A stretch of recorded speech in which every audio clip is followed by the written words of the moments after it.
Okay. I know how to fix that.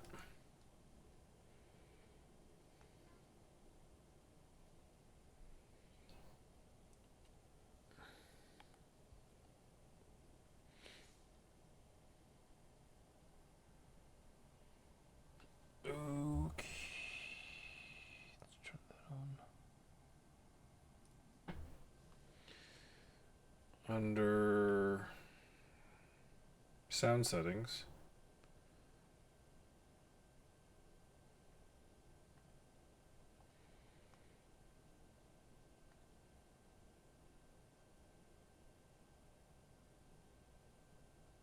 I turn off 5.1, I think.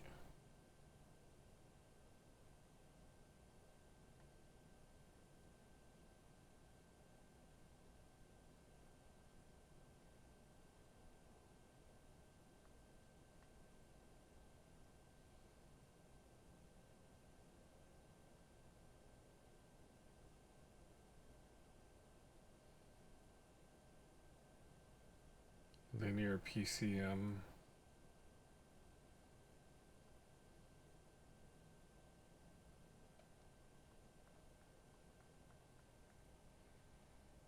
Hey, what's up, Sock? I was just about to start up Folklore, but one of my settings on my PS3 is wrong, so there was some sort of rattling noise.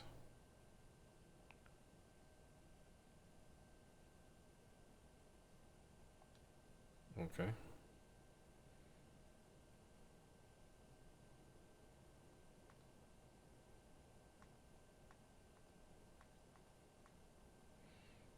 Let me try automatic.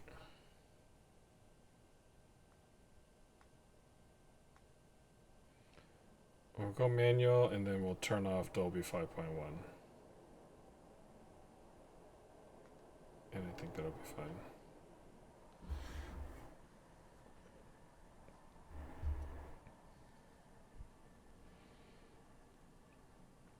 Alright, I'm going to turn the audio back on.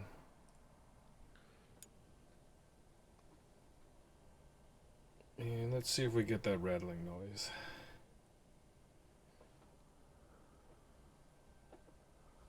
Jesus.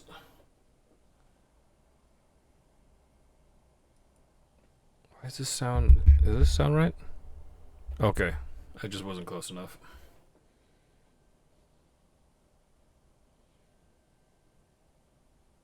I think that fixes it.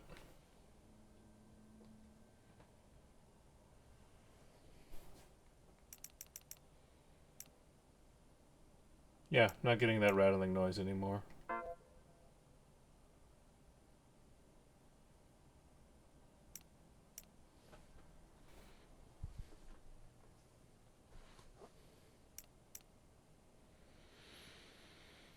So I have a digital copy of GTA 5, Catherine, Borderlands 2,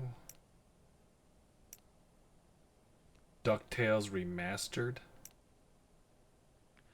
Yakuza 5,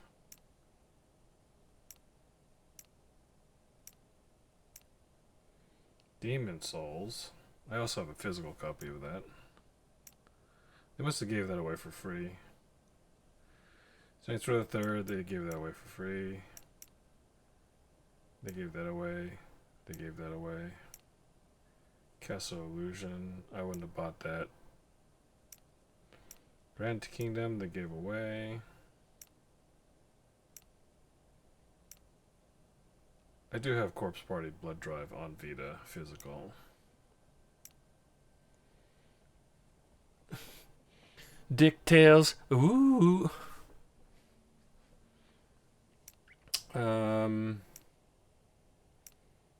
Thief. This was kind of bad, but I kind of want to play through it just to see what happens. Just see what it is. Oh wait, do I have Corpse Party Book of Shadows or do I have Corpse Party Blood Drive? I don't remember. Hey Ariel, thanks for dropping by, guys.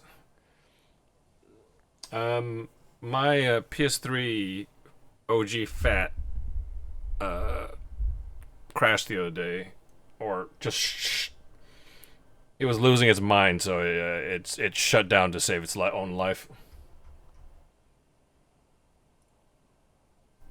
So I've got the game installed and the save file transferred onto my PS3 Slim, and I just logged into it with my account just to see what games I might want to download to it. I was there. That was sad. It's fine. I mean, I turned it on today to. I went to the save. I thought it would automatically upload, and maybe it eventually does, but it didn't. And so I went on to the other one, the old the. Let me take out my headset.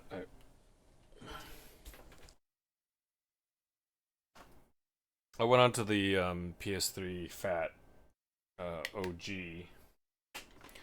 Oh my! Actually, I just realized that my stream is lying. On original PS3 Slim hardware.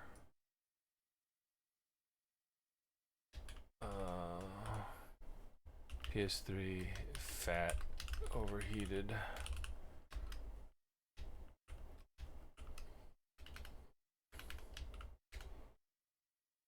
Alright, we'll fix that. Alright. Okay.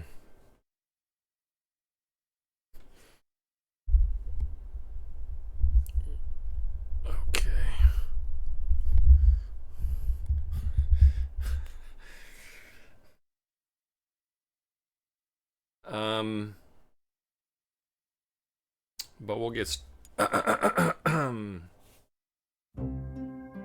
Folklore here starting in a second. I saw Mini Men in anime Yidis in the. Oh. You did. I think you did. I think you're talking about. You're probably talking about Catherine. Yeah, that's not a good game to have showing in the store when your mother walks in the room. Like that would be just my luck. Like I'm just browsing the PlayStation Store. I'm just browsing the PlayStation Store and then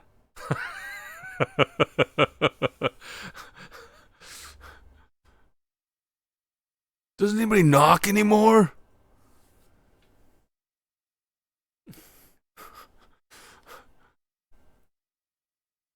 Yeah, that's about right for that game. They're not That's not false advertising.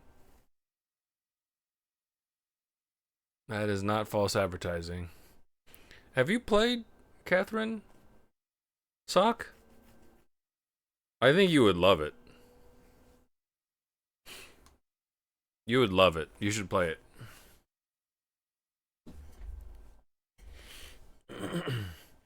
Whatever you think it is, whatever you think it is, it's not. It's not that. I know this is. It is that, but not in the.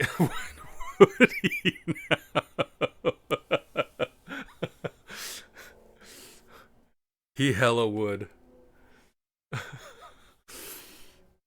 It's.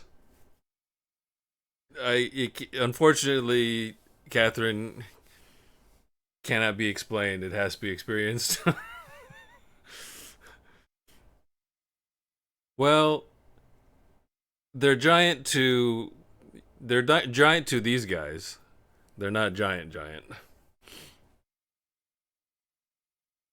Relatively speaking, they're giant to him. What? It has nothing to do with being anime. I still think you would like it. It has nothing to do with liking anime at all. Whatever you think the game is, it's not that.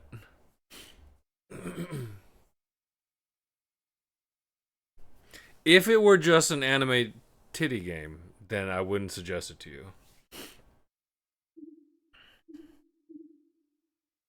Or I might when Ariel wasn't around.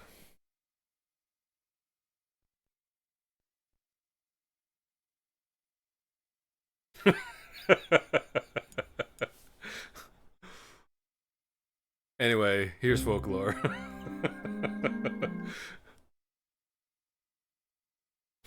So yeah, I'm running out of my PS3 Slim now. The room is still very warm, but this is a PS3 Slim I bought from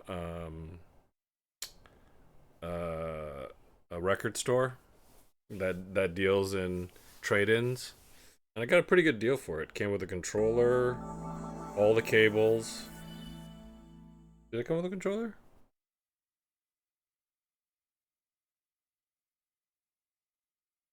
It came with everything and at least one controller, and it runs fine. And I got it so that I could occasionally. The reason I'm playing it now is literally the reason. What happened to my OG fat overheating. That's literally the reason why I got this PS3, so that I could play PS3 games on it and occasionally give my OG fat a break.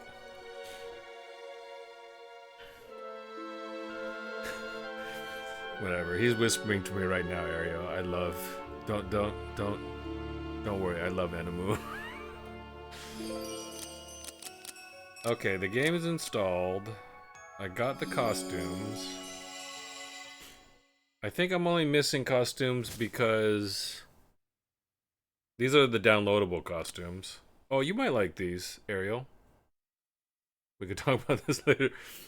She's got some really dope costumes. These were all downloaded because the PlayStation Store is still technically up. You can buy stuff on it. So this is our normal out and about costume. Um, that was and I think she's pretty styling here. She's got like a bolero jacket. Almost her leather jacket's almost like a bolero jacket because it's got this short cut, and it's got a short fuzzy hood on it. Um, Nice boots, leggings all the way up, stockings as they call them, and this is one of the downloadable ones,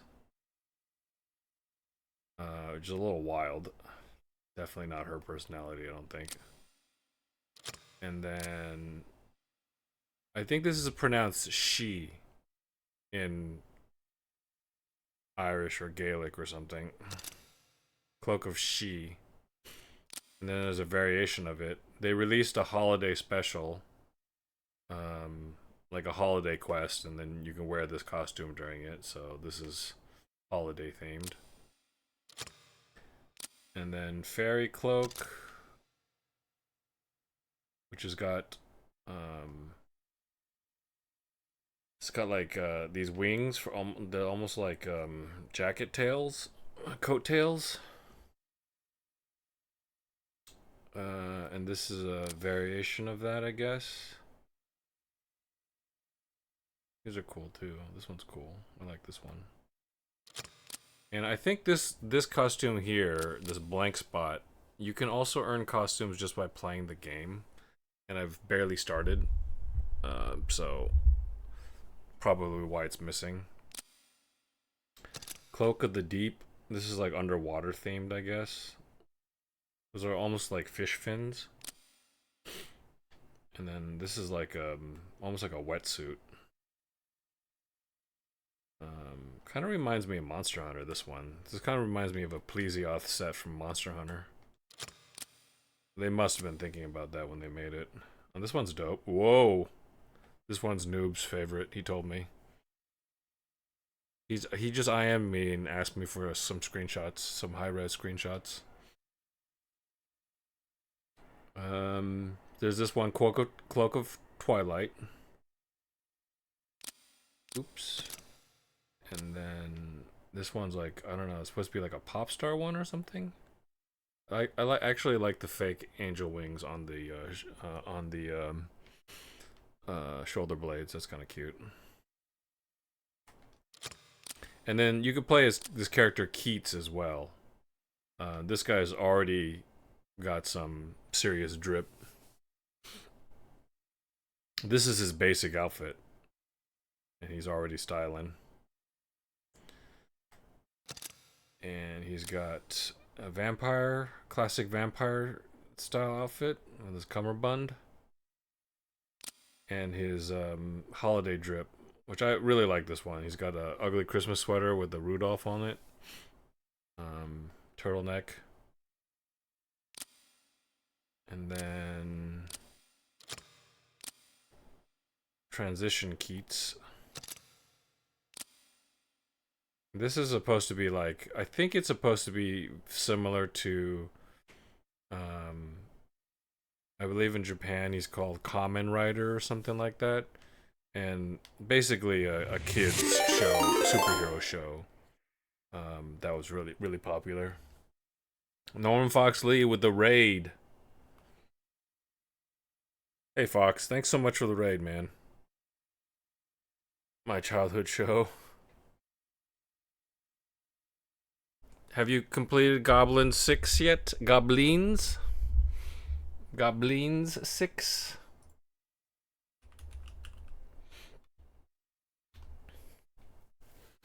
It seems like it's really long. You've been playing it for at least, I want to say like 12 hours? I've seen you stream it like 4 hours at a time now. 4 or 5 hours at a time now. It is just hard. Yeah. Sometimes those adventure games can be very difficult. Well, thanks so much for bringing your audience over here. I was just showing Ariel the he kind of does, doesn't he? This one, yeah, yeah, he totally does. Except it's brown, I guess. But yeah, if you power up essentially, like he goes into like the psycho mode, I guess, and but yeah, this is he gets less costumes, unfortunately. But yeah, let's go ahead and get started here.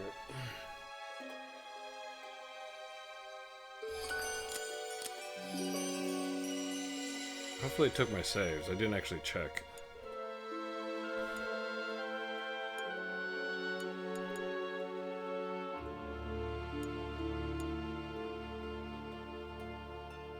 So the times on these are all wrong, actually.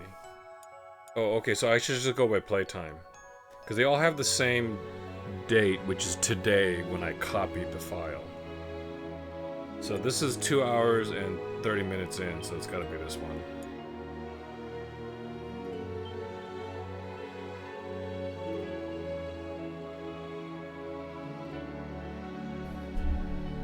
Fox, you jumped in right when I started, so there wasn't a lot of people here, but I'm gonna give you a shout out anyways.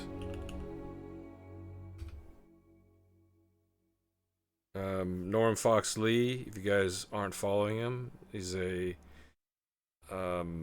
variety streamer. Currently playing an adventure game in the Goblins series. It's Goblins with Two Eyes. And it's the 6th one, which is wild because I haven't even heard of the other ones. But he was saying that Goblins 5 came out, like, I don't know, like last year or something like that.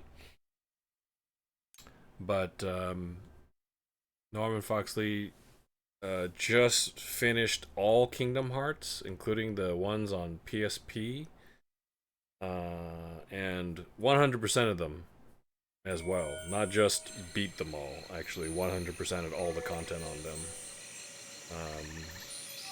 And I said before that he's a Russian language speaker, but that's not quite accurate. I think he said his native language is Belarusian, but it doesn't really matter much because apparently Norman Fox Lee is septilingual. That's 7 languages. So whatever language you speak, he could respond to you in it on his channel. He's also got a list of all the stuff that he's played in the past. You can check it out on his channel. Always playing something interesting, and is definitely dedicated to playing the game all the way through and getting all the content in there. Stays in the. It started in the 90s. It stays in the 90s. If I knew at least one perfectly, well, I only know one perfectly. I like to think anyways, and I can maybe passable. No, I only speak one language pretty much.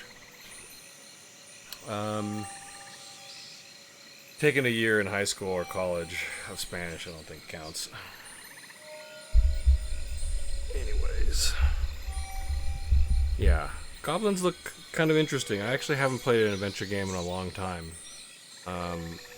In Cold Blood on PlayStation maybe counts, because it does seem like it was really intended to be an adventure game, and it kind of turned into an action game for PlayStation. I need to get back to that one. Alright, let's... Okay, so I crashed very shortly after this, because my PlayStation overheated. So right now, I can't even hear my PS3 Slim. Oftentimes better than Master of One. Try Mist on PS1. That seems like it would be a nightmare of, like, the load times would be really long. I kind of wanted to play D on PlayStation. I heard it's really short. I have a handful of adventure games, I think, on PlayStation 1. I don't have Mist, though. I could probably pick it up for really cheap, though, I think. Okay, so I'd already talked to Levain at this point. Maybe I'll meet the dead. Where is this thing? Up ahead, it dwells deep in the forest of the fairies. So I already spoke to her. There was a cutscene here. And this is, I don't know. Belgay?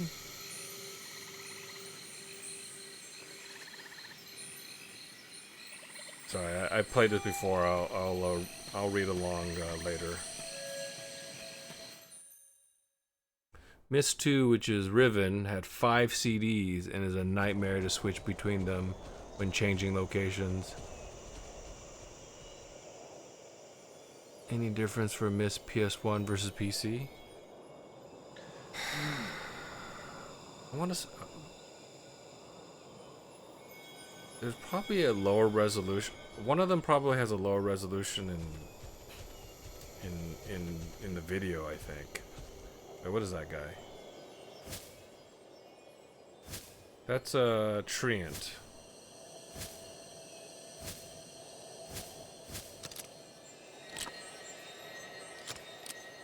Andraste? No, Andraste is fully leveled up. Defeat 2 Ogma with Treant. Okay, I just need to defeat this guy.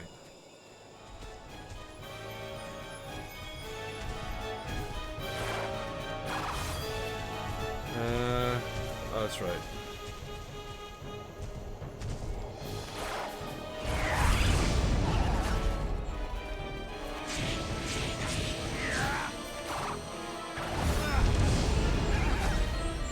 So they all have different vulnerabilities, the folk. You capture them. CD changing is an inherent part of gaming experience. I agree. They give you a little cool book. And they never spell it out exactly for you, but from the picture you can see what the weaknesses are. So against, I forget who this guy's called. The Pooks are good against this guy, this elephant thing. Treant is good against Andraste.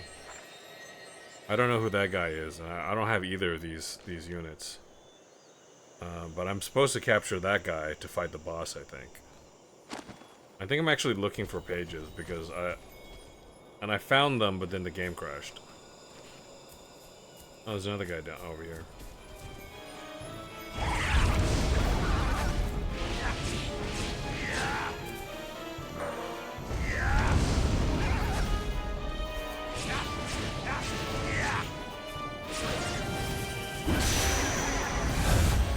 Phantasmagoria had how many? 9, 11, 17 CDs? My friend way back in the day had a bunch. Had Phantasmagoria.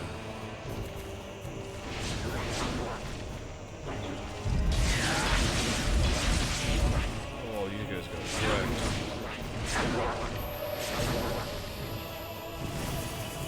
Come on. If I grab all their souls at the same time, I get a little bit of an XP bonus. Reaper had 7. Reaper? But you just install it once and that is all. Yeah, sometimes games, CDs were for storage. It really depends, I think. Because around the time when CD-ROMs came out, hard drive space was still at a premium, I think. So sometimes the games ran off the compact discs, or you could install it and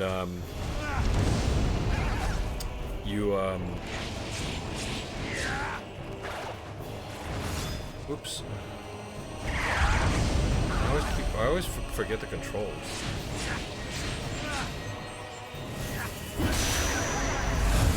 Pandora Directive I played in the 90s.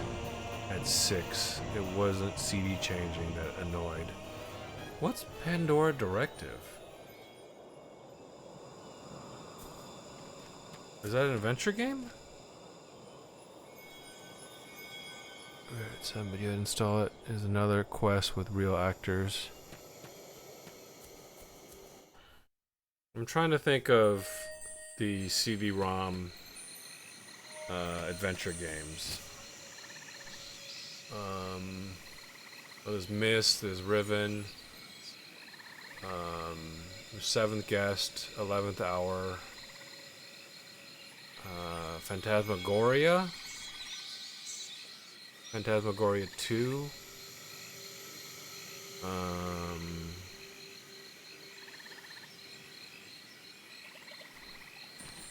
full motion video adventure games, Harvester,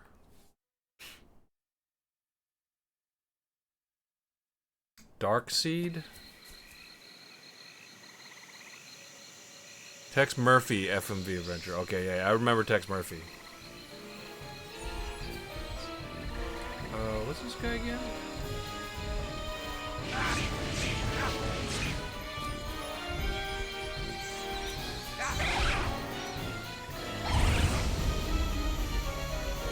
I'm supposed to use the little guy, I think.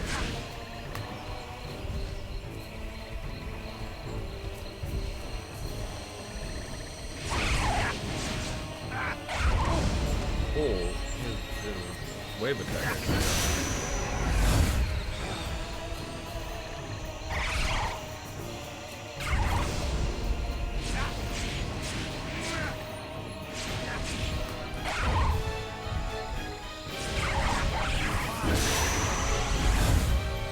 Third game.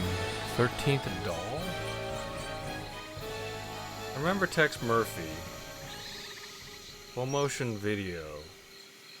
Are we talking about full motion video or CD? I forget now.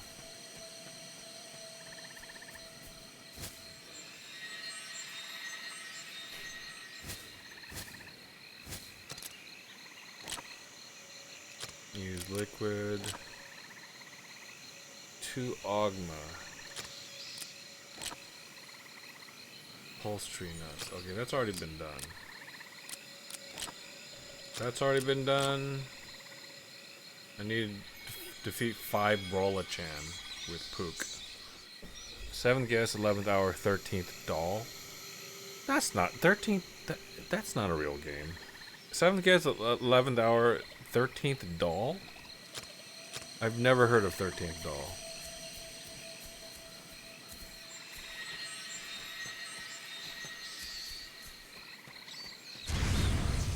Well, this guy's new.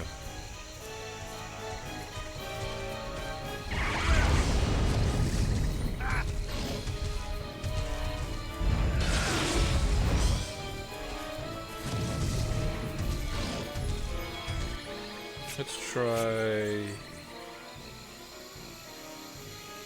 Trient. Oops. A little bit of a load.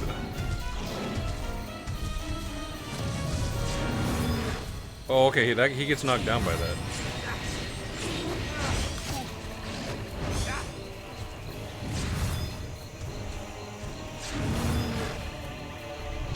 Oh, whoops. I did not mean to kill him. I need to capture his soul.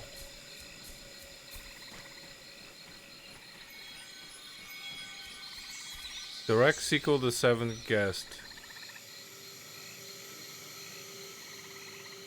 So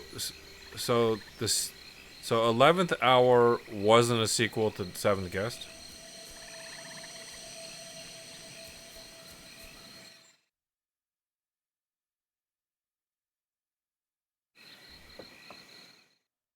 I liked adventure games that had a character in them. You know, so kind of like more like goblins, actually. So,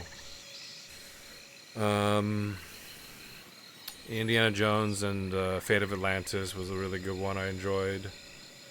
Longest Journey was another really good one. I like those styles.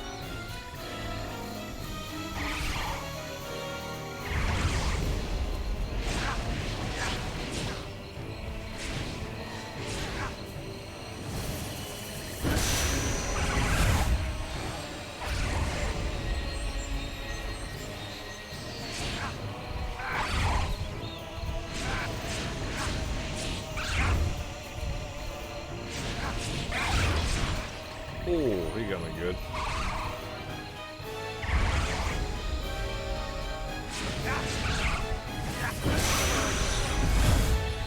$13th on some channel. It seemed better than $11. I've literally never heard of that game.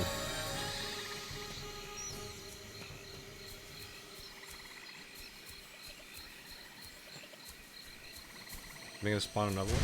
There he is.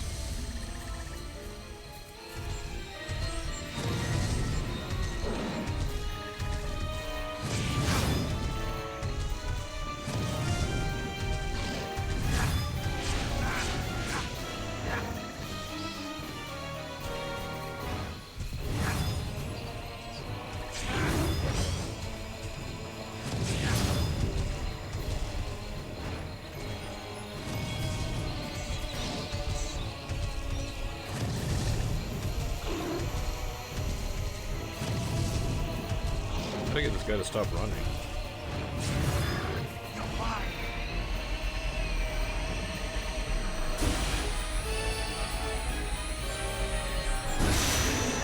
Alright, now we got that guy. Also, my friend played 11th Hour back in '96, the bug pirated version with no cutscene. That seems no fun. That seems like no fun at all. Okay, so we got a couple of new picture books. Okay, so this one just adds a page here.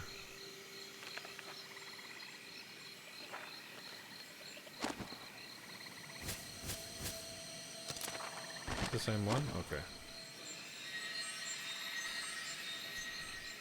Yeah, I like ones with characters in it. I've played a lot of like random, maybe kind of bad ones. You know what I was really enjoying for a while? I was enjoying the sort of I don't know how to describe it. Kind of low budget Nancy Drew adventure games. I was enjoying those. Am I supposed to go up here?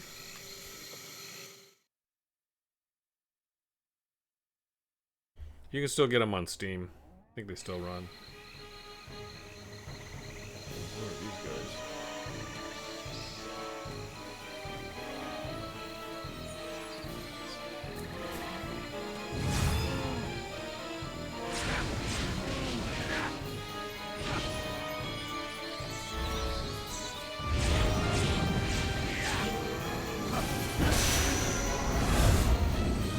Pinky Punk.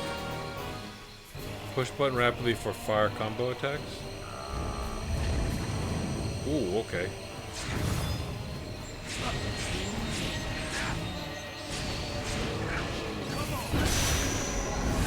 Nancy Drew is another style. Yeah, Nancy Drew is... I don't know how to describe it. Nancy Drew is like a mix of a couple of things. Nancy Drew just does whatever she wants. Nancy Drew will have like mist-like elements, and then I'll have like weird top-down elements, and then I'll have like CG cutscenes, and then I'll have like 3D. Yeah, more modern for sure. My favorite style though is either 2D style, like Monkey Island style, or 3D characters with 2D backgrounds, like Resident Evil style. And as long as you're actually in control of a third-person character that moves around the screen, that's what I prefer. Are these gonna come to life?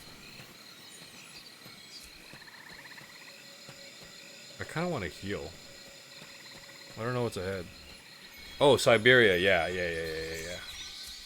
Which reminds me, I need to go back and play Siberia 3.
God damn it.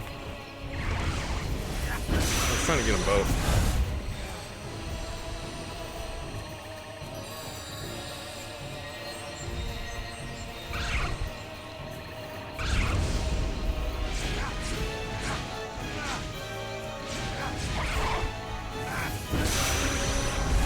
More modern. I never played traditional classic point and click.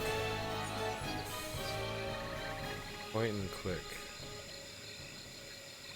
Well, what do you consider a traditional classic point and click?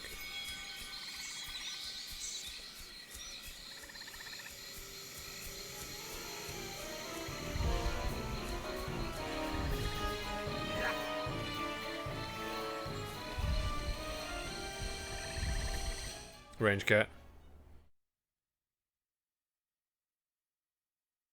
I think I played Carandia way back in the day. Do you mean just like a single screen and then you're clicking on things?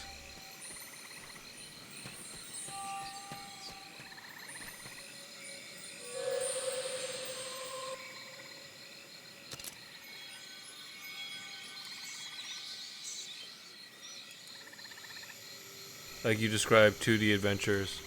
Oh, okay. Alright, yeah. Well, they started out really, it's kind of hard to say. I want to say that text adventures started out first. Like, Zork, for instance. If you ever heard of Zork from Infocom. All those licenses are owned by Activision, and now Microsoft, because Microsoft acquired Activision Blizzard King. And they actually released some of their retro games on the store. I think it's called Retro Classics or something like that. And you can play a bunch of the games, a bunch of old games, including a bunch of old graphical text adventures from like Sierra and such. So you can play Space Quest, you can play maybe Zork Zero, you can play Dagger of Amun Ra, you can play The Colonel's Bequest, I think.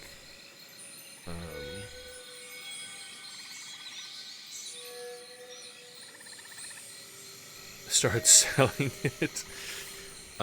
So it started off with pure text adventure, you know, like you're in a forest, there's a post office box here or something like that.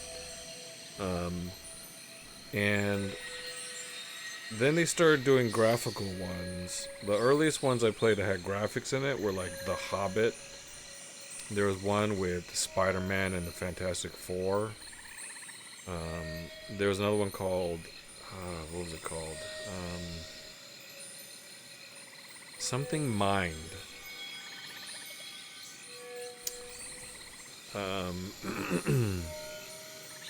And some of them were animated.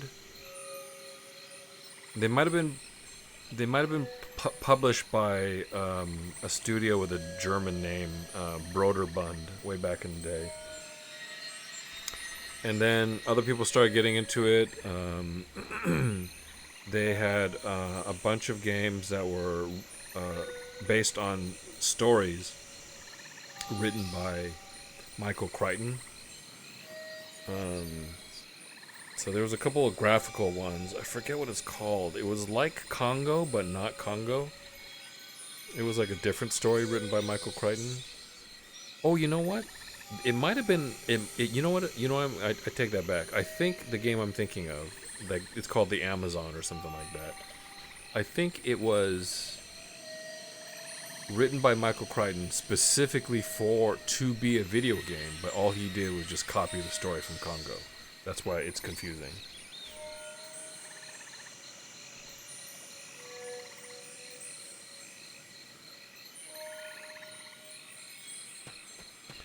Alright. I'm gonna go back out there. Let me take a look at these guys.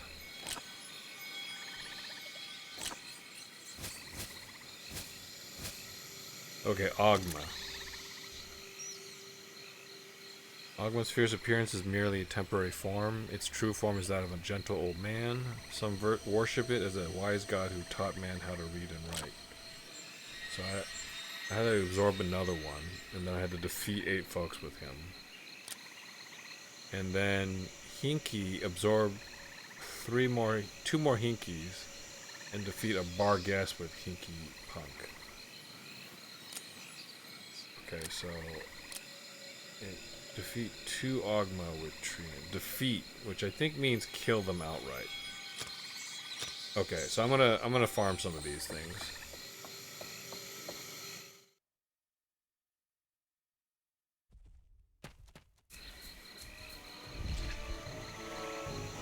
I think Retro Classics might actually be free.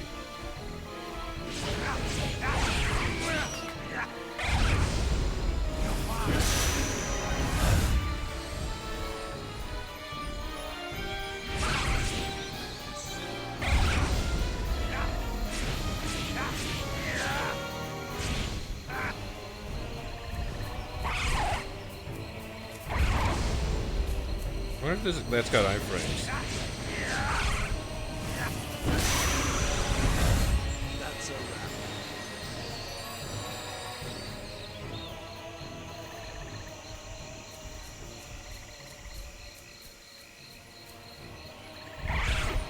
Oh, they added guys here?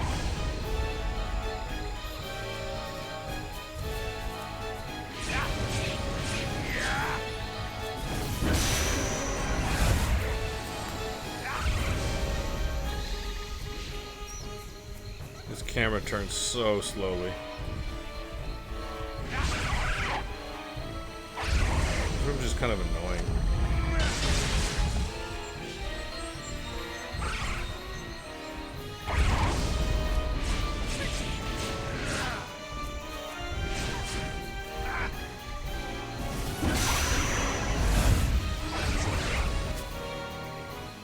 As I remember, Roberta Williams recently created a 3D remake of Adventure.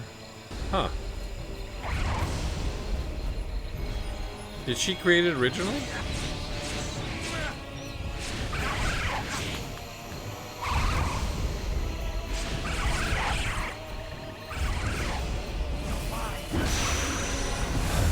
That's a wrap.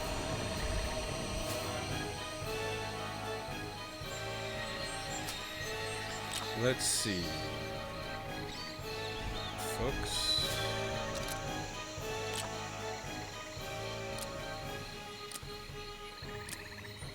8 folks with Ogma. Okay, so I can use Ogma here.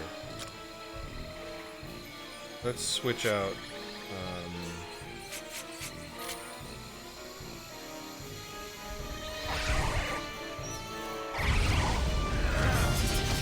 Oh, that's a pretty. That's multi-hit.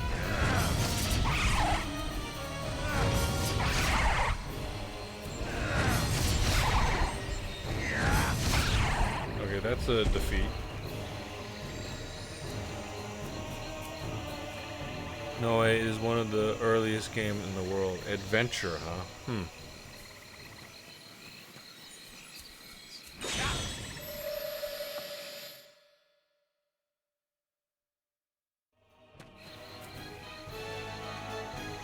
So Ogma only showed up once?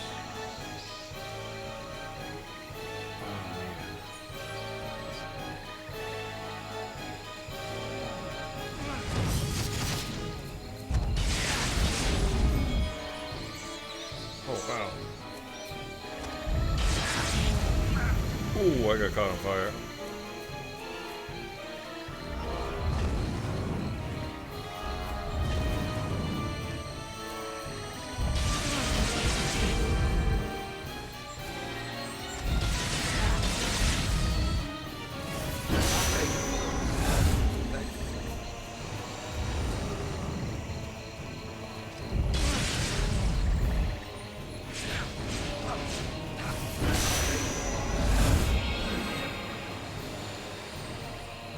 Text parser?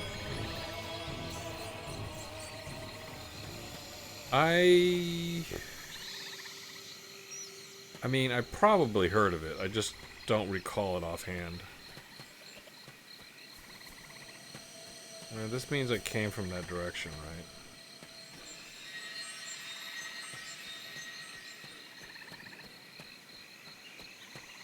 Let's keep going this direction. See what we can find.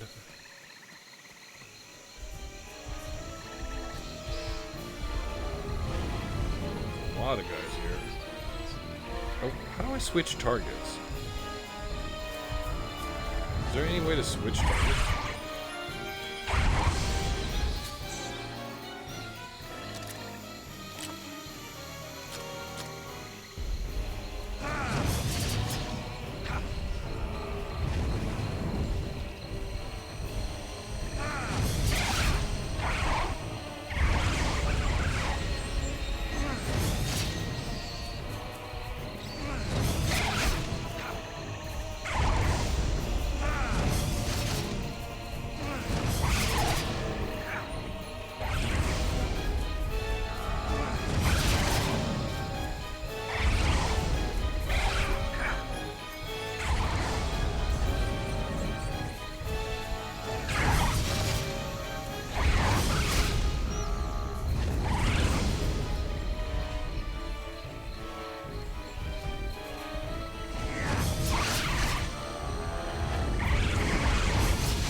Can't pass up 3.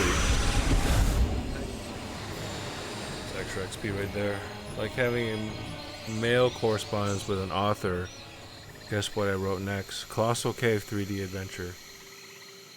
Oh, okay. I know Colossal Cave. I'm pretty sure. I'm pretty sure I know what you're talking about now. Yeah. If it's not the same game as, well, I'm gonna make a reference you guys don't understand. So, but yeah, that's. I might not have actually ever played it myself, but there's a bunch of obscure text adventures back in the day that nobody's ever heard of because they either weren't first or just, you know, before everybody's time. This is red, so maybe fire?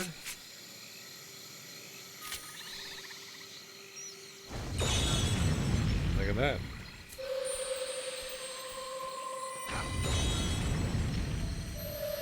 Life drops small. So there's no way I can get more Ogmas? It is the most famous one. Yeah, adventure games. I mean, I played so many. I want to say among my favorites were Longest Journey and Fate of Atlantis. I know I already talked about those. Um,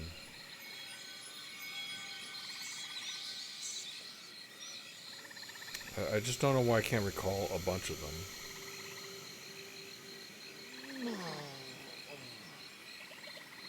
It's not something I would stream, I don't think. I just sort of play it.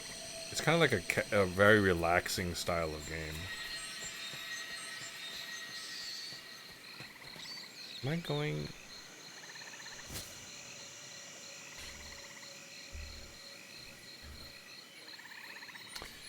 Don't you hear about Ready Player One where they said that Adventure for Atari, the first game with the Easter egg, it was a lie, by the way. The original text adventure had the Easter egg already, and it was not the first. I mean, movies, right? Alright,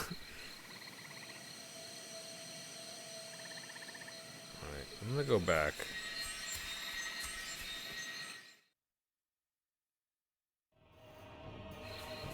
I don't want to mess with you guys.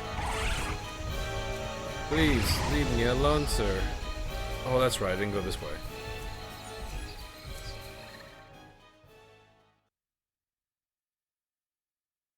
Now it's starting to bother me. Oh shit, that's an that's a Barghest, I think.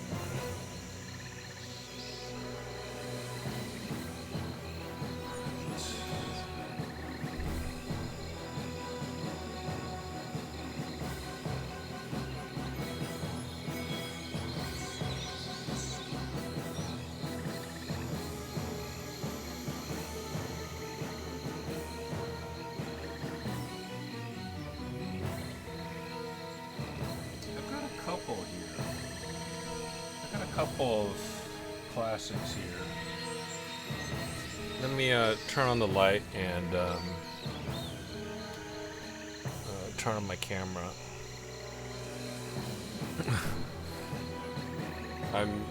Because this is full screen 1080p. I didn't have the camera on. I don't have like an overlay yet.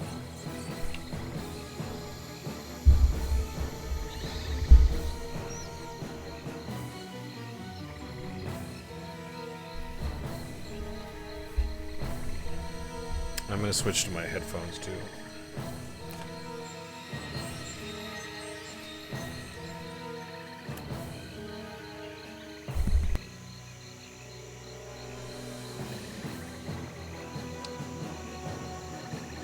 Testing, testing. Testing, testing. This game is really...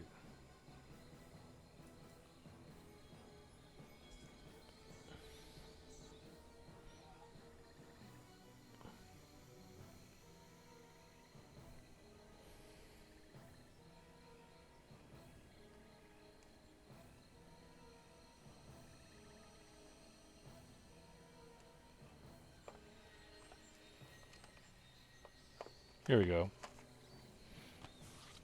This is a pretty good one.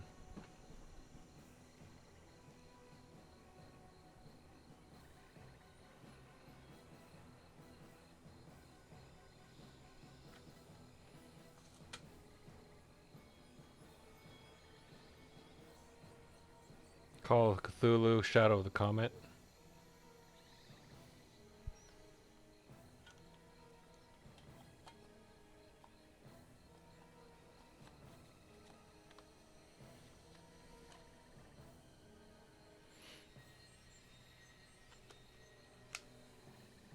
This is published by, looks like it was published by either Infogrames or Interplay.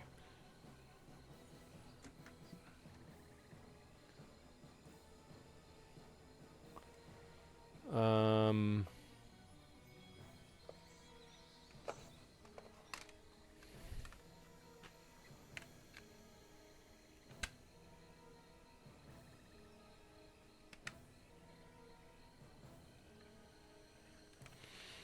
Here's Circle Blood.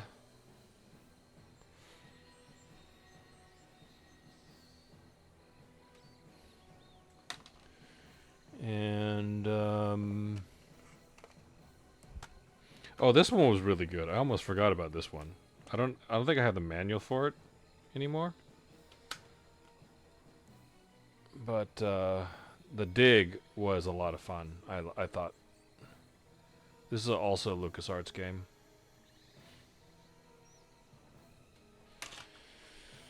What else do we have here?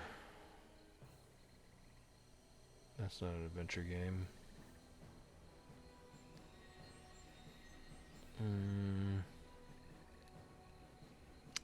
I had a couple on.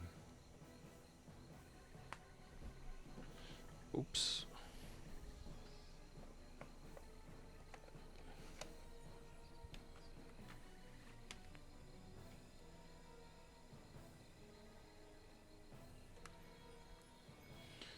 Also, this counts as an adventure game, I think.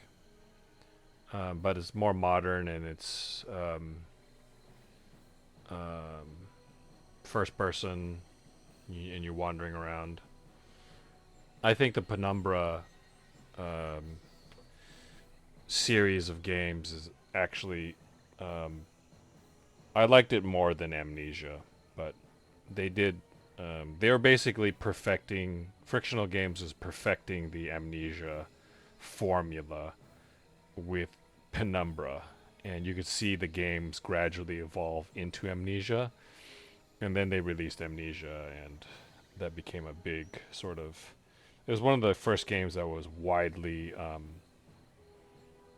played on Twitch and on YouTube Let's Plays and all that. They kind of got famous for that. I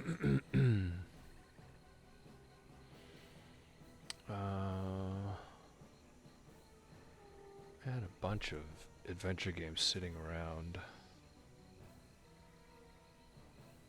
Usually on PC.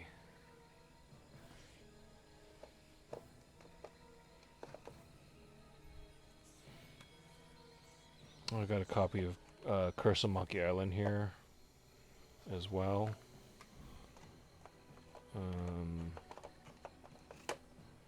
It's so hard for me to remember some of these games because it's been so long since I played them. I didn't like Longest Journey 2 as much. I don't really like what they did with the character April in the story. And Zoe wasn't. I don't think Zoe was really that good of a replacement for her, but I understand that they had to change things around a little bit. Yeah, it's the ones I have on my CD rack here, I guess.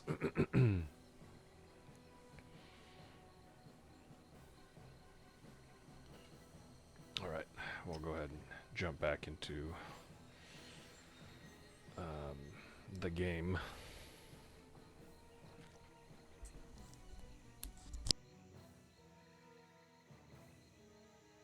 Unmute that, and let's mute this mic.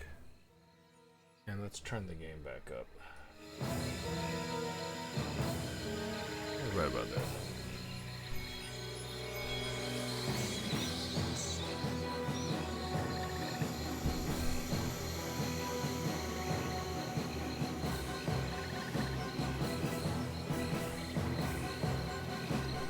But yeah, I have a pretty big collection of adventure games on PC, but there's not really any value to them, and it's probably very difficult to get them to run anyways on modern PCs. Okay, oh, this is a Bugaboo. Okay. Alright, so we've encountered them.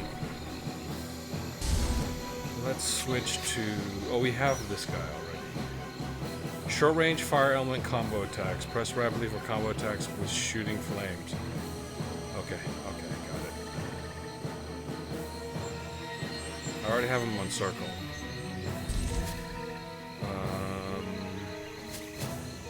should probably level them up a little bit. Oh, because I did a little bit. I should have gotten a couple more.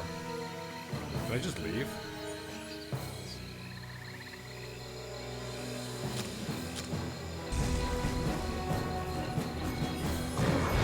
Oh, what the F?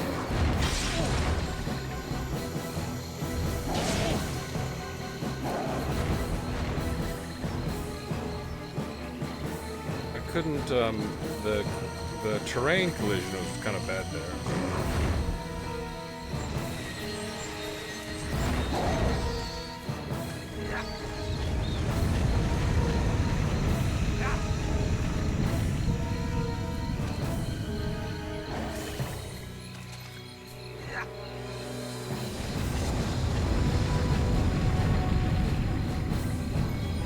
Alright, what are you doing?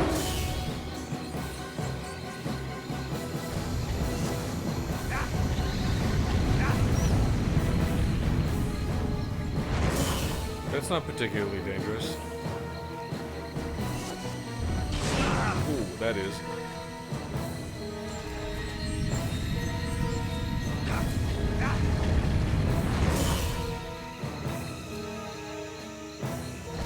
They still hit.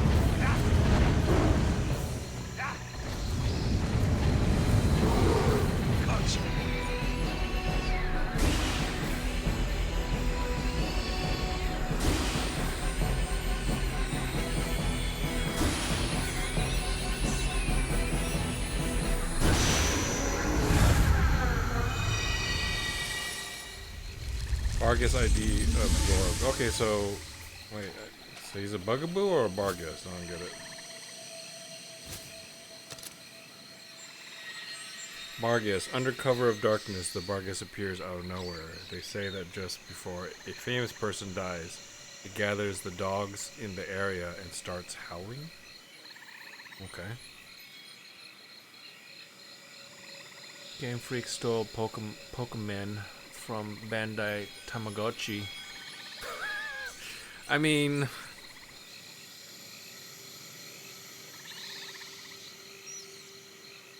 all right. Ooh, I just gotta kill a bunch of guys with him. Let's go back and get more Hinky Punks. Is there anything special in this room? Oh, there's something here. Okay. That's just life drops. Okay. Alright, let's take a look at the map. Wait, so this area reconnects to the other area? Wait, so I want to go this way, right? Does it? What is this map?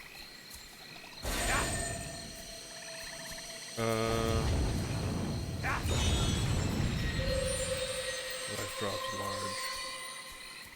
It's like a little small secret area?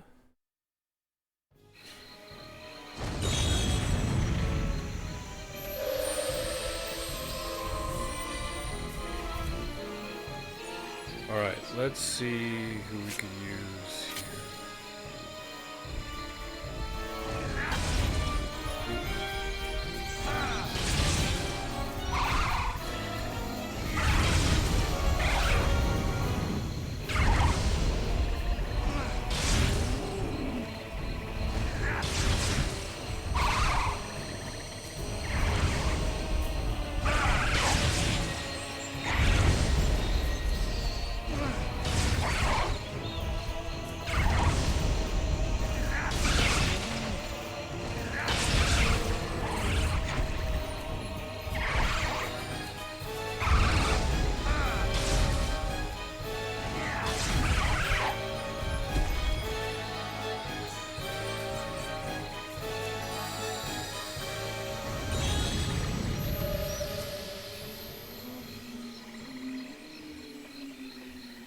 Sorry, my mic might be picking up some people driving around their motorcycles very loud.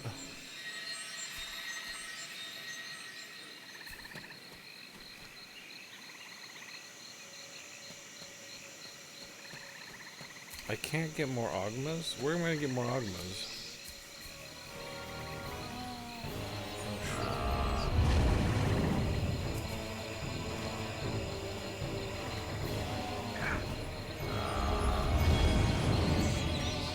I feel like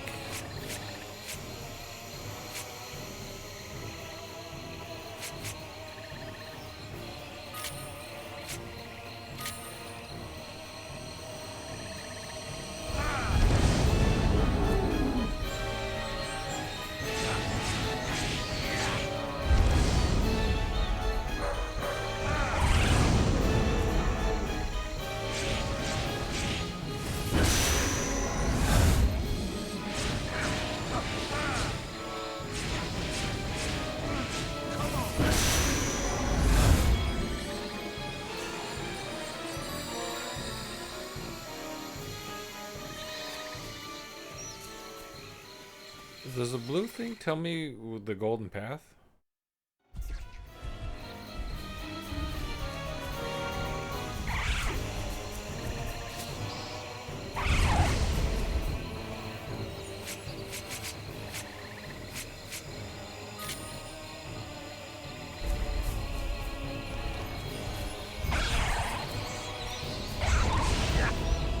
Oops.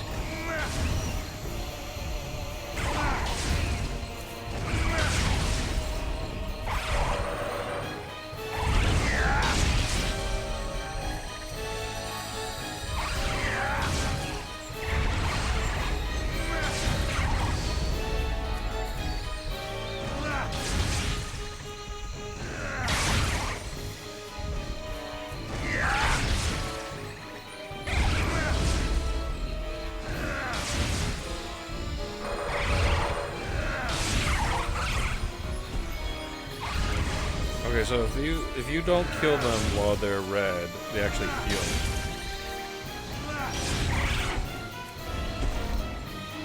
I get it.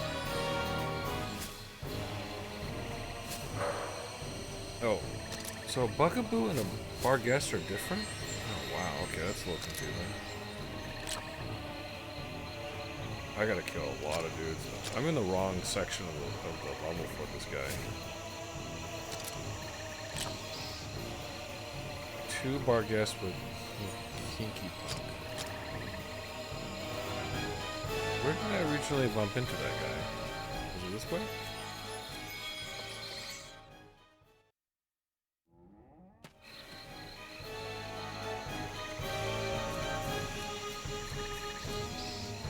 I think it was over here.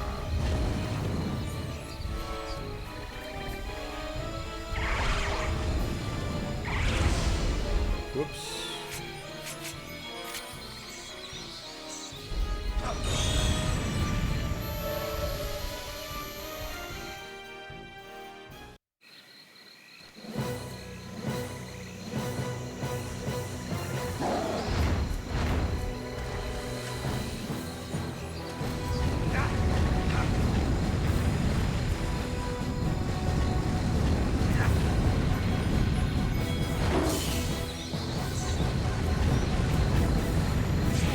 Okay, so if I just touch him a little bit.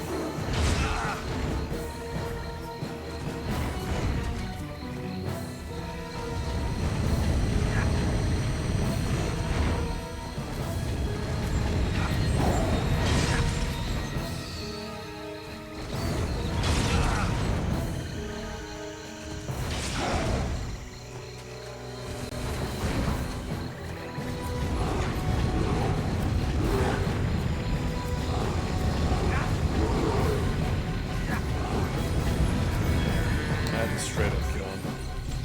Not absorb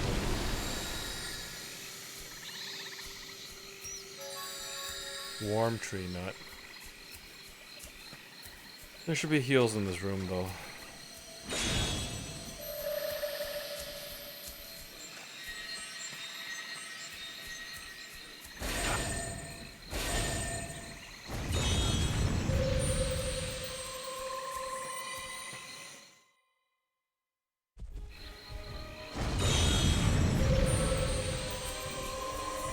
Be a little bit heavy on the farming. That might be sort of a problem.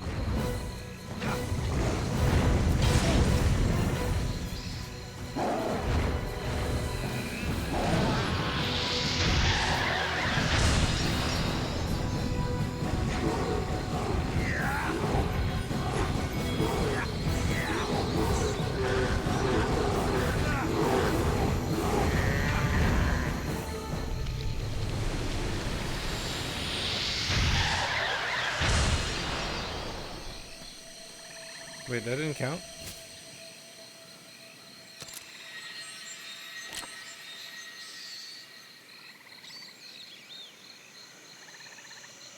Oh, I still had to absorb 2 more.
Combo attack increase, okay.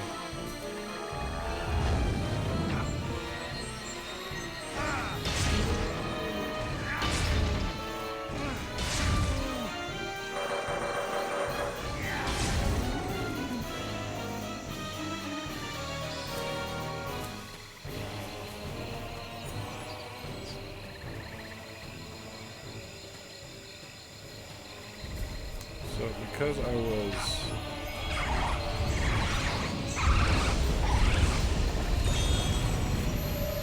I was like in crazy mode, transcendent mode, I guess it didn't count for my kill.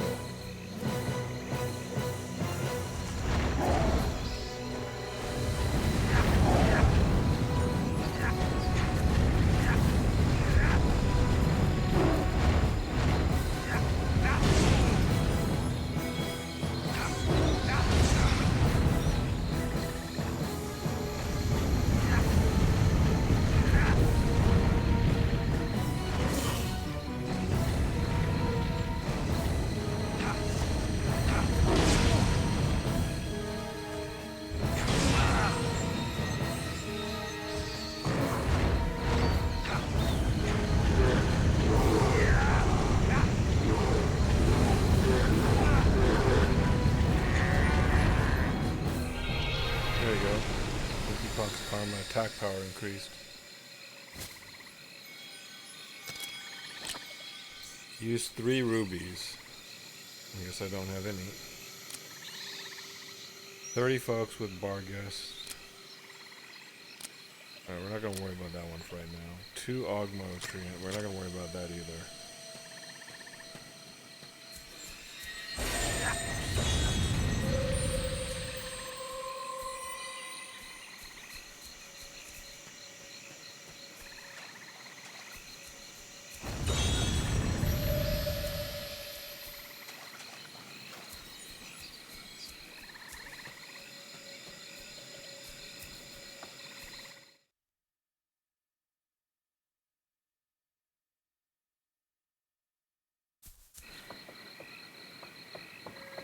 Oh, there's a save point up here.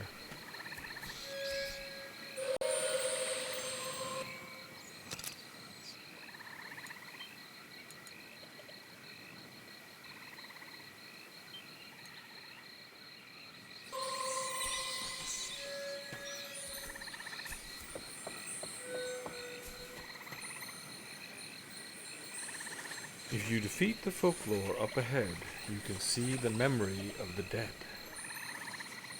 You're in for a surprise, though. If you value your life, return to your world. Yeah, okay. Up ahead this way? Okay, well, I'm gonna make sure I find items. Did I find all the pages in here? I don't know if there's new pages or not. I'm gonna go down this way really quick. Oh, alright, I'll tell you. Up ahead is a giant monster, a fusion of souls and memories. Up ahead where? This path or the other path? Known as a folklore. Its name is Cernunos, and it must be handled carefully. It is heavily armored, and its tentacles are lightning swift. Your best bet is to whack it in the head to quiet it down. The question is, who should whack it? Pook Festival. The Pooks of 10 hold festivals up ahead. 12 Pooks dance together, celebrate, and bury treasure. You should have a look. The Fairy Lord had a room made to summon the dead. After all, it's sometimes difficult to find the dead in the vast netherworld. Normally, only messengers who are on quests of the living can use it. Fairy Lord's Hall. Someone like you has no chance of gaining an audience in the Hall of the Fairy Lord. Okay. So rude.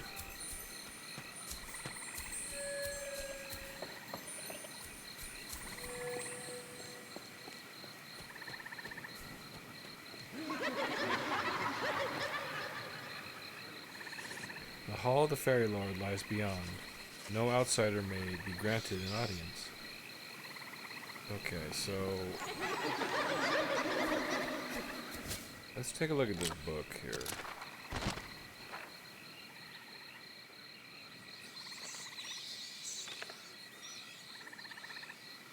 Are those two different guys? This guy's got striped horns and a thing on top of his head.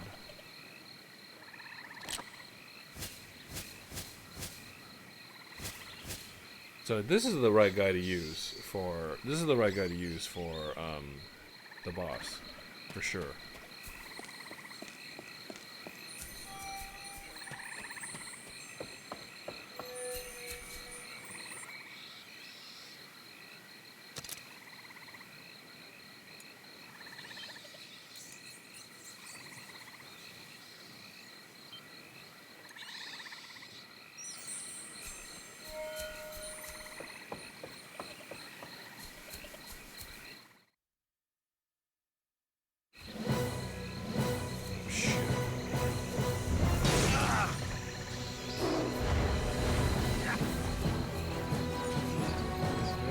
Go again.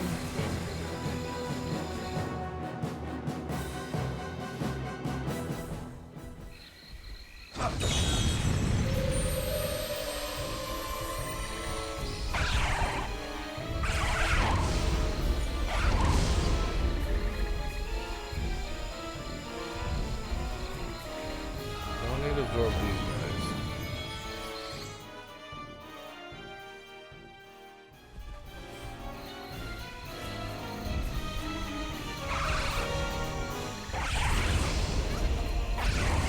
I'm gonna do some backtracking. I'm a little bit confused as to what the circle means. Oh, is it just the same place from a different direction? I think it's the same place from a different direction.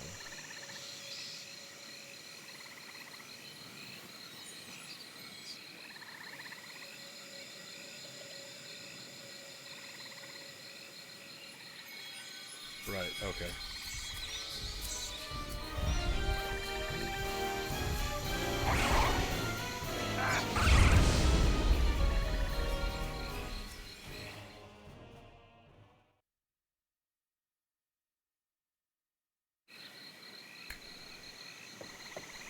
I'm gonna do a little bit of backtracking here.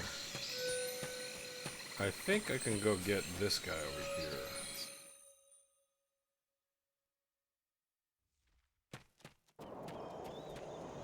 Right, is this the right way?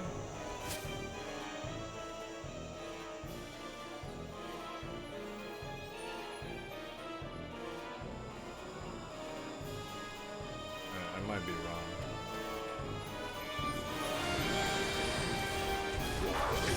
There's an Ogma.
Karma.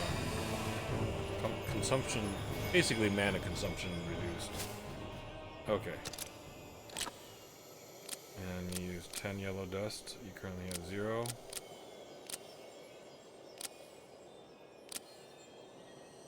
Eight folks with Ogma.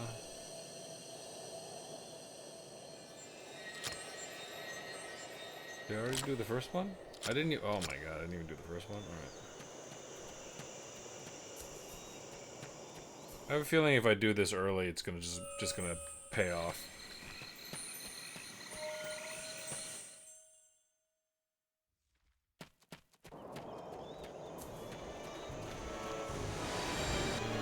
Let's go.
Alright, so it's cheaper to cast.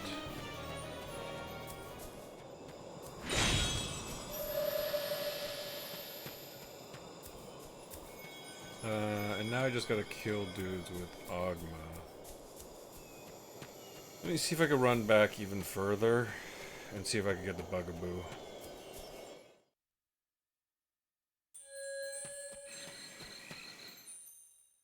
Oh, did I just walk back?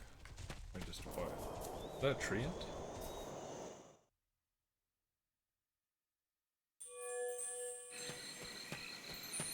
Alright.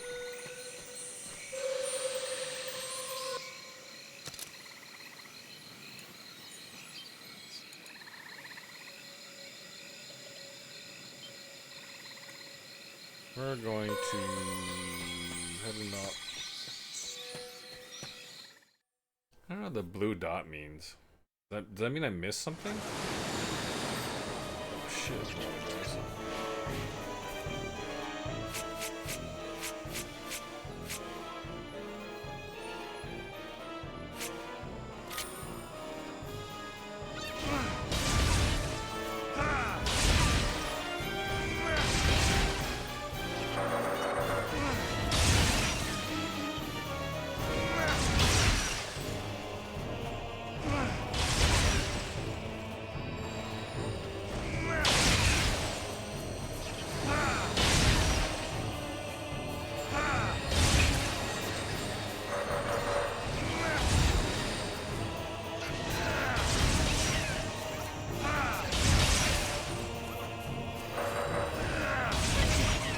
There's the room to farm these guys in.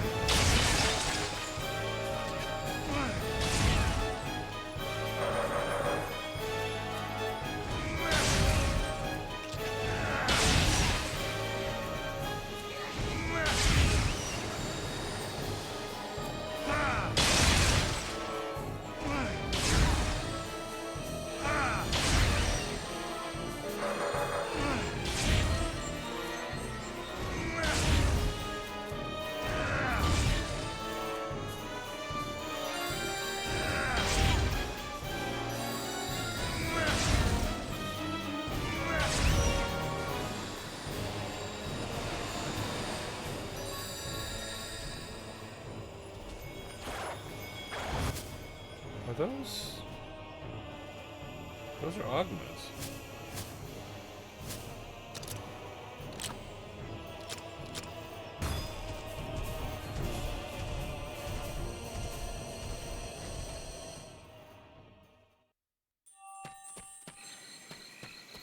Alright, let's get one more.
Okay. Attack power increased. So, so this made it cheaper. Defeat one Fomor with Barghest. Okay, and then Hogma. Defeat 3 Treant with Hogma. Okay. I know where I can get those guys.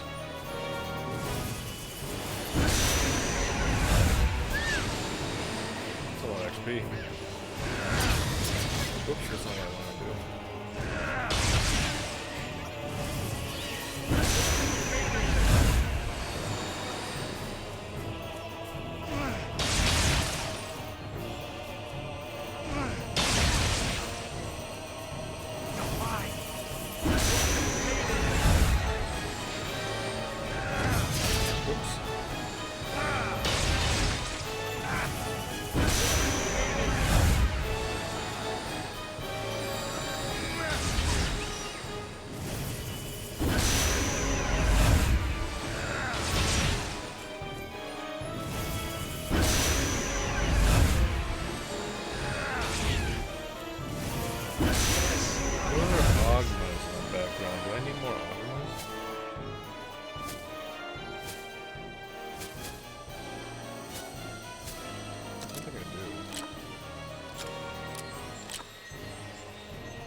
treants, which those are not. Those are ogmans.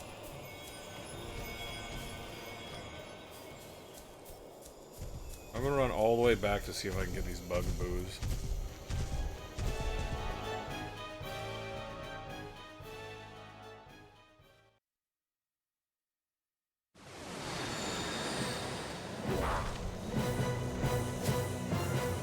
This room?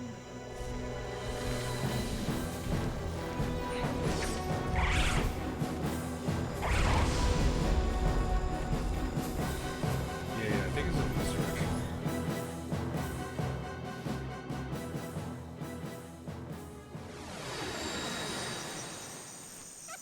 Wait, is this it?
The load every single time I gotta do that is a little bothersome. Oh wait, these are blue. Shit, I thought they were red.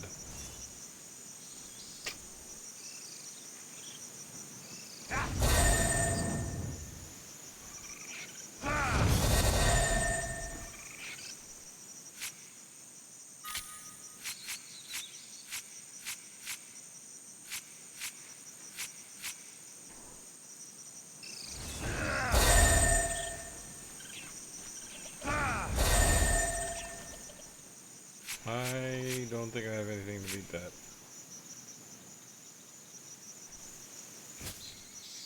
I mean, is it like a blue attack or something?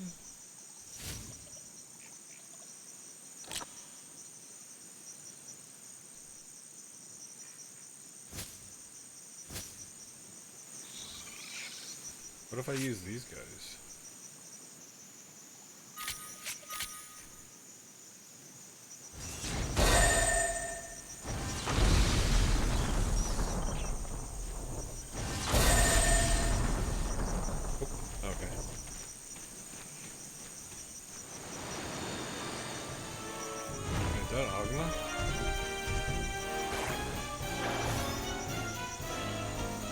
I need treants. Those don't really strike me as particularly treant looking, but I don't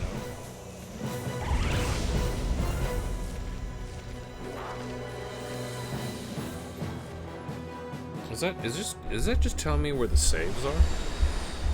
No.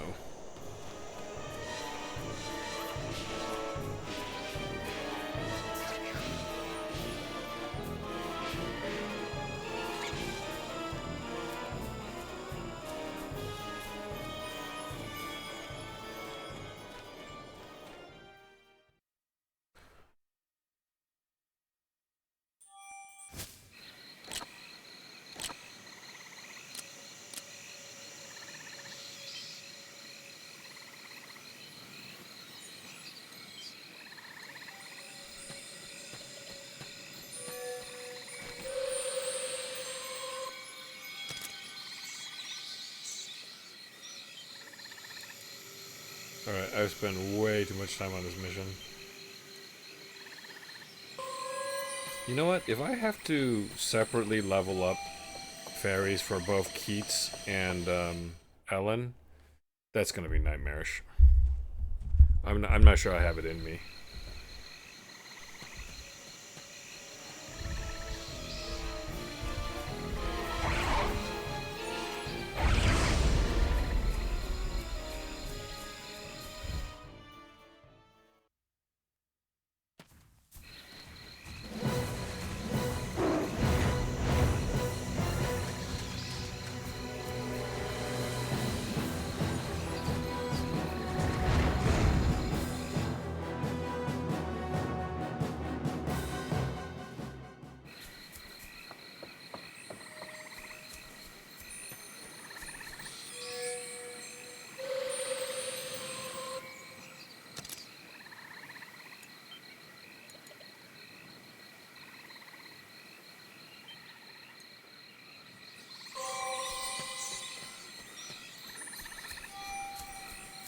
Let's see.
Four X.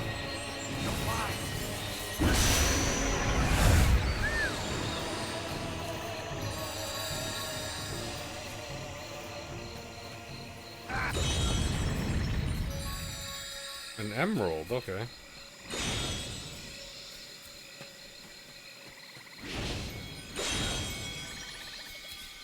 I feel kind of bad for messing up their ceremony.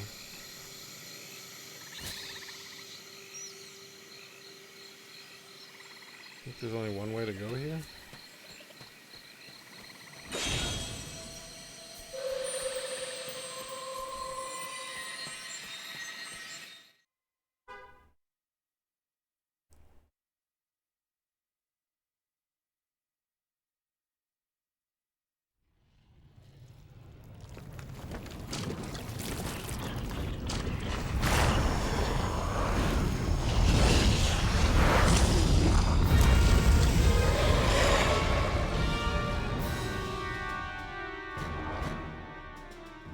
The picture book details folklore weaknesses. They are difficult to defeat. Check the book in the item screen, accessible from the start menu.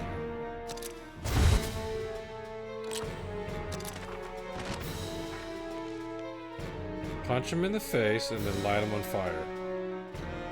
What you're trying to tell me? I can do that.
be like a bonus one in there.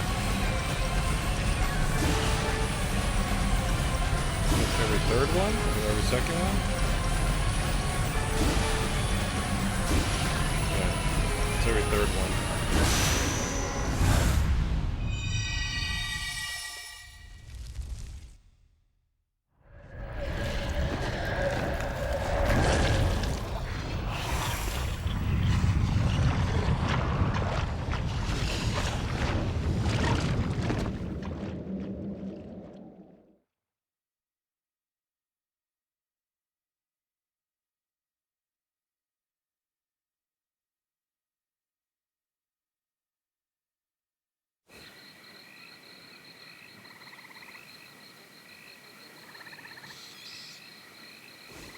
Hmm? How chic.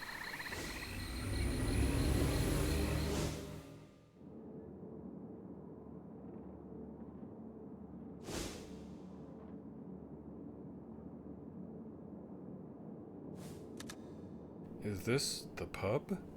I'm gonna close my window because just hearing my neighbors is kind of annoying.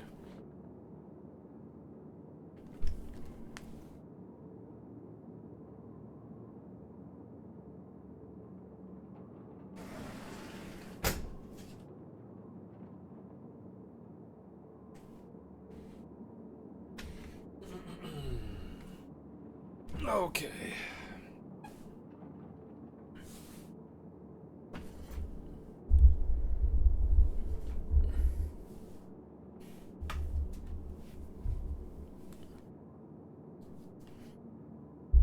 Let's move the mic around a little bit.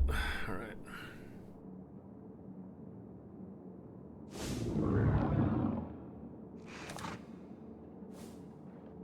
Oh, nice nap.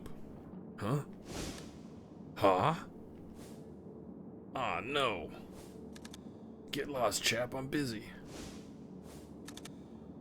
Give me a chance.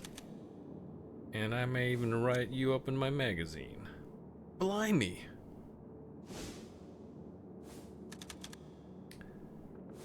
There are two... Oh.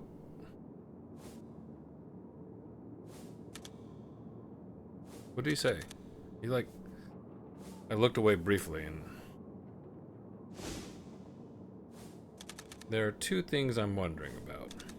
One, what's the village pub doing here? And two, can I really meet the dead? Oh, it's all borrowed imagery. You must meet the dead, might as well do it in comfort. So shut up and say thanks. Looks like the dead woman Regine has dropped in. See the rest for yourself.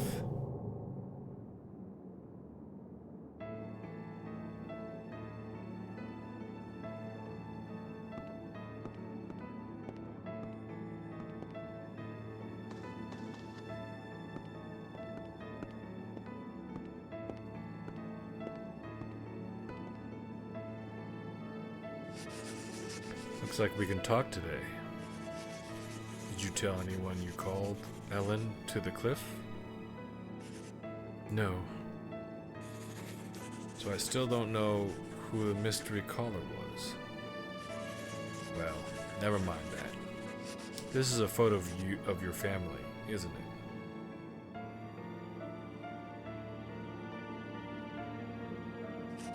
Oh, Ronaldo, Herv.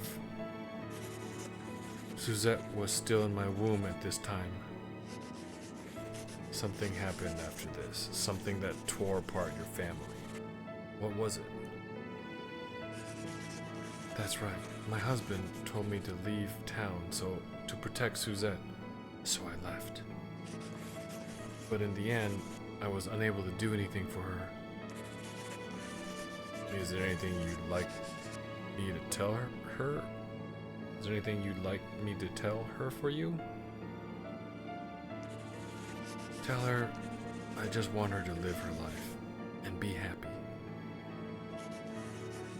You don't seem the type to abandon your family. What happened that changed you? At church, my son, Herv. What happened at church? Oh Lord, have mercy.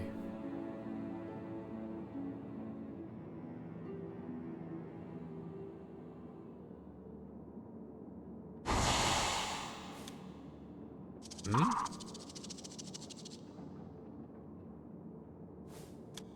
What the? This is her true form, eh? That's right. It's called a Mnemosyne, a folk that feeds on the memories of the dead. Wretched little rats, but should come in handy. Who else can show you the secrets of the dead? Impossible.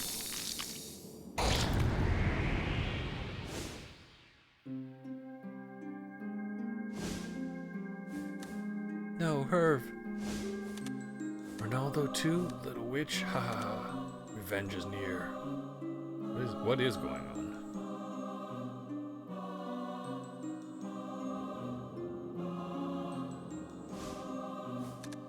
What did you say? Ryan, are you certain? It's the truth. That night, at the church. No, it can't be. Herv. First Herv, and now Ronaldo. It's her, she did it. My beloved daughter, Ellen. Forgive me for being absent from your life for 17 years. I await you on November 2nd at Sam Hain on the cliff of She Doolin.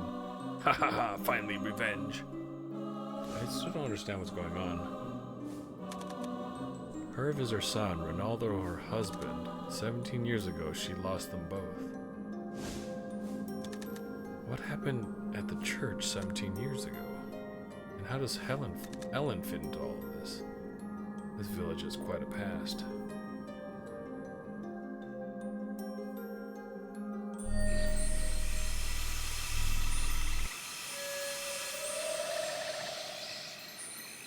Did you discover anything useful? So the dead are dead. They don't live on, so to speak, in the netherworld, do they? Precisely. Because they are dead, they do not think as humans do. Picture them as but embers of memories. If you still seek out the dead, another netherworld door may open. You mean there are more realms? As many as stars in the sky. If you do seek out more dead, another netherworld door should open. All you have to do is find another memento of the dead. And so I bid you adieu, until we next meet. Yeah, can't wait. I better go see Suzette.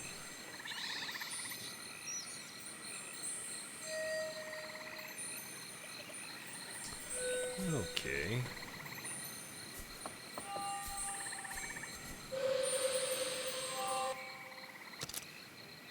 We'll save it again here, I guess.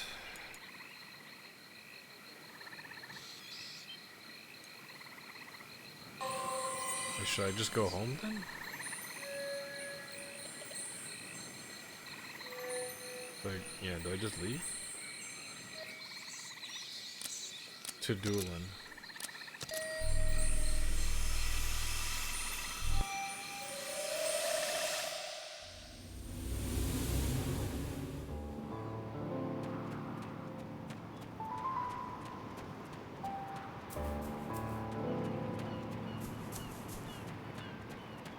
This is all chapter 1? Do I have to do everything twice as each character? That would really suck.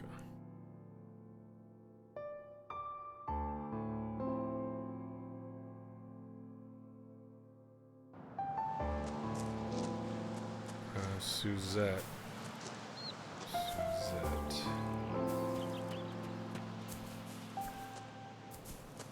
This is not Suzette. The lady who died on the cliff was Regine? No, she couldn't have come back. Oh, why did she return? Oh, how I pity her to have changed so. No one answers. Odd, I could swear someone's inside.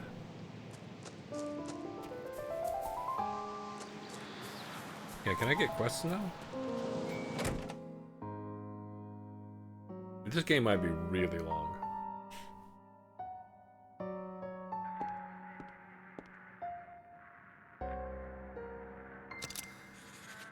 So it was Regine who died.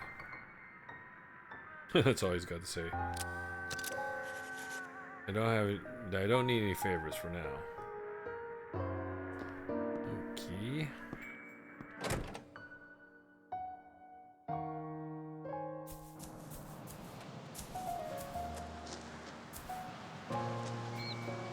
O'Connell's home.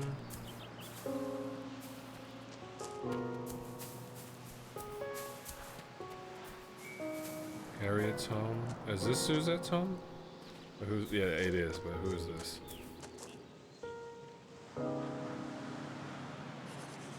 This village was revered as a sacred ground by the ancients. People used to live here, preserving traditions until it was deserted. Alright, very informative.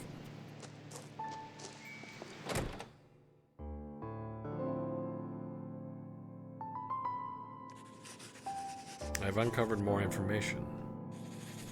Something very traumatic happened to your parents at the church 17 years ago. It seems it may have something to do with the boy in the photo, Herv. Soon afterwards, your father, Ronaldo, died. I still haven't found out what exactly happened. Yeah, I mean, it's a village, right? And a lot of people lived here. I don't understand why he's gotta go into the netherworld and talk to the dead. Like, this had to have been... Everybody in the village had to know what happened. Why not just interview people?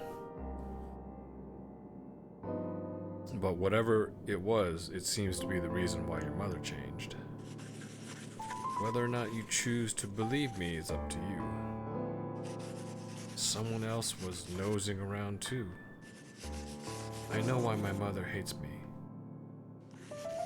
She left town by herself 17 years ago because she was pregnant with me. My father, who she left behind, died. Deep down, my mother always blamed me for what happened. So that's the scoop, huh? Looks like someone beat me to the story. But I want to know more about what happened to my family.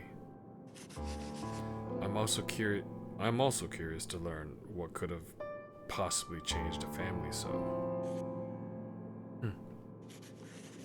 Oh, Regine wanted me to tell you something.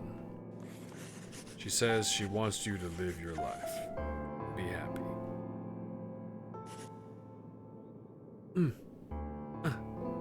What's that?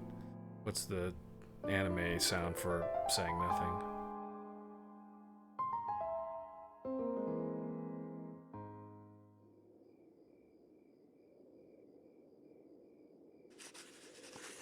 Deep down, my mother blamed me for what happened. I want to know what happened to my family 17 years ago. Herv might have been like an evil little brat and started a fire at the church or something? Who knows? So Ellen looked into what happened 17 years ago, perhaps in the netherworld.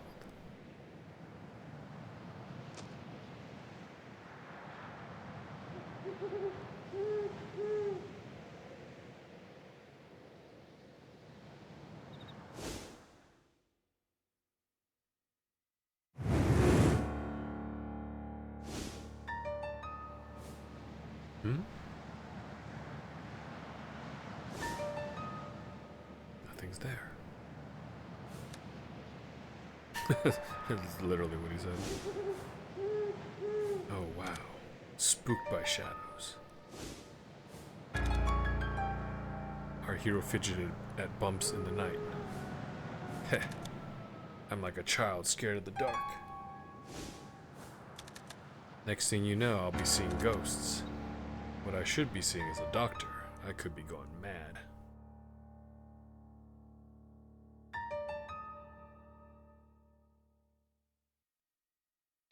Is that the end of chapter 1?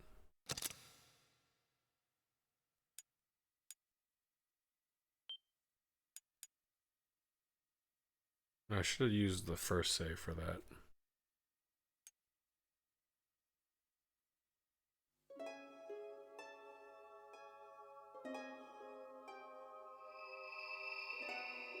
Okay, let's play as Ellen. Oh, if I have to level up all of her folk in the same way, it's gonna take forever. This is gonna be like an 80-hour game. Who was that person waiting at the cliff? And what happened in my past? Maybe I'll find my past in this village.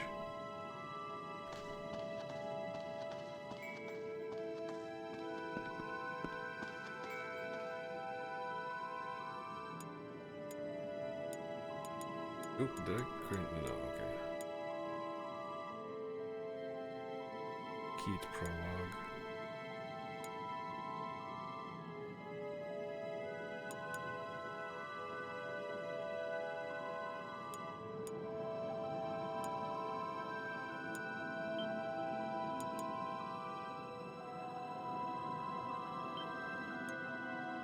Just override that. She's got a quaint little place.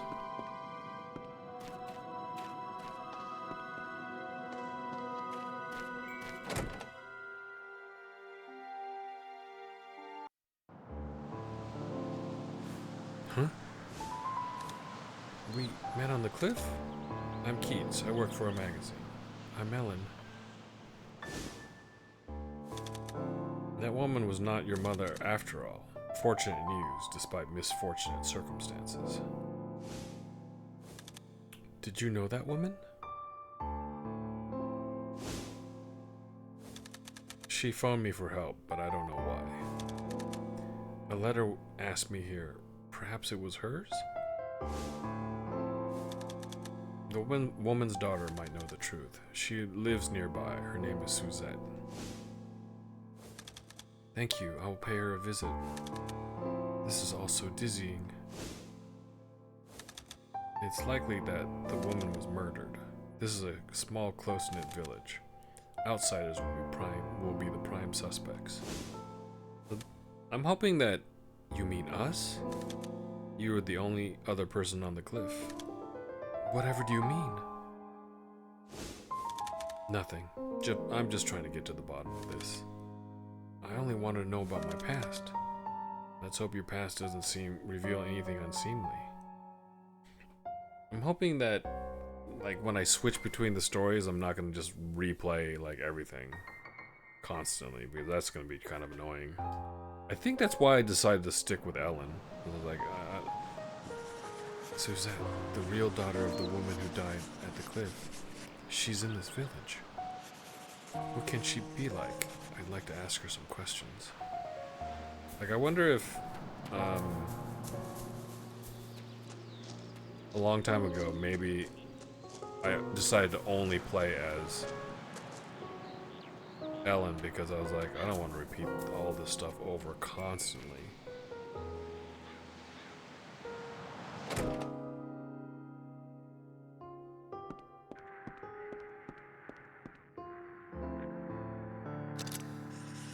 The pub is closed now, both during the day and night.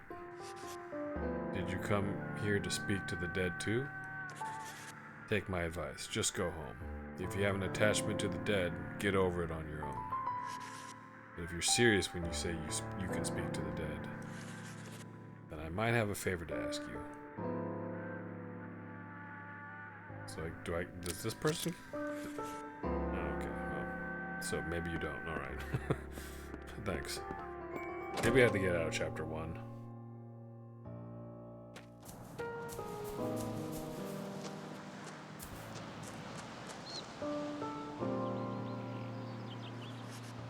I'm afraid I don't know anything. I'm sorry. Me? My husband, a doctor you may know, and I used to run a clinic here in the village. Okay. Let's just go to Suzette.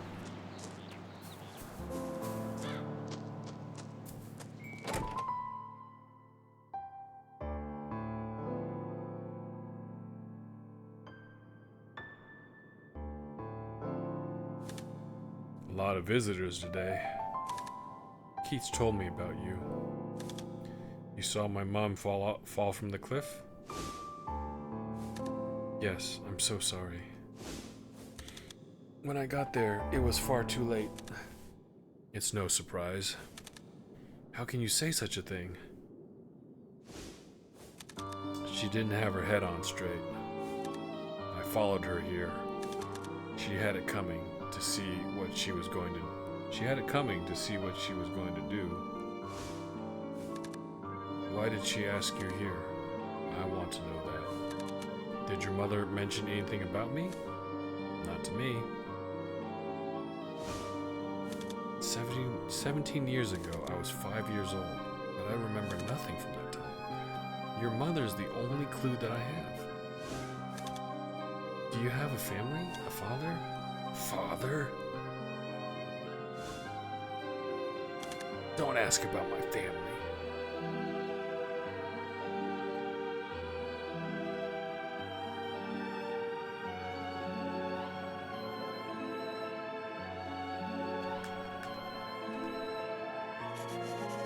My mother. There were days when she was totally convinced I was my dead older brother. She'd call me by his name and forbid me from going outside, saying I'd get killed. Sometimes I'd be trapped in the house for months. Other days, she'd realize I wasn't him, and she'd start saying I killed him and beat me. What made her that way? On Sam Hain, 17 years ago, my father fell over the cliff and died. That same day, my mother suddenly disappeared from the village. What do you think? Think? I imagine she must have been in shock. To leave like that without even having a funeral. Well, that's sweet. Most people would think that she pushed him over the cliff and then ran away. Some villagers said that they heard yelling and screaming coming from the house too. Why would she kill him? My guess is because maybe he was abusing my brother. That fits, don't you think? It's all just speculation. Now that my mother's gone, only the dead know the answers.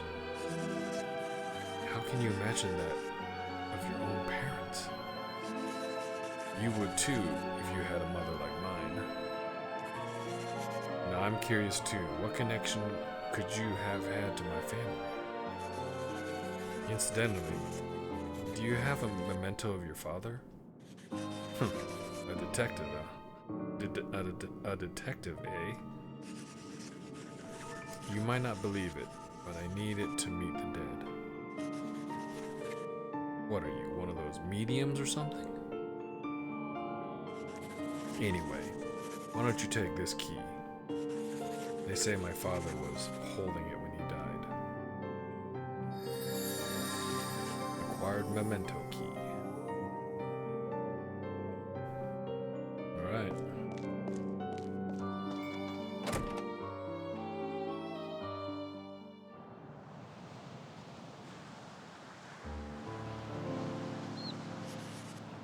Will offering this key at the henge allow me to meet Suzette's father in the netherworld?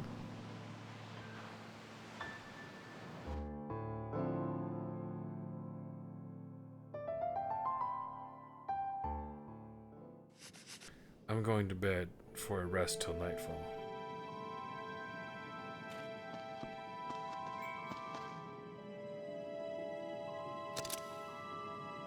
I'm exhausted.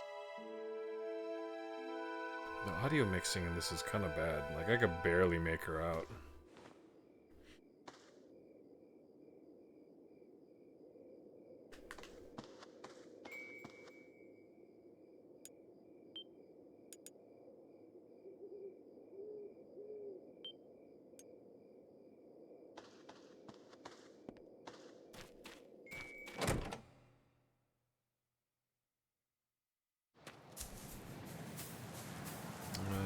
Hand should be this way.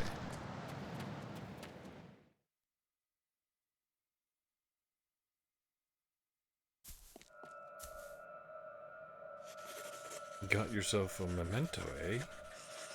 So to the netherworld again. Just make an offering of it. What will happen then? Listen very carefully, and you will hear a dead person's voice. It will give you the location of the door to the netherworld, a place with a significance to that person while alive. Okay.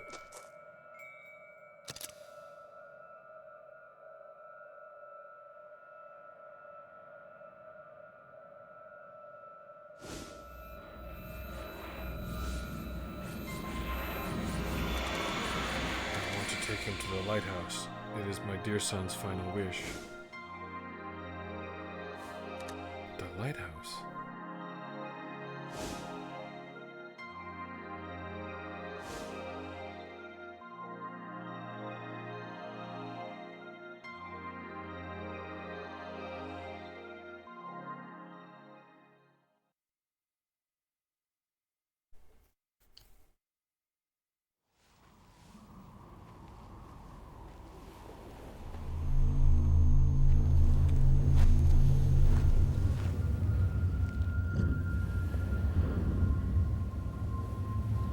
So far, this is all very similar to what's already done.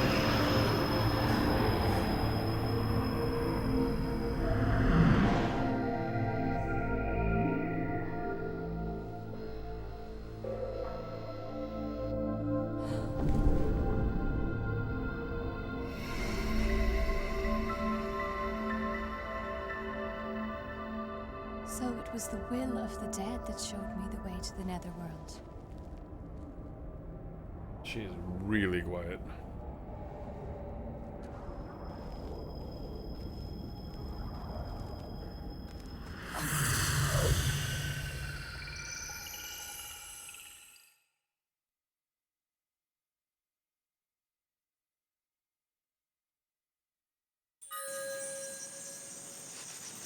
Wee-hee!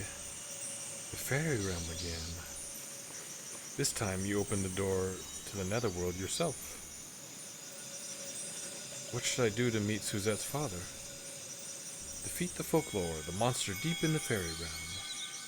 When someone dies with a strong emotion, their spirit is pulled into a Folklore. Defeat that Folklore, the spirits inside should be released. Oh, I could never do anything like that. Yes, you could. But first, let's go and see the fairy lord to get some advice. Is he someone important? Yes, he is. He knows everything. He'll tell us where the Folklore is. Wee-hee-hee. I bet he'll give you a really warm welcome. Almost forgot. If you're going to travel the netherworld, you should take this. Acquired Fairy Realm Picture Book, page 1.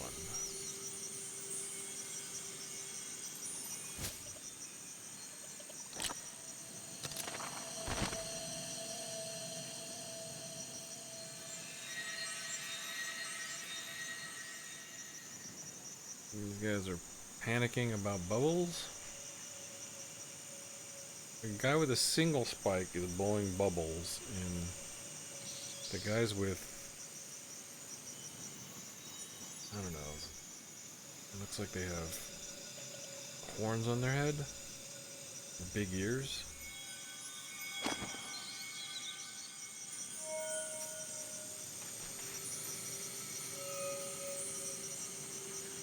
Wee-hee-hee.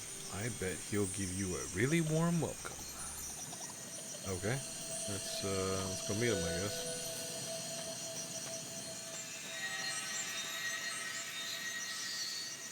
Hello and welcome. This is the Fairy Realm, where we fairies live. On behalf of the Fairy Lord, we have long welcomed the living. Heed our advice well.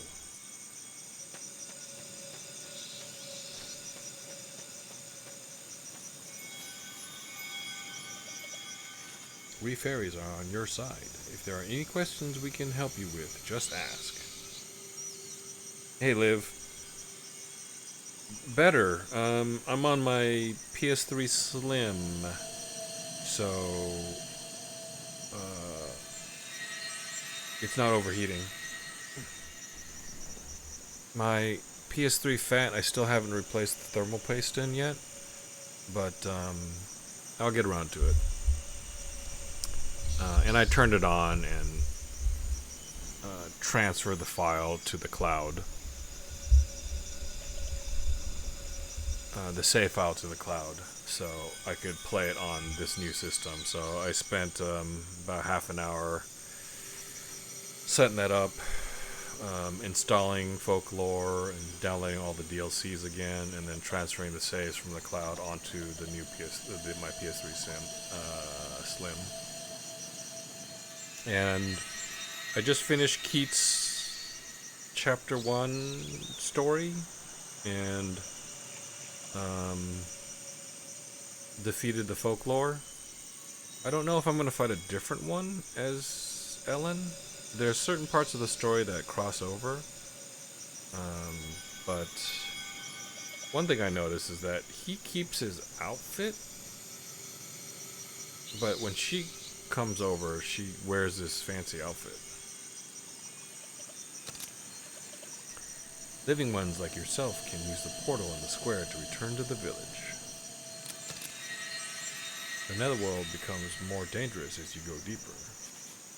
When you're in trouble, just touch a portal that radiates brilliant light. Your injuries will be healed.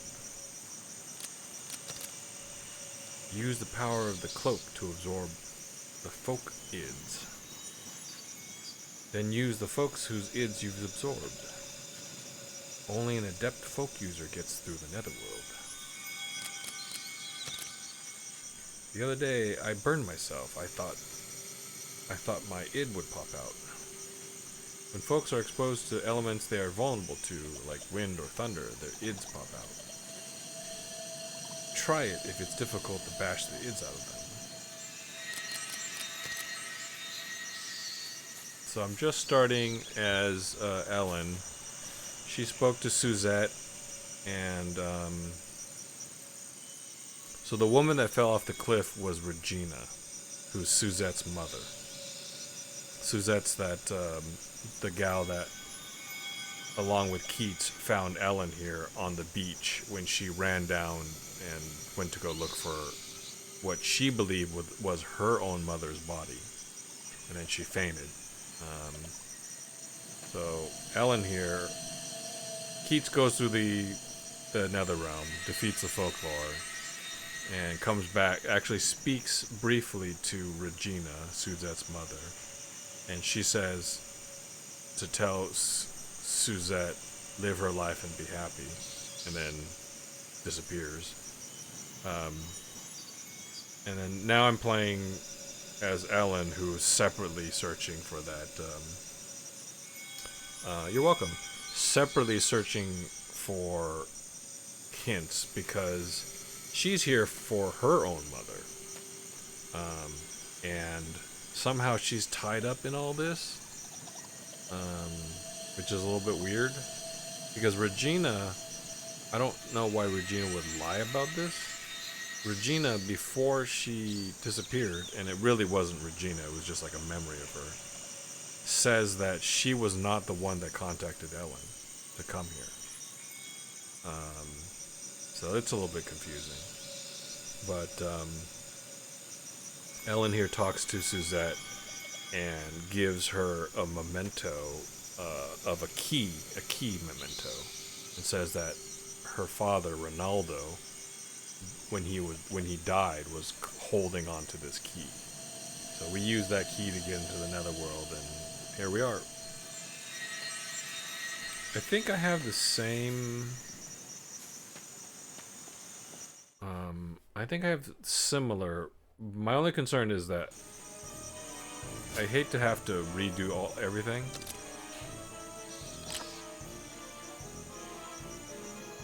Yeah, I think I had to redo everything. Absorb 10 kill Muli IDs. Hankies. The hanky is different. Okay. A hanky and a pook are different. 3 impit.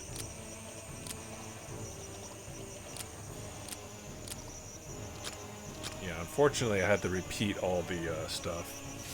It looks like.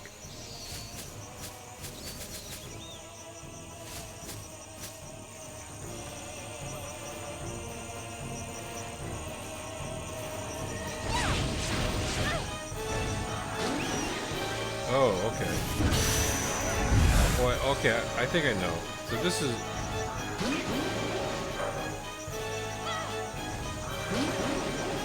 I think maybe these guys are vulnerable to this?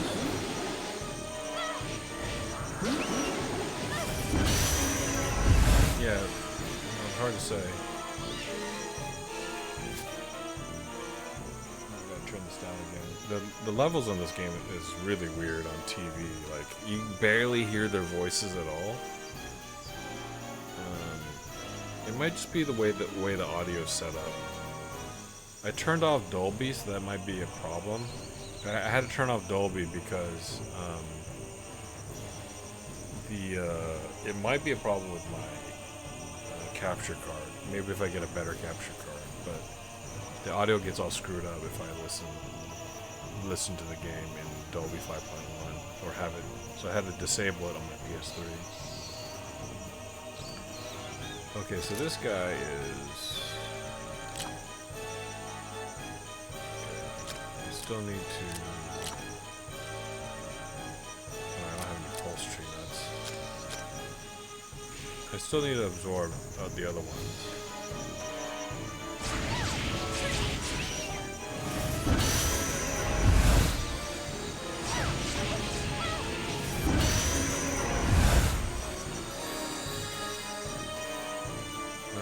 Where am I going?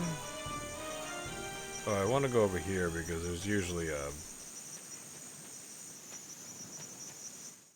Well, we want to go to each room at least once. Each time. Oh, there's a bunch of different things here. Bet you I can't open them all. So I can't open the blue. Okay, so these are hankies. Pretty easy to take out.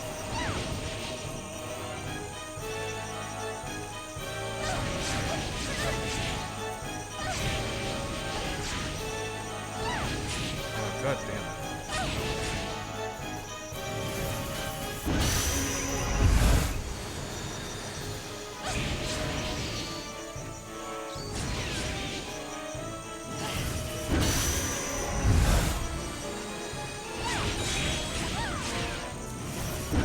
Pretty easy. These guys are easy to take out. I don't think I have anything that could break this.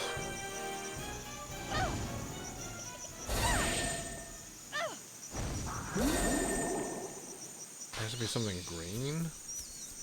I could break the silver ones. I think the silver ones probably break with anything. I don't think I could break the blue ones. So I'd have to come back here to collect these. Alright, so they do make the content a little bit different.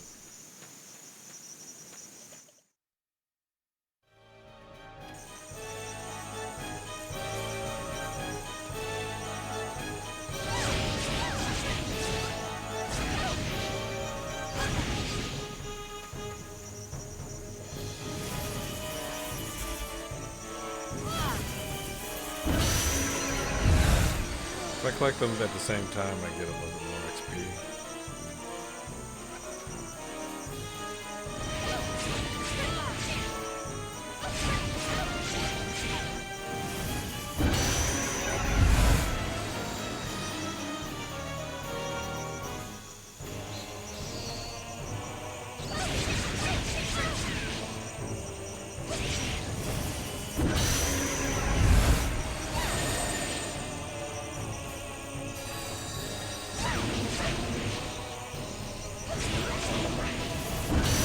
Say I actually do a little more damage to that one.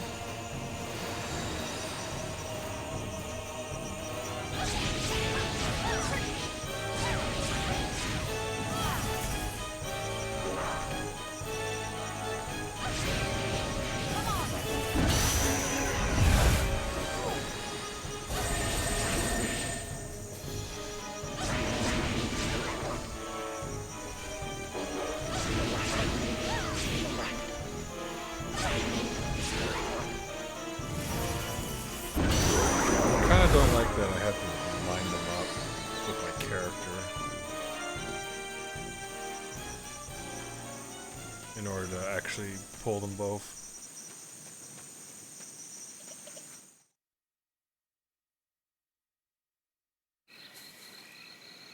Oh, it's another safe area. Anything you'd like to know? Battles, glowing objects. I think I already talked to it. Battles aren't simply a matter of tossing folks at the enemy. Lock on your aim with the L1 button. Press the R2 button to evade. Many different tricks to try. I think I've talked to...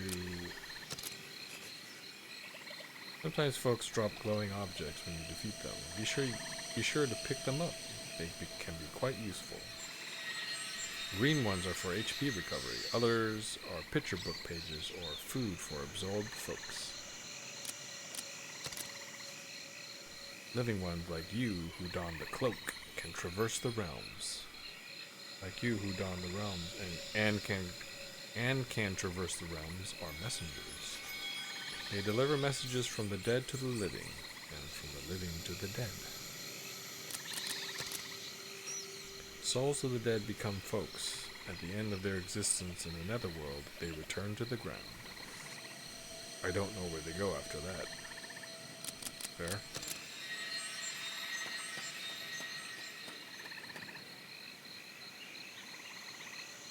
Are these different conversations? Well, no messengers in a while. Long ago, the living used to visit frequently, but now they never do. Why have they forgotten they can visit the land of the dead? Can I talk to this guy separately?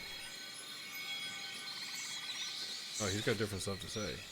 You came in search of the dead? This time you commune with one and open the door? Use the audience hall, and the dead you seek should meet you. Alright.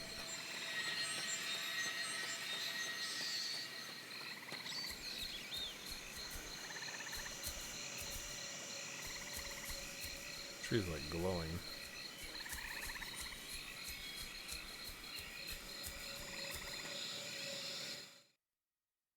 So they reuse the same areas, they change up the encounters, they change up the conversations a little bit, I think.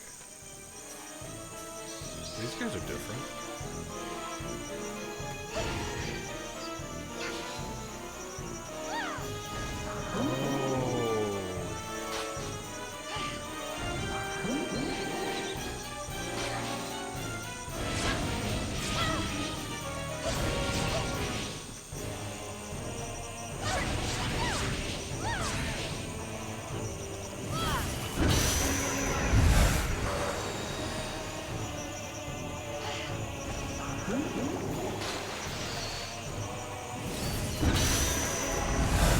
So I could hit him with the input idea it absorbed.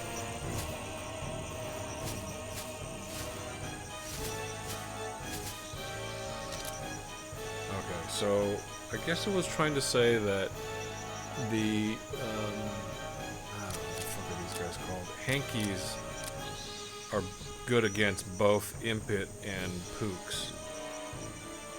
I hope you don't mind reading. Too bad there isn't voice acting in it. Oh, I don't mind. For a while I was trying to do different voices for them. And I just try to change the tone at least a little bit so it sounds different, so it's not just myself talking to myself. This little fiend is wicked and always up to no good, but it isn't very powerful. Sometimes seems to be kindly, but always has ulterior motives. Playing with soap bubbles is a popular pastime lately. I think I talked about that guy last time. Okay, so Impits. Okay, I need Aqua Liquid. Okay, so I need to defeat 3 Impits with Hanky. Okay, so I'm gonna farm that. Okay, there's a guy right there. Oh, got him.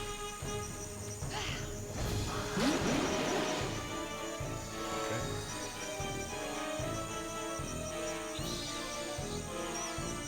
So when they ask you to defeat them, you actually have to kill them without absorbing them. Cold tree nut. This is usually an ambush point. Oh, there's no more. All right, I'm gonna farm those guys. Yeah, I probably don't need to. There's probably more. It's gonna take forever if I constantly repeat areas. I'll run into some more. Oh, this is a quiet area. Okay.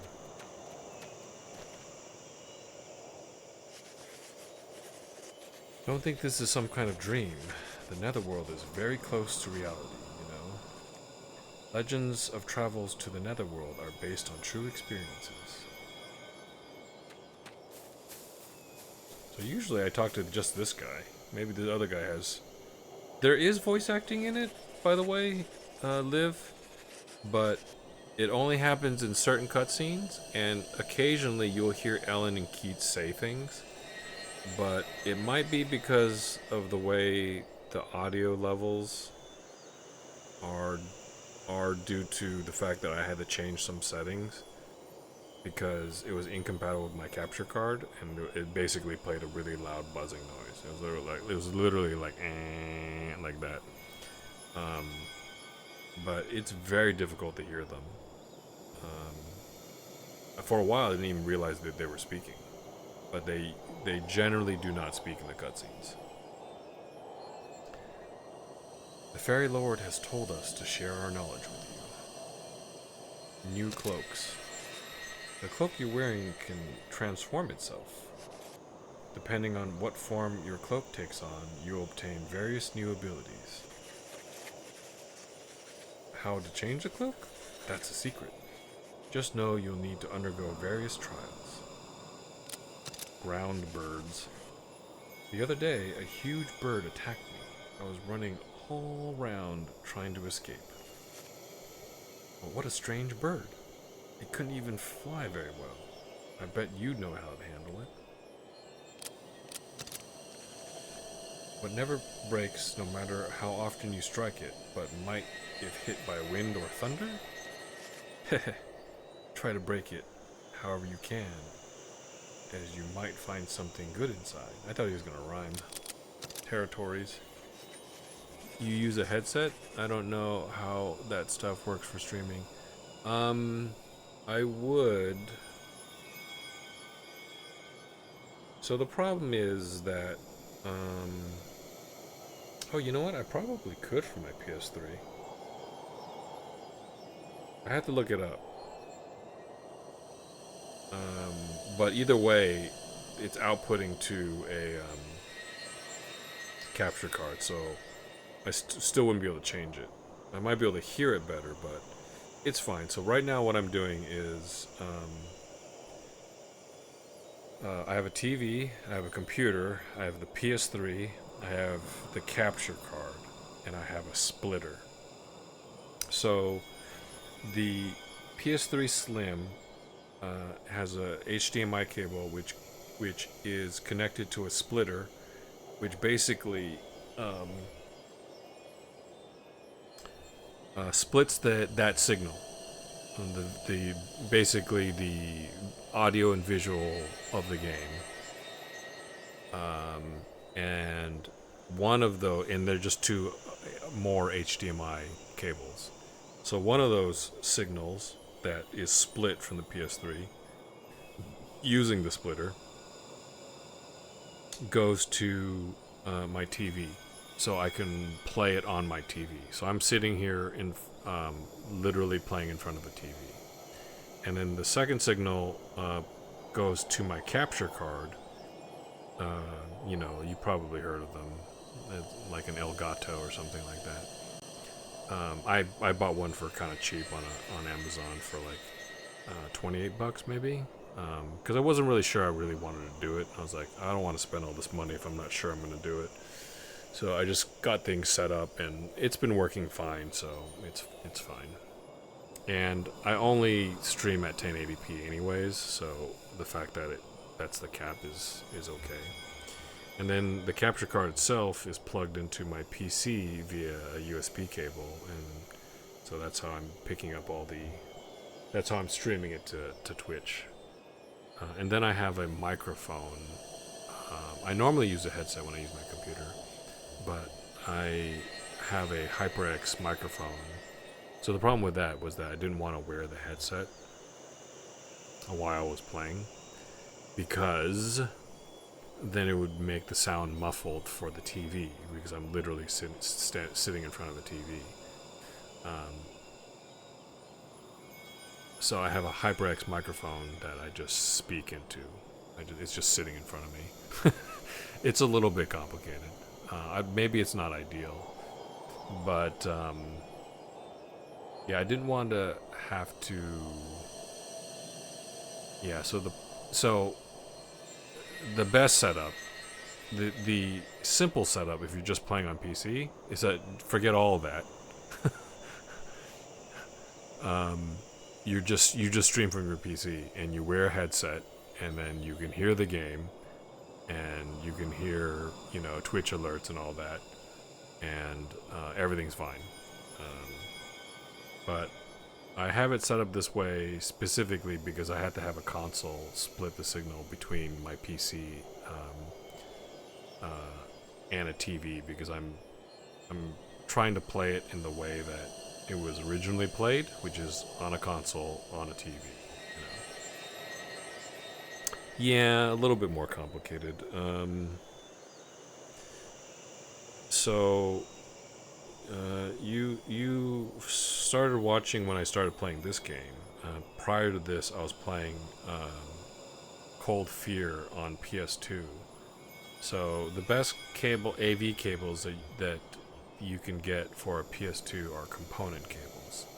That's the one that has like 5 different colors on it, unlike the RGB cables that, like, say, a PlayStation supports. For that, it's very similar to this, except I also run it through hardware upscaler. So the PS2, instead of those cables going to the TV, they go to the RetroTink 5X Pro, which is a hardware upscaler. Basically, it takes the signal for an older game or a console, and then upscales it to a larger image so that it looks better, basically. So that we're not taking a small image and then just physically making it larger. Like, imagine looking at a 640 by 480 video on your PC and then making it full screen. It would look terrible. It would look fine, sort of, right? If you looked at it at the original resolution, 640 by 480, just like within your 1080p, 1440p or 2K monitor. 4K monitor. But if you like stretched it out, then it will look bad. So rather than stretch out a small video, it makes the video, it upscales it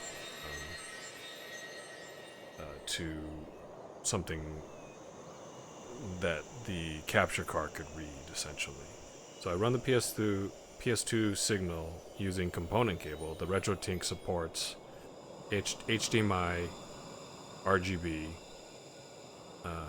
It supports component, RGB, and S video, and S-Cart, which is a European standard.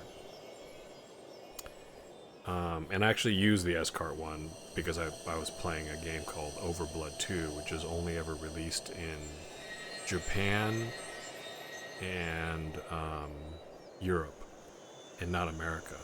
I didn't pick up the Japanese version of the game because I can't read Japanese. The European version of the game is in English, so I picked up the PAL version, but when I plugged it in and started playing it, because technically Japanese TVs... Sorry, this is probably really boring. I'll just finish it and keep playing. But I'll just finish what I'm saying, and then we'll keep playing. Japanese TVs and American TVs, I'm from the United States, are technically have the same video standard. So it's just NTSC and NTSCJ. And do you region unlock in order to play that? Yes, and I'll explain that in a second. the but PAL had a different. But PAL TVs are a different standard than Japanese and North American TVs, which are NTSC, right? So I had to get the S-cart cable, custom made. It sounds fancy, but it's not. They just make them to order because they don't just have them sitting around. But it took something like 5 weeks to get it because you place the order, then you're in a queue, and then they make it, and then they had to ship it, and it took a long time. But I finally got it, and it solved the problem. You could play it without the S-cart, but it would be like this weird color banding, and like it was missing blues or something like that. Anyways, Overblood 2 is great, by the way.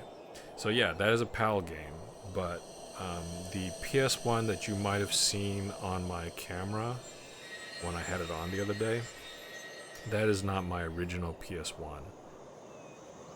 It was a gift, and a friend of mine gave me her PS1, which was chipped, but it's an older physical mod chip that's welded onto the board. She gave me that along with a controller and I think a memory card, a multi-tap. Did I say controller? And then she also gave me a copy of Bust a Groove 2, and Poi Poi. So that was really nice of her. But because her PlayStation was chipped, it could play region free, right? Because PlayStation 1 was region locked. So I was able to play. That's how I was able to play Overblood 2, basically. That said, it's an older mod chip. So that was handy. It was an older mod chip, and that there was certain games that Sony put out that could detect the older mod chip. And like if you try to start up a game that came out after that mod chip had been out for like a year, then the game wouldn't start. And it was a special message, a snitch hotline came up. I would like to region unlock mine to dive into the DDR games from Japan. Yeah, they have completely different soundtracks, right? They have like totally different songs. So yeah, you absolutely could get like double the content. You could get double the content. Have you ever played Elite Beat Agents on DS? Really fun rhythm game.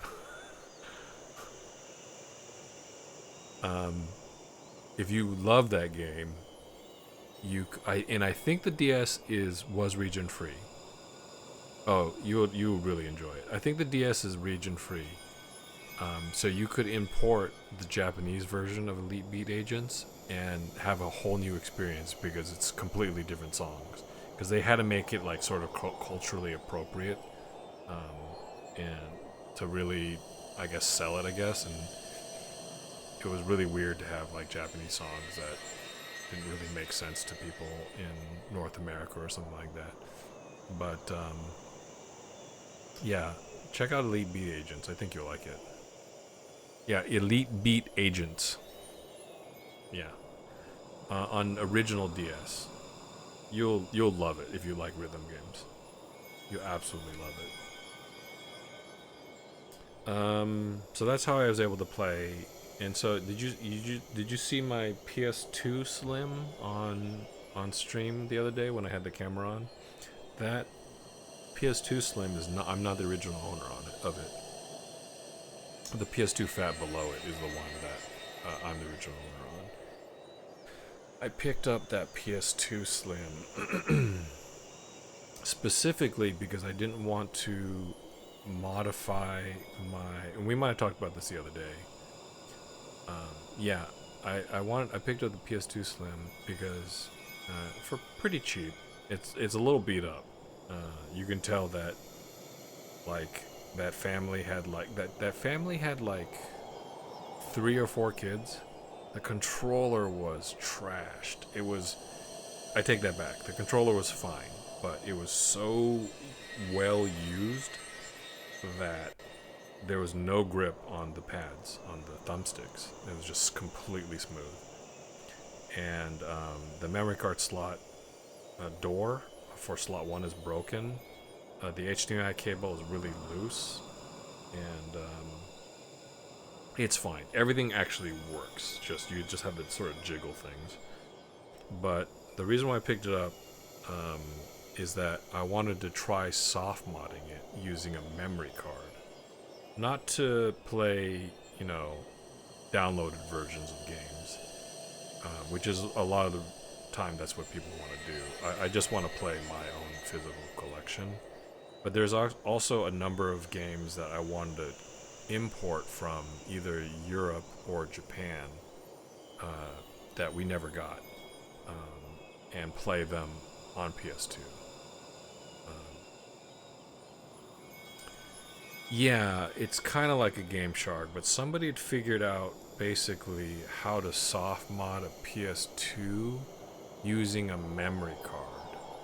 Basically, you just put the memory card in and then start it up and then go to the system settings or whatever like that. And it just automatically launches. It just works. You don't have to do anything to it. So I got a hold of the memory card with all that stuff. And you can do it on your own. You can just get a memory. It's complicated, but essentially, you had to get an adapter to be able to write to a PS2 memory card. And I was like, I don't want to go through this trouble. I'll just buy one. So it was something like $20 or something like that on Amazon. Technically grayware. So somebody just got a memory card and did all that stuff for you, and then just sells it on Amazon.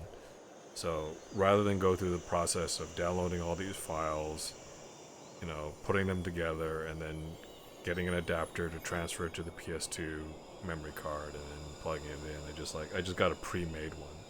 So I've yet to test it again. In fact, I don't even know where that card is now that I think about it. Shoot. But yeah, there's a couple of European PS2 games maybe that I wanted to try.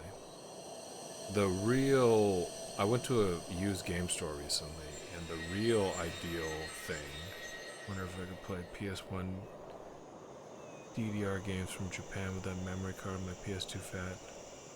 PS2.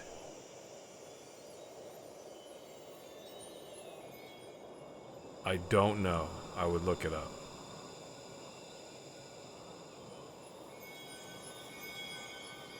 Maybe not.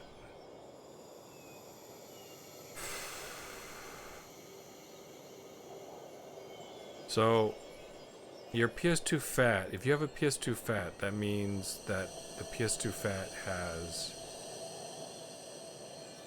a PS1 chip in it. Unfortunately, I think that means that you'd have to defeat that PS1 chip, because that PS1 chip is region encoded itself. I know it's really complicated. I spent a long time looking all this stuff up, but you definitely want to look it up. I think for me, what might work out is getting a Japanese PS3 fat. If you get a Japanese PS3 fat, okay, so that doesn't solve all my problems actually. But if you got a Japanese PS3 fat, then all the games. Okay, so this is what's interesting. I think a PS3 is actually not region free, but PS2 and PS1 are. But if I got a PS3, Japanese PS3 fat, then I could play Japanese PS1 and PS2 games on it. But then it starts to get really complicated. I was at a used game store, and somebody there said that it sounded a little sketchy, but somebody got a hold of a PS3 dev kit, and it was basically a fully unlocked PS3. But they're asking for like more than 1,000 for it or something like that. But a dev kit would basically allow you to play any region because it's fully unlocked. You know, yeah, that would have been neat, I think. Anyways, sorry. Boring story time over. The stronger folks have their own territories. To advance through such areas, the folks' sanction is needed. Okay. A little confusing. Oh wait, this guy has something separate to say? Have you found the dead one you seek yet? Perhaps you should ask the fairy lord for advice. Okay, so Keats didn't get an audience, but I guess Ellen's gonna be able to get an audience. Yeah, it was kind of funny too because I could tell it was kind of a little sketchy. He said that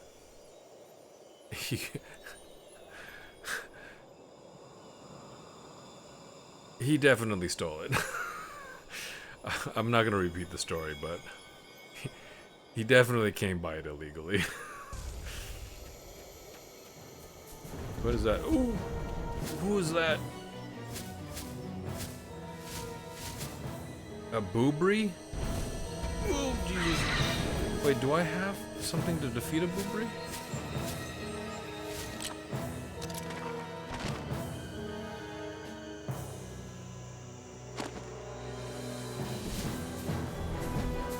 I guess I'm trying to figure this out. Oops.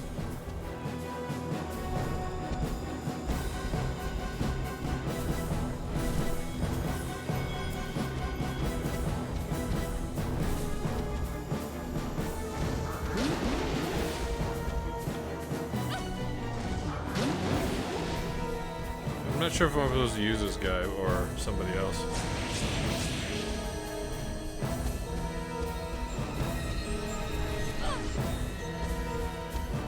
Oh, maybe I'm supposed to use this thing.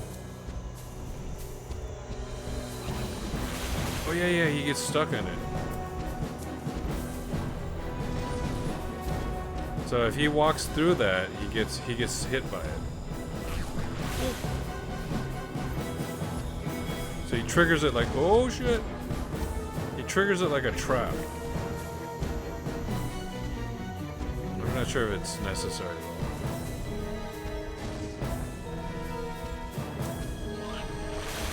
though. Oh, he's immune to that. He's actually immune to it.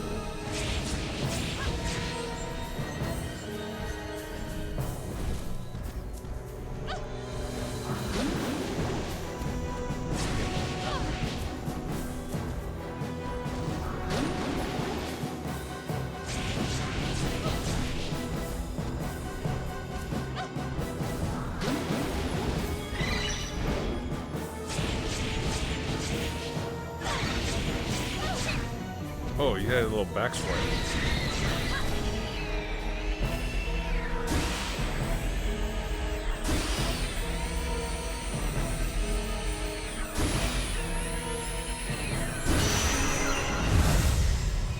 Got my first boobry. Boobry is absorbed. Wings push wind to wide forward area. Alright. A giant ferocious bird that lives near the water's edge and mercilessly devours any who approach. It's rumored to transform into a horse and gallop across the water. You can see that. Okay, so get 3 of them and then defeat 10 folks with boobry. And there's a secret one. Probably this one is just absorb even more boobries.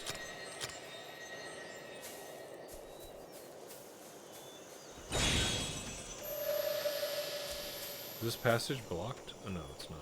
Okay.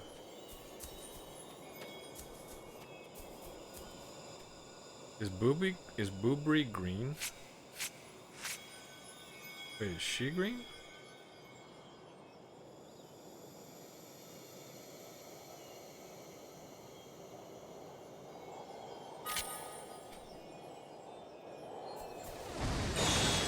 Oh yeah, she can destroy that.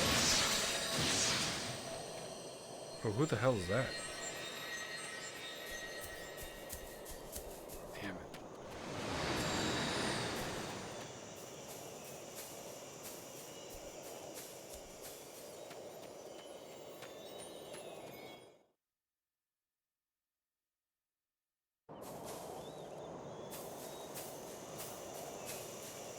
You know, I'm probably gonna have to go back there later anyway, so I'm not gonna go back.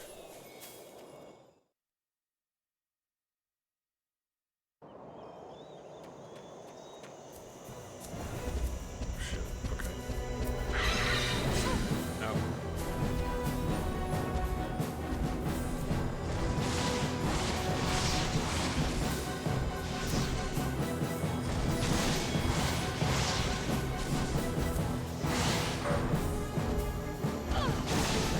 Probably isn't really good.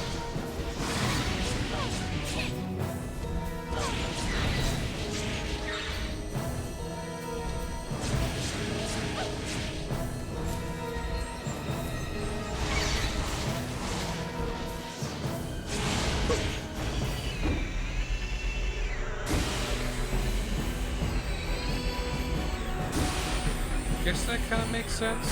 That he's vulnerable to wind. I guess.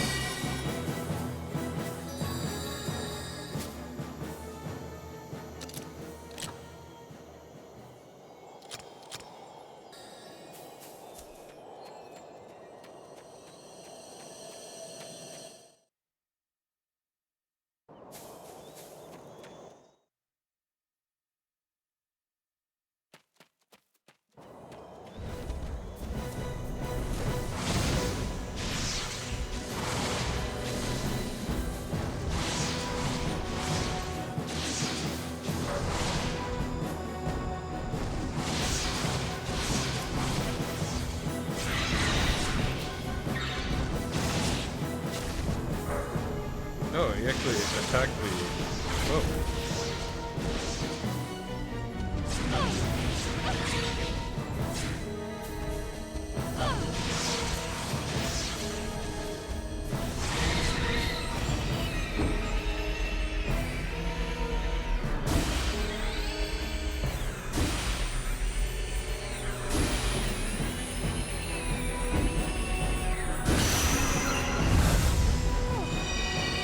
Not too hard to absorb.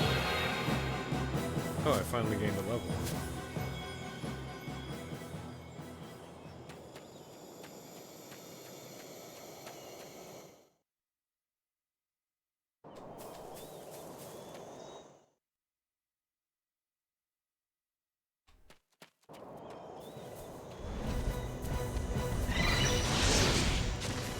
Ouch.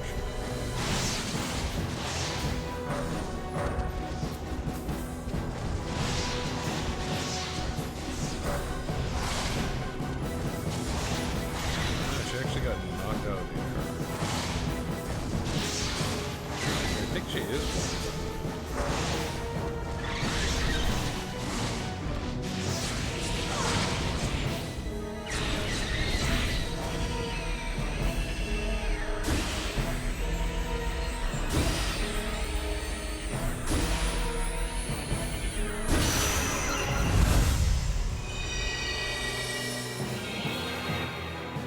Okay. What does he actually do?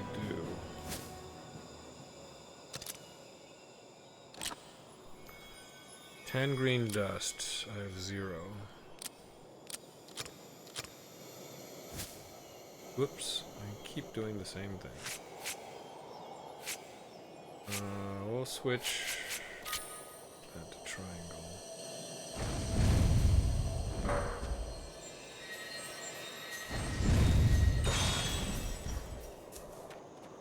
Oh, you know what? I probably could have destroyed that green thing with this guy. Since he's probably also wind. These guys are crazy looking. Oh, did she put him to sleep? And then ran.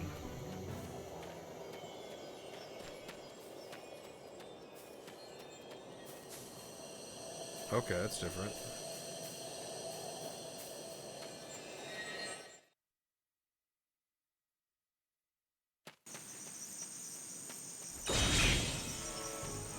Who the?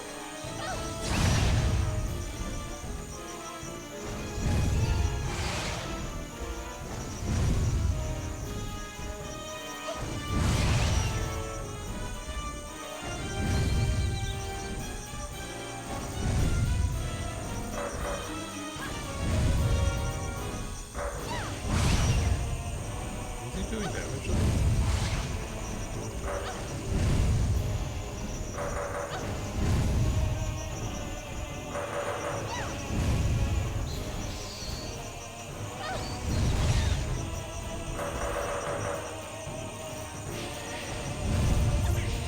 I can't really tell if I'm hitting this guy.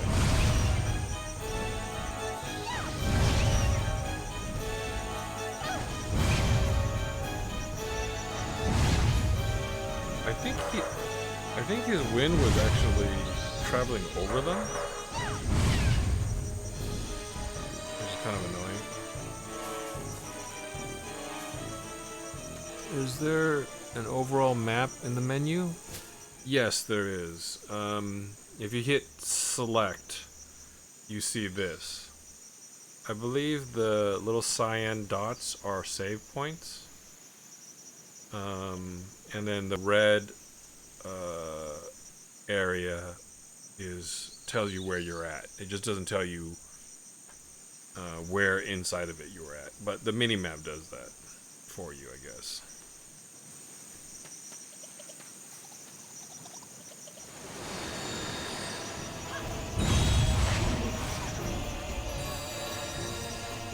What was in that?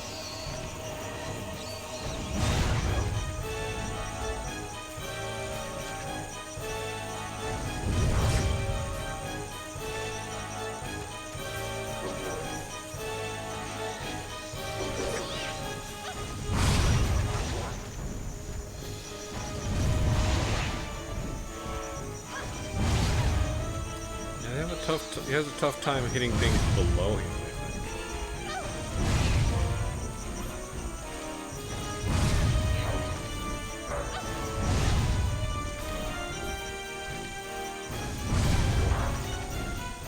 Try to finish that guy off because if I don't do it soon enough, he's just gonna heal again.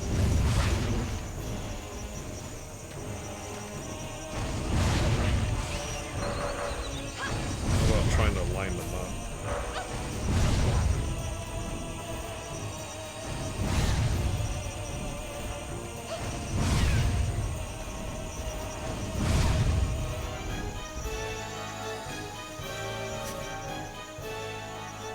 Hope you don't mind questions. I can be quiet and chill. No, absolutely. It's the reason why I started streaming was so I could chat with people and play. I absolutely don't mind talking to people, especially when it's about the game or retro gaming in general. Let's see. Alright, I needed to take out 4 more guys with Boobry.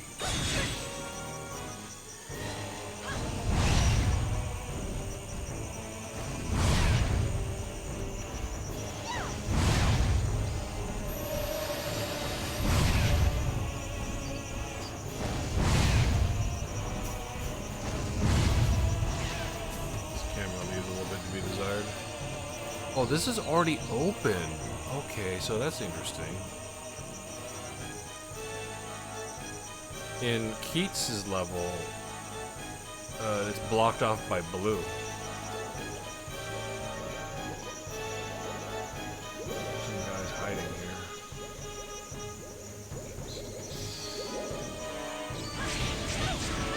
unaffected.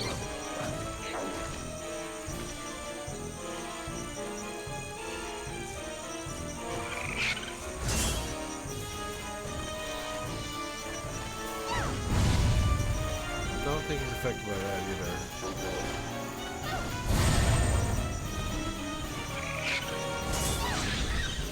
Oh, he just took out.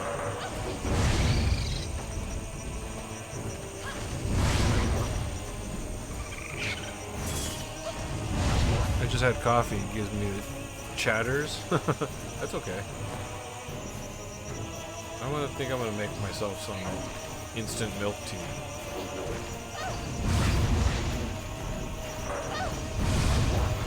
I don't have any good coffee in the house.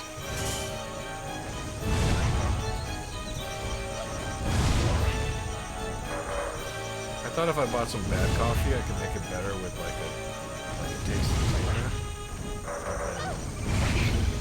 Kind of ran out of it. Okay, so his attack bar is increased now.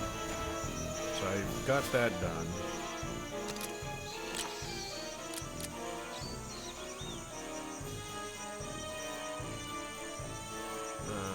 And then Mandragoras. We haven't met those guys yet. What kind of gaming do you usually do, Liz?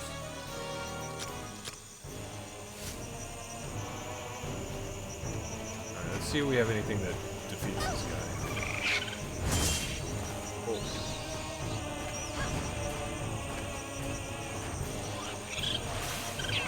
Doesn't seem to be affected by that. What do we have? Hanky? It wouldn't be Hanky.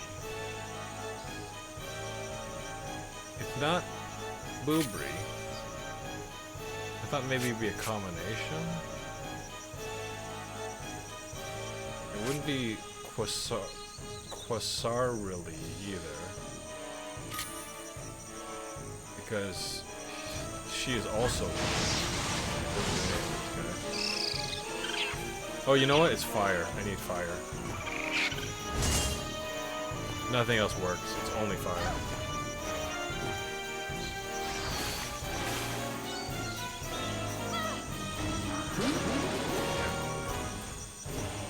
Nothing else is gonna work.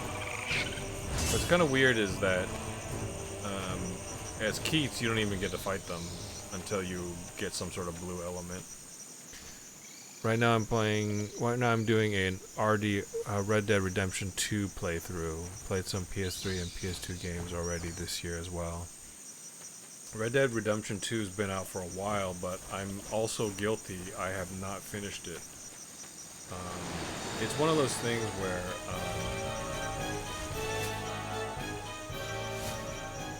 definitely was. I mean, I was super enjoying it and just taking my time with it, but.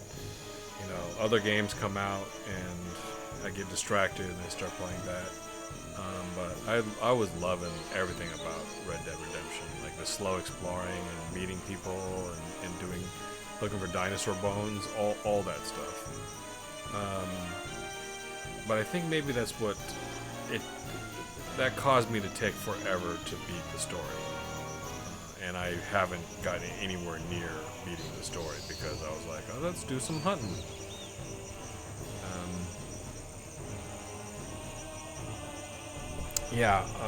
RDR1 I played on 360 back in the day, and I did enjoy that for sure.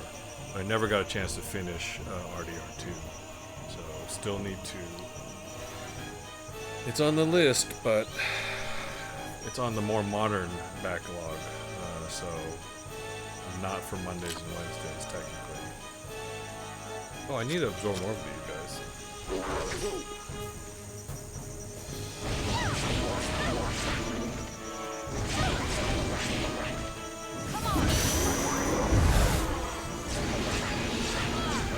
A lot more damage than things.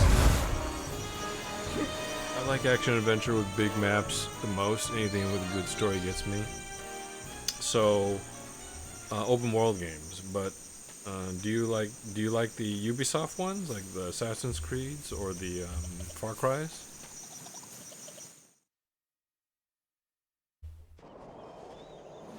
Oh shit!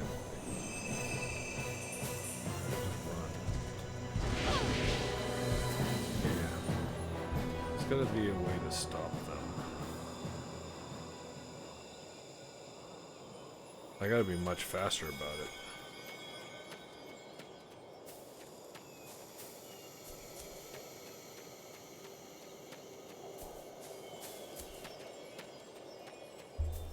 I tried Assassin's Creed 1, probably should have skipped to 2 maybe. I should try them again. I ran into the same problem with the original Assassin's Creed. I was trying to 100% it, like all the different challenges and such, and then fell off of it. I'm told that 2 is the best. Let me see if I can catch these guys.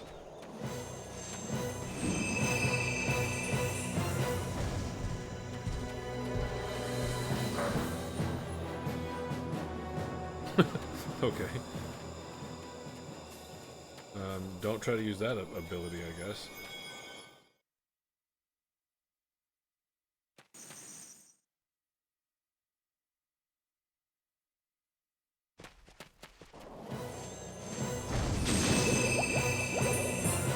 I just got put to sleep. Kate Chi.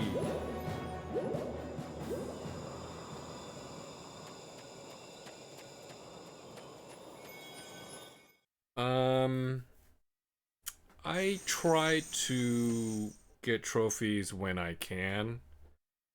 But I will say I don't try to necessarily 100%. Oh my god. I think they track you until they actually do the attack. I think I've only got 8 plats on PSN. So I'm pretty high level. But let's see. But it's over a ton of trophies, not because of plats, so to speak. Let's see. Can we see that information here?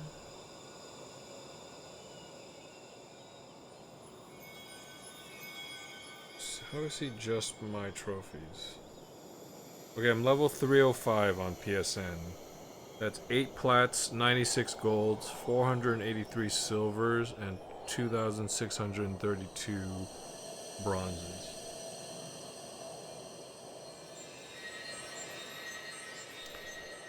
I've only platinum Alice Madness Returns. Really? That's weird. Got close with Skyrim though. Still mad that game for bugging my platinum. I'm level 206. Bugging your platinum? Oh, yeah. I think the worst is when they there's a couple annoying things about it. Like you 100% a game and then they add DLC and then you're like 87% and you're like, what? Bethesda, yeah, exactly. That's part of the appeal of Bethesda games.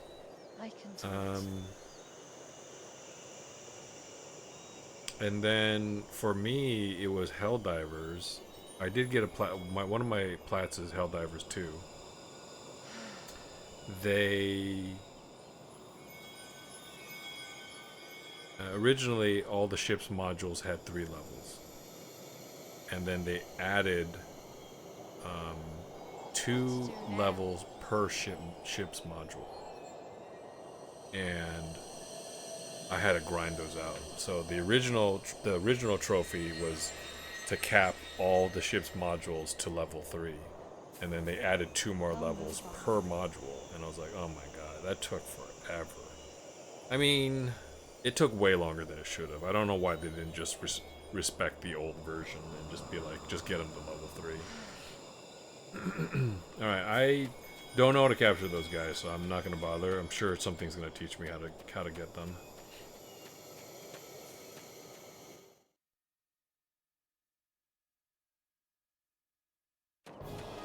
Do I need more of these guys?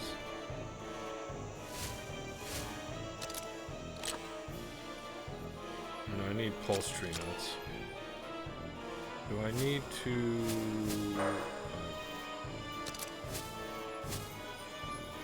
Kate She. Impit. I don't have enough of it. Alright, I'm gonna skip all these guys. Oh, there's more guys over there.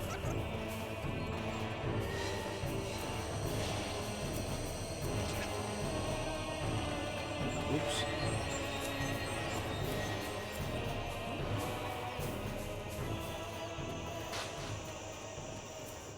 That's a good room for farming, farming kills, so to speak.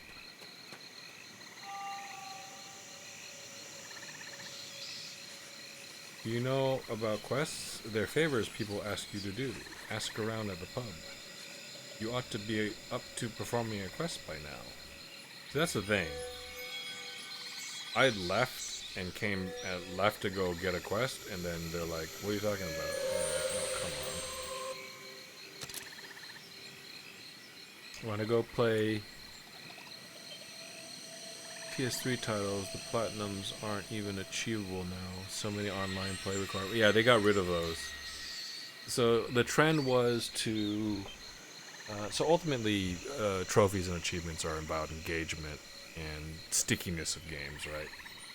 And so, you'll tend to. That's why you'll tend to have a lot of low-hanging fruit achievements that you can get in the first 30 minutes to an hour of a game. It's like, oh hey, you know, a little rush, getting a little reward and stuff. You know, they're trying to play into that behavior, I guess. The thing that a lot of games don't do anymore are difficulty-based achievements and online ones. And I remember there's really trash achievements too, where it's like team kill somebody, and it's like, really, you're gonna make a team achievement around team killing?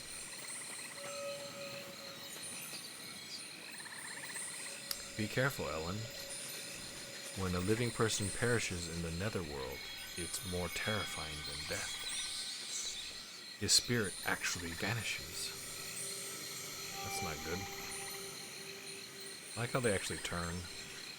Please don't think of us as a dream or an illusion.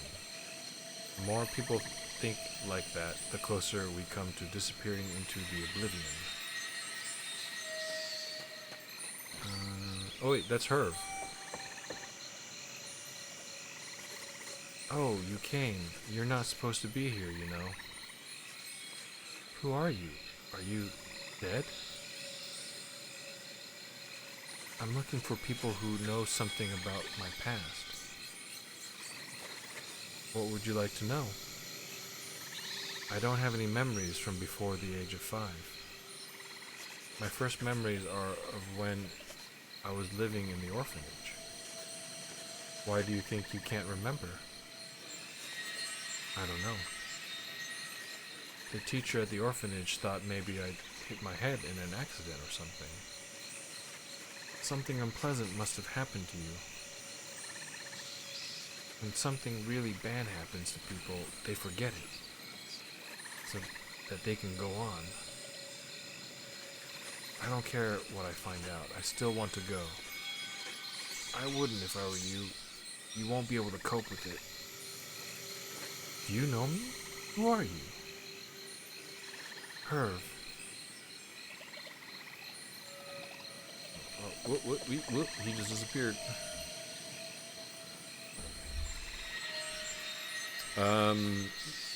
We might have talked about this yesterday, Liv. This game is so old, it predates trophies. So it was like a PS3 launch title, and does not have any trophies, and Sony did not require them to add them retroactively. Yeah, there's a couple of games that PS3 didn't launch with a trophy system. It was proved to be so popular on Xbox 360 that they were like, okay, we gotta do this. No, this was like a year later. There was a couple games that did. There was a couple games that were right on the border that didn't have them at launch, and then they added them later. And that might have been certain situations where it's kind of like Sony's like, well, we got this requirement now, and they're like, well, we didn't know you were gonna have this requirement, and they're like, okay, just ship the game on time and then add it later. You're blowing my mind. Yeah, I have at least 2 games without trophies. This is one of them, Folklore, and another one of them is Untold Legends Dark Kingdom, which I believe also does not have trophies.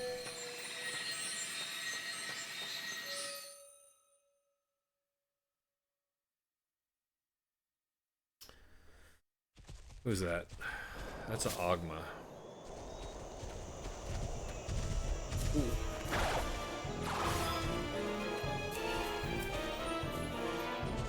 Did I get anybody new? Did I get like a... Oh, I got this guy, yeah. I got a Blueberry.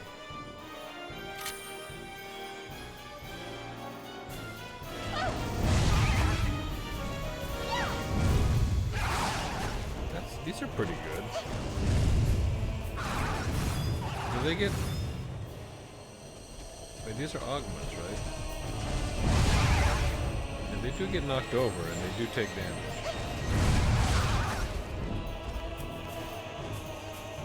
Having to deal with 2.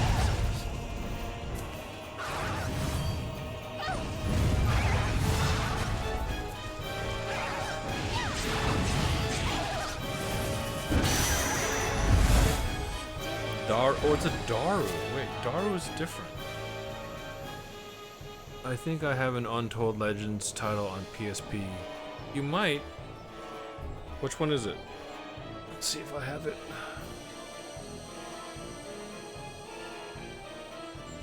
I use price charting to record all my stuff.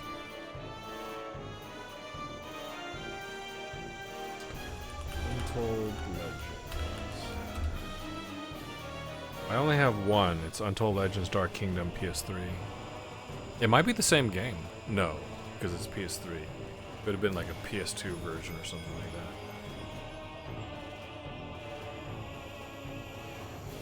that. It might just be... Yeah, that makes sense. Oh, yeah, that makes sense because there was probably an Untold Legends on PS2 and then they just updated it for PS3 and got it out at launch and called it Dark Kingdom instead. The Brotherhood of the Blade. Yeah, okay. Yeah, that makes sense.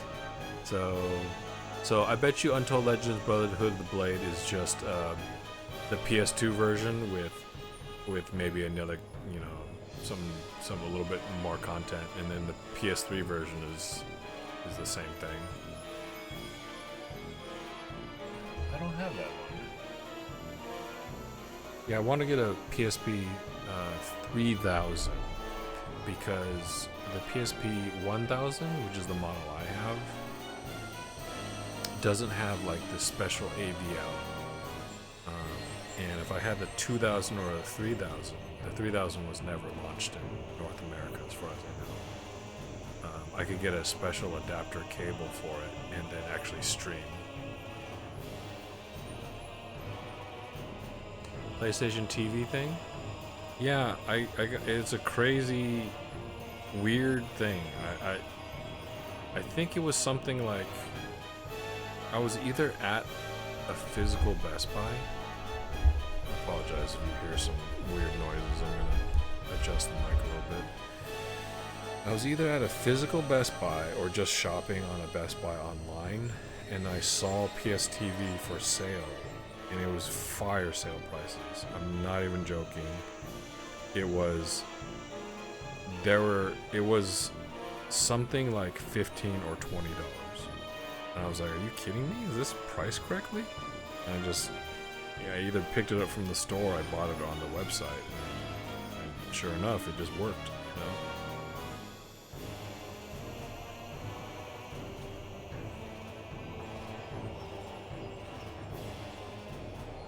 Let me, really quick, a little bit of channel modding. How much were they asking for it?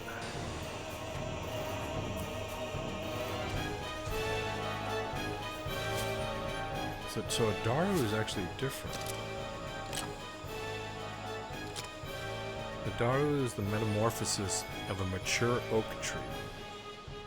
Often revered as the king of the forest, its presence and broad expansiveness have won over many a fairy.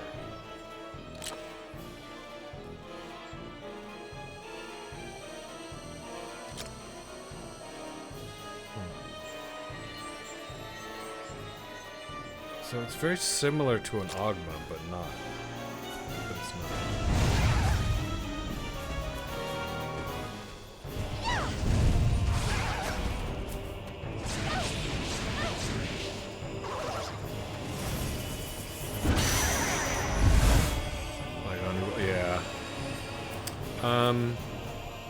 So as far as I know, it's just a PS Vita without a screen. So if you and PS Vita games are still very collectible. Like you can get Vita games for pretty cheap. Although that's changing a little bit. The thing that hasn't popped off is PSP. I think it's Vita that you still might be able to get some decent deals for. Oh, the PSTV, as far as I know, it was a... Oh no, it's a PlayStation TV is a screenless PS Vita. To the best of my knowledge, it cannot play UMDs. Oh, but you know what? Since a Vita can play PSP games, then yes, you would be able to play PSP games on it. If you have the files. So a lot of PSP games were sold digitally, right? So you could play PSP games, yes. But it does not play UMDs. It has a slot for PlayStation Vita cartridges, but not a UMD slot.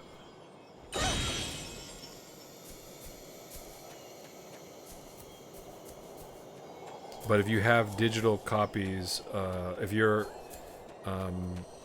able to either put digital copies on a memory card for PlayStation Vita. Why are these all empty? Or because on the PlayStation Vita you should be able to connect to the PlayStation Store. And, if you connect with your PlayStation account and you own Vita games, then you can download them. Just be careful, though, because I don't know what your stance is on... Who's this guy? I personally don't use emulation. I know it's a very popular option for people. But... just make sure that you don't ever... Oh, whoops.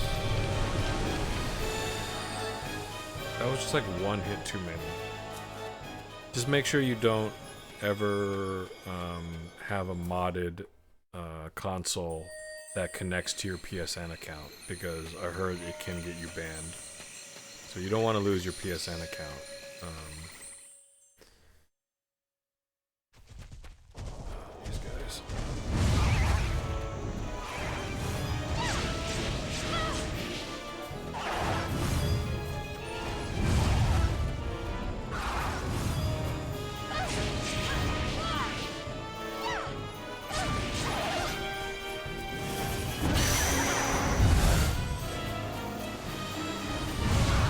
So, like with this console, I'm not the original owner on it. I picked it up from a used record store. Ooh. So before yeah, that would be sad. So before I hooked it up, I completely nuked the firmware and the hard drive. And I did it like several times just to be sure. Because although I don't believe the previous owner actually modded the console, I had to make sure. So you have to not only delete format the hard drive completely, not just reinstall the OS on it. You have to format it. like a Windows format. And the PlayStation can do that. But on top of that, you had to flash the firmware with the original firmware from Sony, so that there's no trace of any sort of shenanigans on it.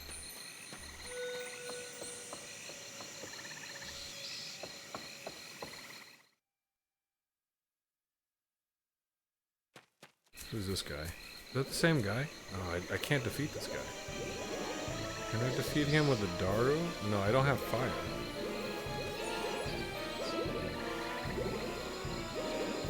I just have to run past him, I guess. Can't do anything about him. Oops.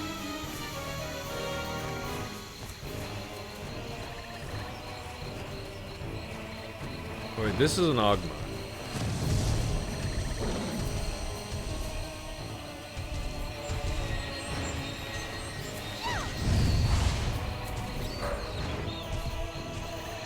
Doesn't seem too affected by...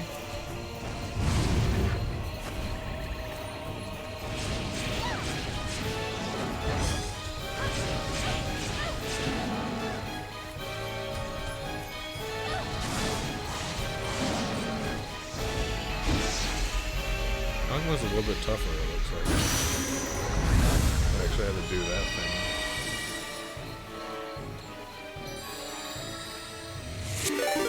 Yo, Remy. Ivy, thank you so much for the raid. How was Resident Evil 9?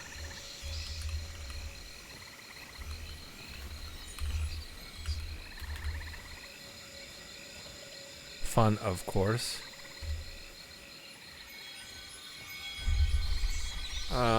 I've said it before, but for the people in the cheap seats, if you're not following Operation X Ivy, we just call her Ivy, you're missing out. She plays all sorts of fun games. I'd say she's a variety streamer.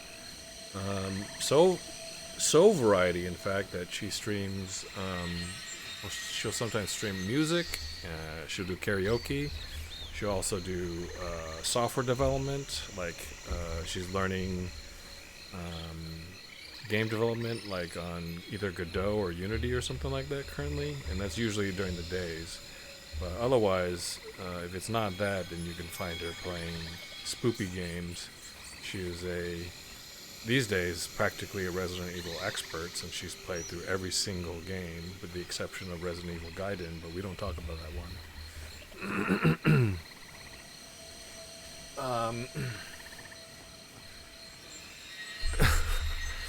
But yeah, thanks for the raid, and everybody who came along for the ride.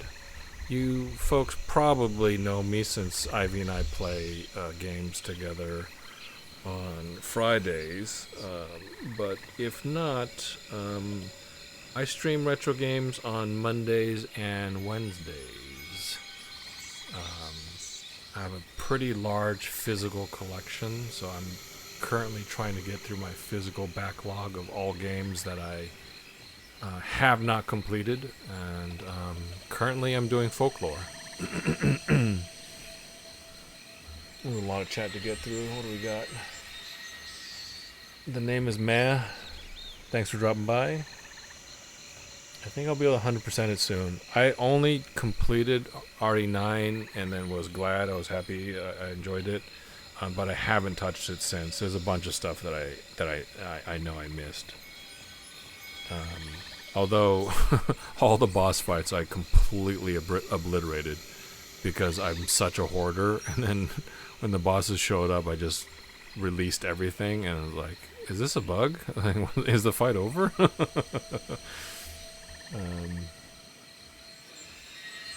Yeah.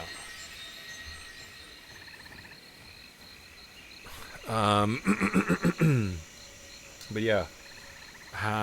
Did you get your speedrun in? Did you finish? Oh wait, you said you almost 100%ed it, so you probably finished your under 4 hours, right? Yeah, like with homeboy with the optometrist glasses. And like I just threw a bunch of grenades at him, and he just like died. Yeah, I got it under 3 hours. Nice. Now I'm going through insanity. So what are the rules for insanity? Can you bring all the stuff that you earned, like rocket launchers and stuff, on insanity? Because if you could just bring your rocket launcher along, like how difficult could it be? You need to purchase them from the box, but yeah, okay.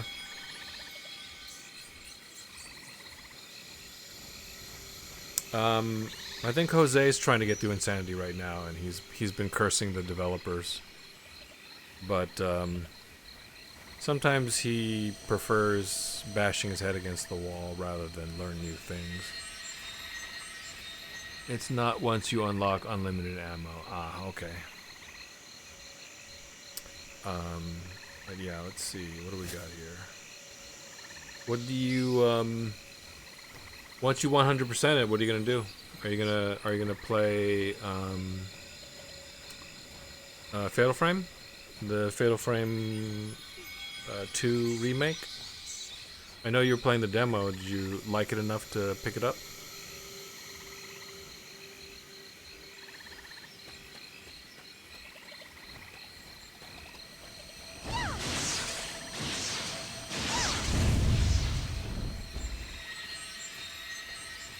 Give me unlimited ammo on that Requiem gun. I laughed so hard. I was laughing so hard while playing RE9. I mean, I know that there's people out there who are like, "Oh, we hated the Leon parts." To me, it's the perfect. Here's the thing about horror movies, right? Like, really good horror movies have funny moments, have moments where it's not just pure horror, right? Like, you gotta sort of let the audience breathe a little bit sometimes. And for me, it was like great horror, and then and then Leon comedy moments. I was laughing the whole time playing Leon. So many funny moments, so many ridiculous moments in his story.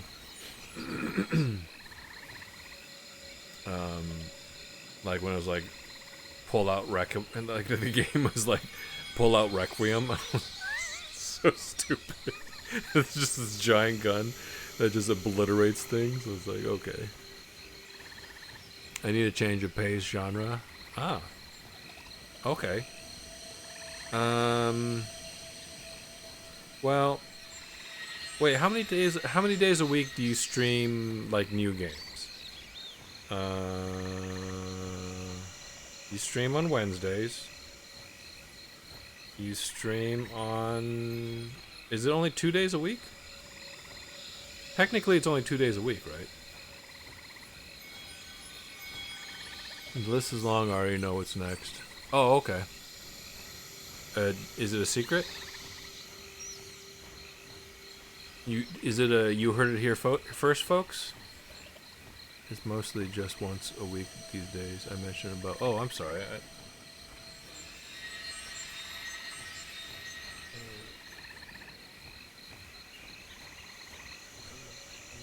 Where is it?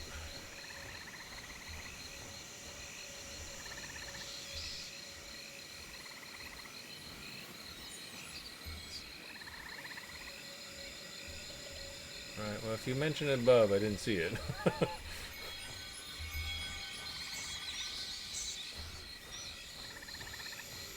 Oh, thank goodness you're here. I thought you were just saying, I thought you were just saying thank goodness you're here. Alright. Thank goodness you're here. It will probably be the next game I play. I see it now. No, that's the name of the game. Okay. It sounds like that title reminds me of that one game, No Time to Explain. It kind of reminds me of that. Or there's another game, Sir, You Are Being Hunted. That one. What kind of game is it?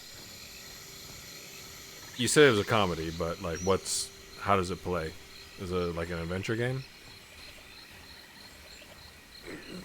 It's quirky, has interesting art animation.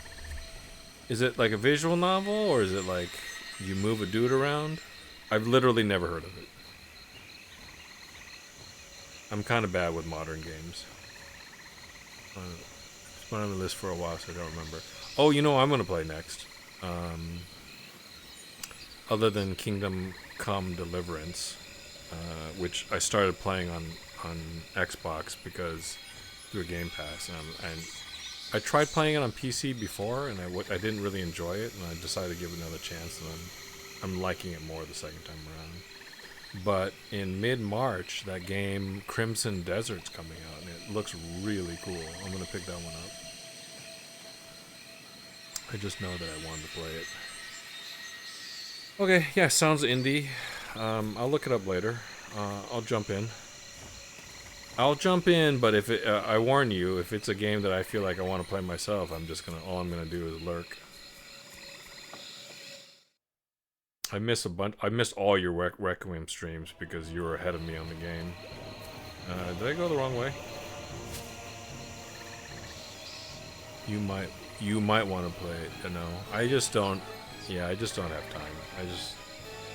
Too many games.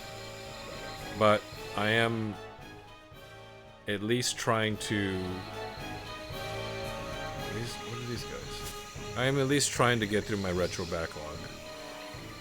I gotta get up early tomorrow, so I'm gonna try to get some sleep. Alright. Good night, V. Thanks for dropping by. Thanks for bringing everybody over here for the raid. And I will see you on Friday for some more Outward. We have a boss with our name on it.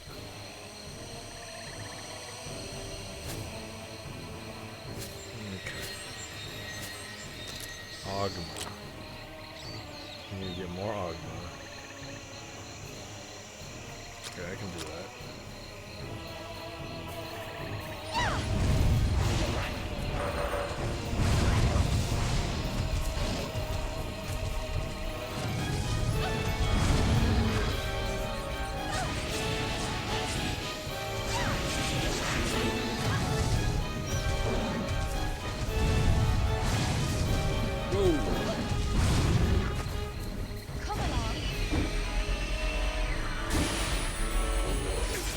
Oh, really?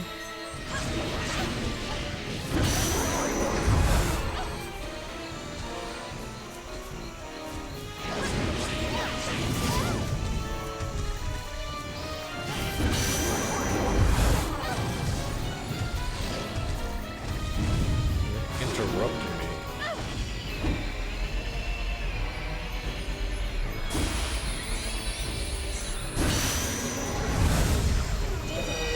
The earlier chat by Remy. Yo, I came in for some sick Keats gameplay. Okay.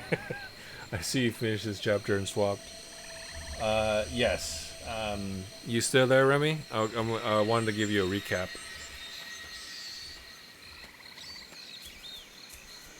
Let's see. No. Did I come in from there? Oh, I remember. There's like a little side route. Okay, this is new. So Keats, I got most of I got most everything leveled up, but so the part that you saw was Keats finding out that Herv's birthday wish was to go see the lighthouse or something like that, right? So. We find out that in his story that the woman who falls off the cliff is Regina. Regina is the wife of Ronaldo, the mother of Herve, and Suzette.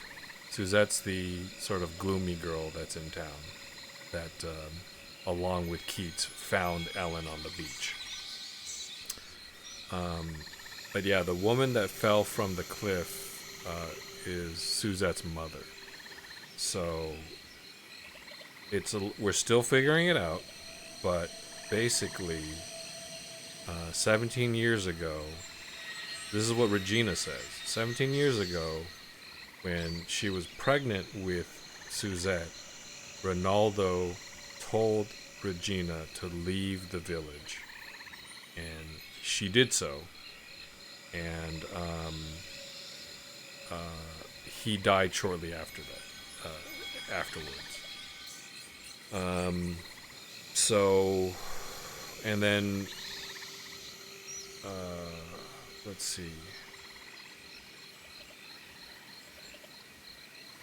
But, and then Regina, and so now, Ellen talked to Suzette also, and found out that her mother hated her, blamed her for the event 17 years ago, and was also abusive towards her, and also sometimes believed for some reason that she was Herv, and would say to her,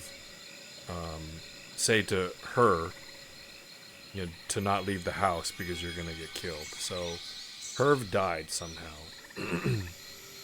There's a strange cutscene where there's a character who is not part of the family, but basically is relating to them information.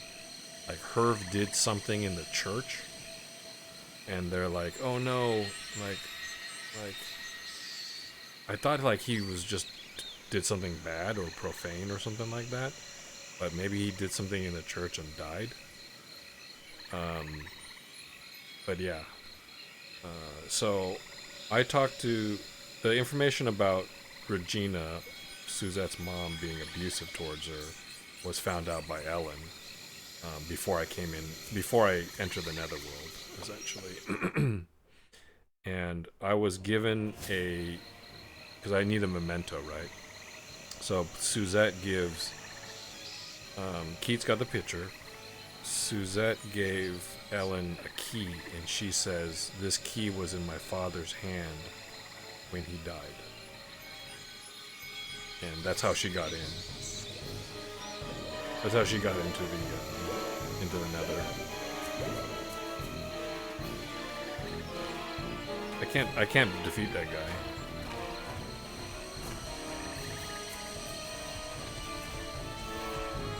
What is it? Is that a Daru? That's a Daru. Right? Okay, I need to get more Darus. I don't know if I can get them with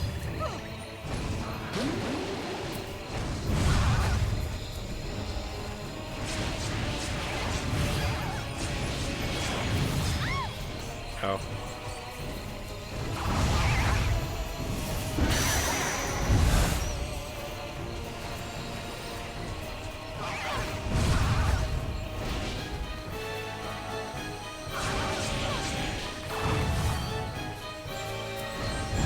It's like right at the edge of the map.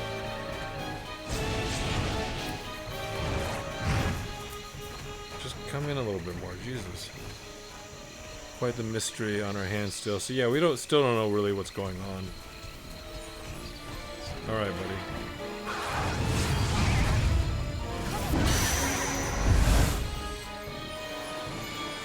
So also, I found out that she has different folks, and the way they do it's still the same map, but they do different encounters, different item placement, and different. Oh, do I have the ability to beat this guy? I need fire. How am I supposed to beat this guy with no fire?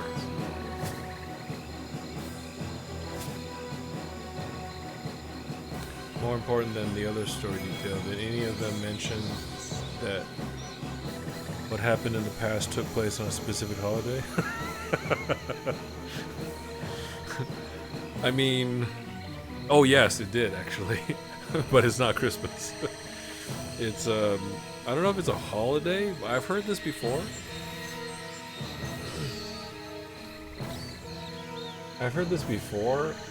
But it's, I don't know. It's Samhain is basically like it's like a European Day of the Dead thing. I'm gonna look it up right now.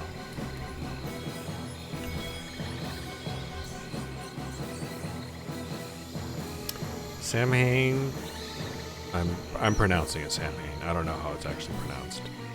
Is a Gaelic festival on 1st of November, marking the end of the harvest season in autumn and beginning of winter.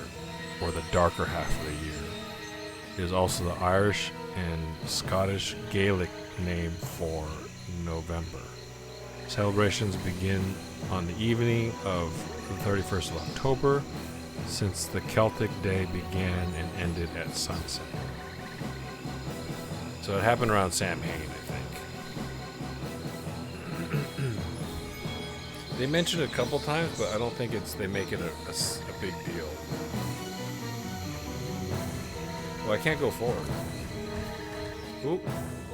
Wait, so how am I supposed to defeat this guy?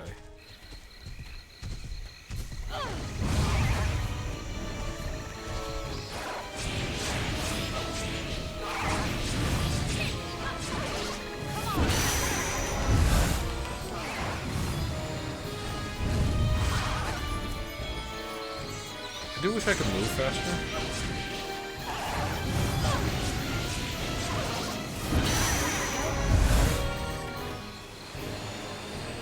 I'm kind of beat up. Is there any...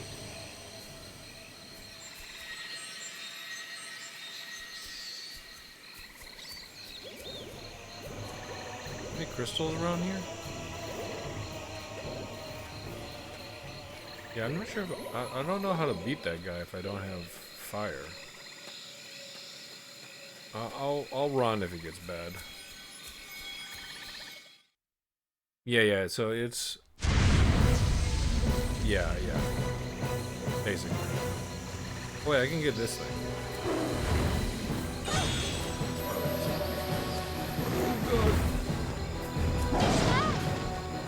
Wait, that's not that much.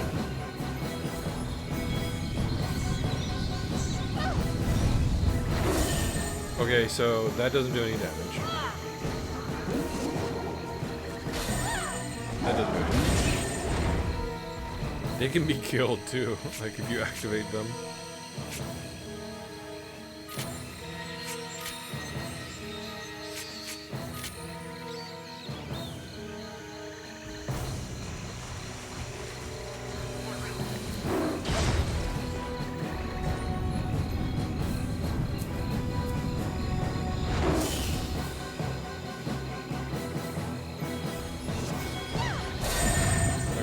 Vulnerable to that. Oh, okay. So, Ogma can hurt him. Oops, did not mean to do that. Ogma's got to be kind of close. This might take a while.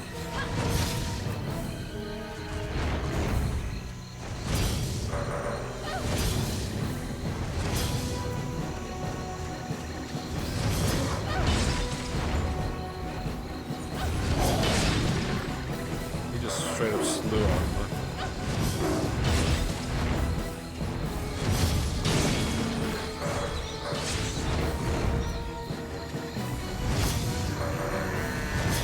Actually interrupts him.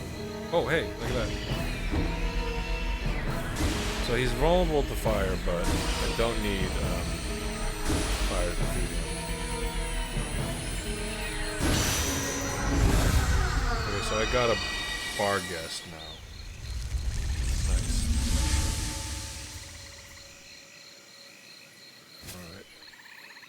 Let's see if... I feel like I'm missing pages on this character. Okay, so okay, this is what's good. This is what's good about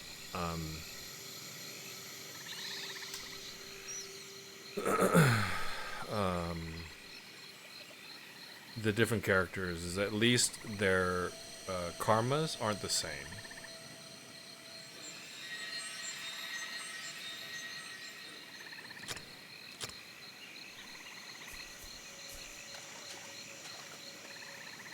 So it's not the same quests. At least. So this one I just needed to defeat another one. So I'm gonna go ahead and do that. Because I'll probably make them cheaper. Probably.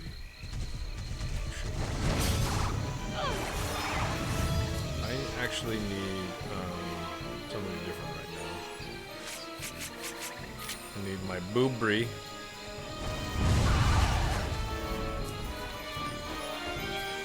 I always knock him into that hallway. It's my fault, to be honest.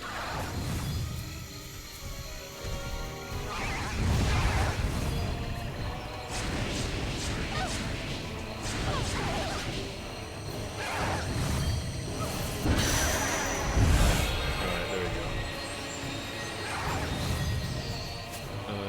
That's...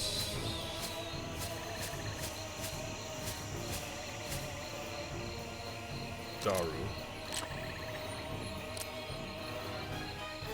I gotta kill dudes with Daru. I need to absorb more Agmas.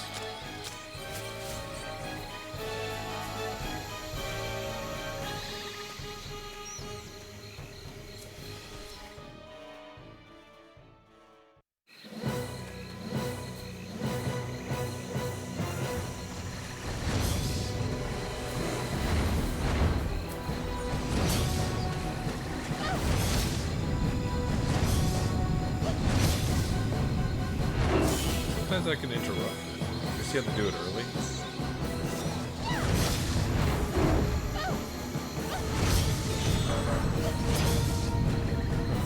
I thought you could interrupt it.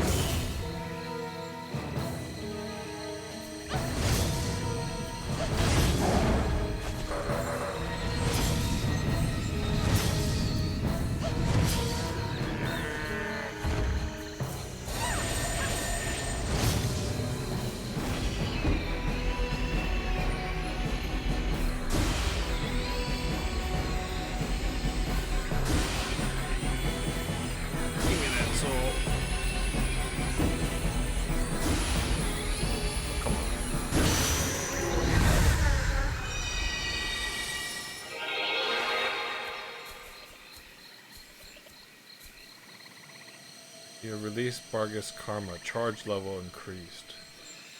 I didn't know you could charge it. Did it? Oh, maybe I didn't read it clearly. That's a bugaboo.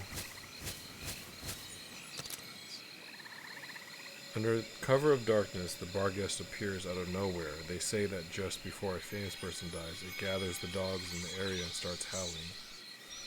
It doesn't say anything about his attacks being chargeable, though, I guess. Guess I should have paid more attention.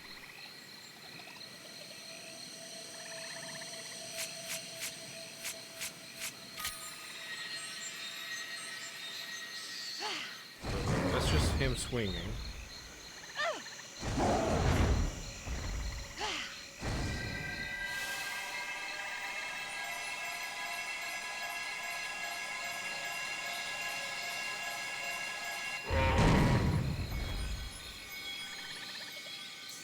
Okay.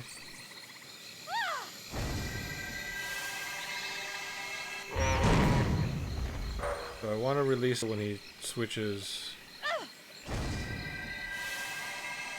to this. Okay, that looks like it probably does all damage. Give him the Luigi Mansion special. Yeah, exactly. Alright, what's his next thing? Two Gargantua. I haven't met them yet. With Daru, I need to defeat Agmas. Sorry, with Agmas I need to absorb more Agmas. With Daru's I need to defeat 10 folks. I'm gonna go back and do that probably.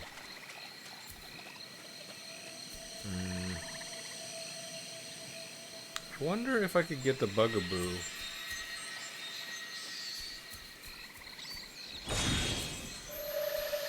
I wonder if I could get the bugaboo with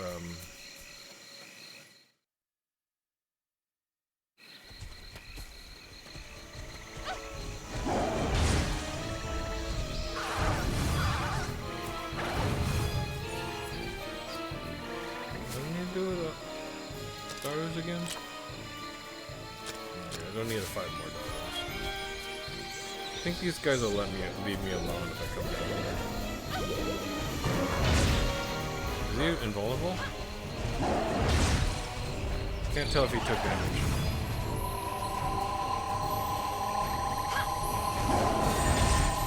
Okay, he did not take damage with that. I think he did the glowy thing. Those are Ogmas.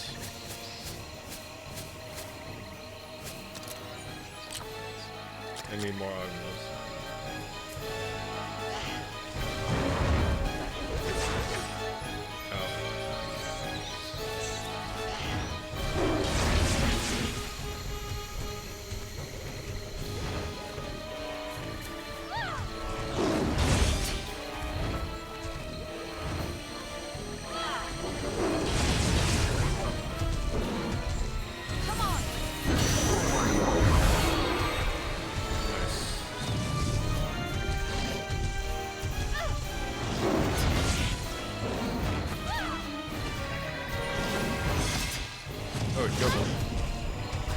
This guy's too fast, I think.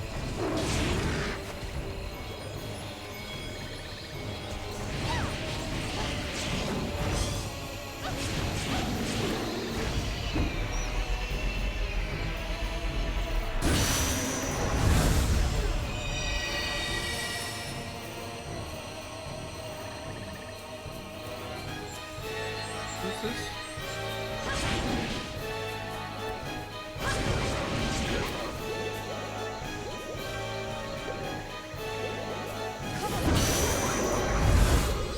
Make sure that nothing damages this guy.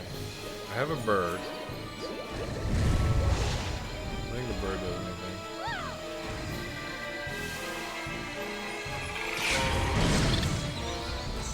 That didn't do anything to him. I think it's only fire.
Ellen, something's not right.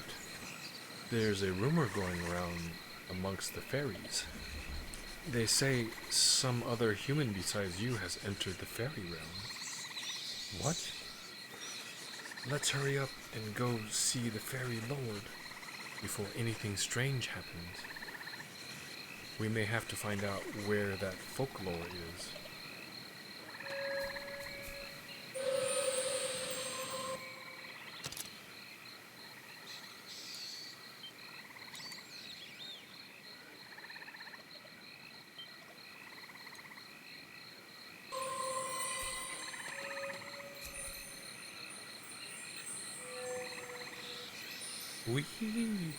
We'll be at the Fairy Lord's Hall soon, Ellen.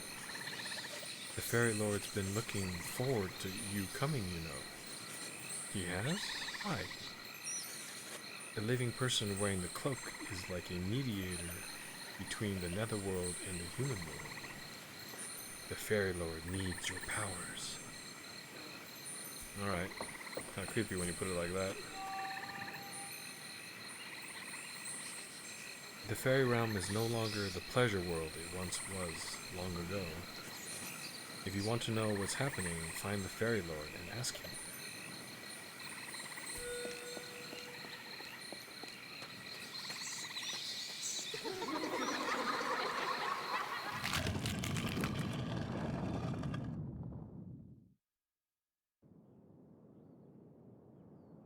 Lord's Hall. What would you like to ask? Impact of the folklore. The folklore has appeared, so the fairy realm audience hall no longer functions properly. The folklore's powerful mystical force has affected it. But if you manage to defeat the folklore, the audience hall should return to normal. Boggle is a knight called Bogle, close to the fairy lord. He's the fairy realm's most elite. With a name like that. Till recently, people remembered the land of the fairies. Now it's all but gone from people's memories. See for yourself, oblivion has already encroached on the area ahead. The netherworld is being eroded away by oblivion. For now, the fairy realm has managed to escape harm, but will probably soon be affected. Bogle, the name that should strike fear in the hearts of the living and the dead. Yeah, Sir Bogle. Maybe it's pronounced Boogle. Yeah, I don't think there's any good pronunciation of it. If we call him Bogle, Boogle, or Boggle, you can't take the man seriously. What will happen when oblivion takes over? Well, oblivion.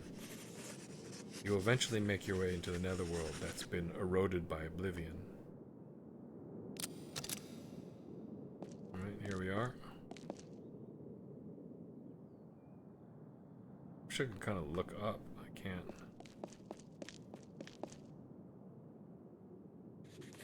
Do you know why the cloak gives the power to absorb ids? Because it was used for transporting spirits. Okay. The Fairy Lord and all denizens of the fairy realm have long awaited you. You are a messenger of the cloak. With your folk mastery, you'll take the netherworld by storm. You just walk up there? Oh, I just talk to him here? Okay. Hey Liv, are you in control of the camera perspective? In this place, I am not. Ah, heiress of the cloak. How long have we awaited your arrival? Why? I only wanted to know about my past. Your wish shall be granted. Humans are weak. They purge memories of pain and suffering. But where do you think such memories end up? I'm not sure. The netherworld? Precisely, the worst of their fears and sorrows. Amalgamate into the most powerful types of folks, the great folklores that stand in your way. I have to fight? It will be possible with the help of the powers of the folks. Trust in the cloak and fight with us. Huh? Look at this clown. Oh, is that Bogle? The folklore Sir Nunos has materialized. Time has come. Go forth, young Ellen. Defeat the folklore and retrieve your lost past. May you prevail. Hey, those leaves are suspicious. You mean in the border?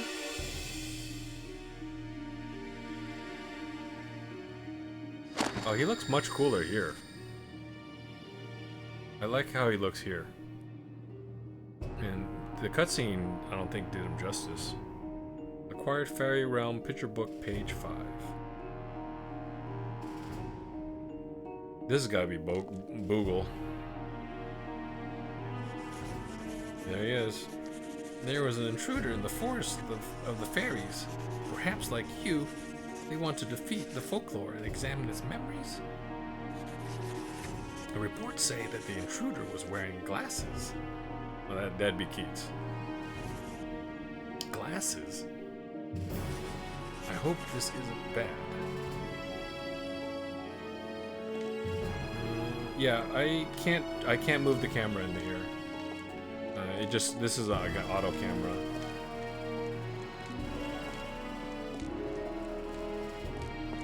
There's a little gap here I can go into. So, I mean, it's pretty good in this space, but I kind of want to see the ceiling, you know? The way they have it set up is actually done very well. So like talking to this guy and then talking to this guy. And then when you approach, you know, you can see this, you know. And then when you get up here, they set it up so that, yeah, it's done pretty well.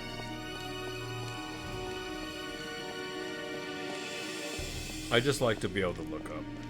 That's all. Oh, oop, I can't. Can I go? Oh, can I backstab him? No. Okay.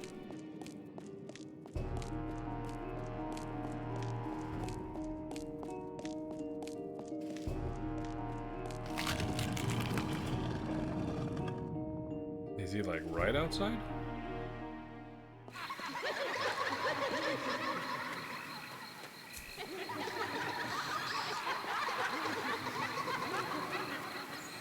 Do I have a transformation? Oh, I don't have a transformation. Only Keats has a transformation.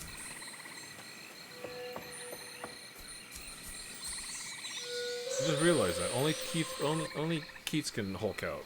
I can't. I cannot.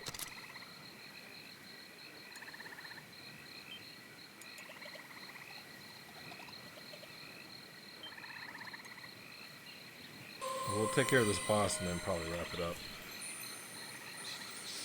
Wee-hee-hee! Come on, Ellen. Hurry. The folklore is up ahead. Are you ready? Remember what the fairies told you about how to defeat it. That's right. I'm missing several pages. Okay, let the thing suck up Barghest?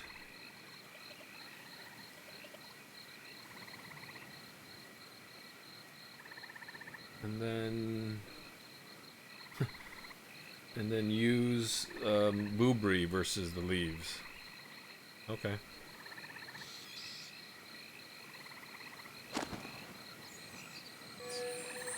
It looks like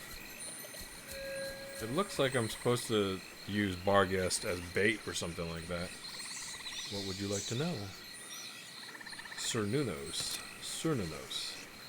Beyond here is an enormous monster called a Folklore. Defeating it will not be easy. It's heavily armored and its tentacles are lightning swift. Just chop off those tentacles and it might be manageable, but no one's had the nerve to do it. It spews flames and poison. If only we could stuff something big in there. The rite of the Kyomulis. The rite of the Kyomulis is often performed up ahead. 15 Kyomulis leap about and pray, making offerings of treasure. Go ahead and have a look. Certain conditions make the folks you use grow stronger, such as absorbing the id of the same folk many times.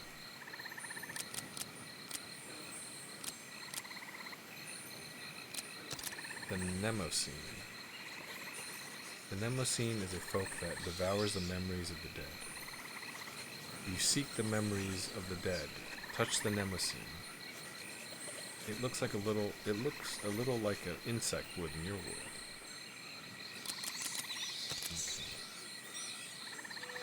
Okay. So we have Barghest and we have Boobry. So I will change out a shield maybe for X.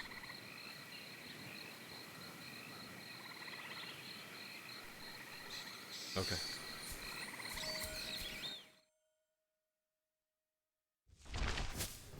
Do I need to do anything with Kyomulis? Full stream nut. Okay. Hanky. Pit with hankies. Oh, I didn't do that yet.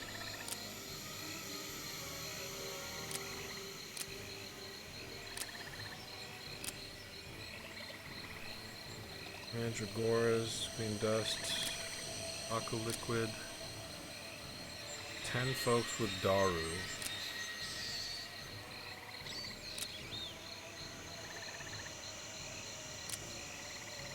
Okay, let's get the 10 kills with Daru.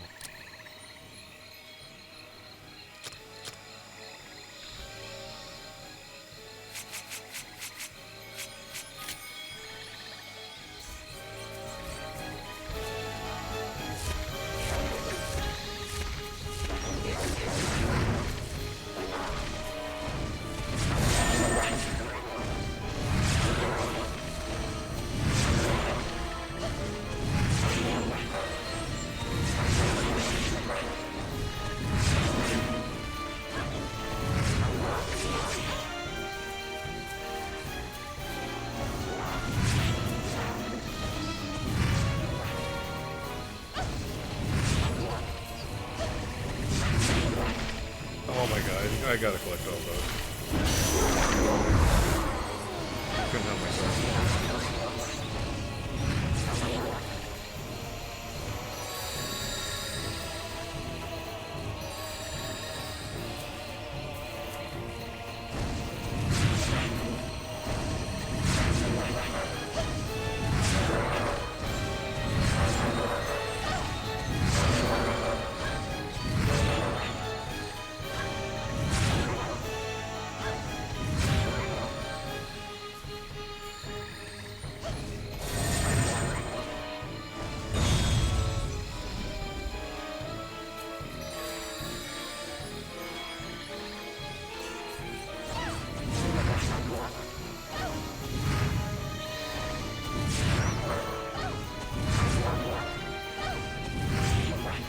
Where do they leave these sections in specifically so that you can farm, oops. Can I defeat that? I guess I can. What is that?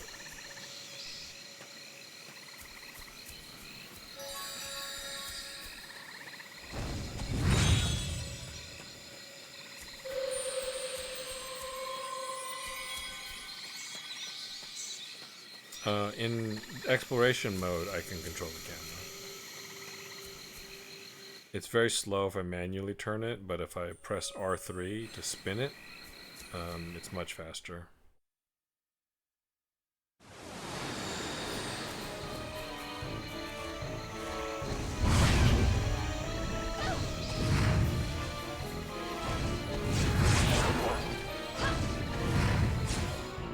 Whoops.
I have an abundance of caution. I'm just going to go back and save it.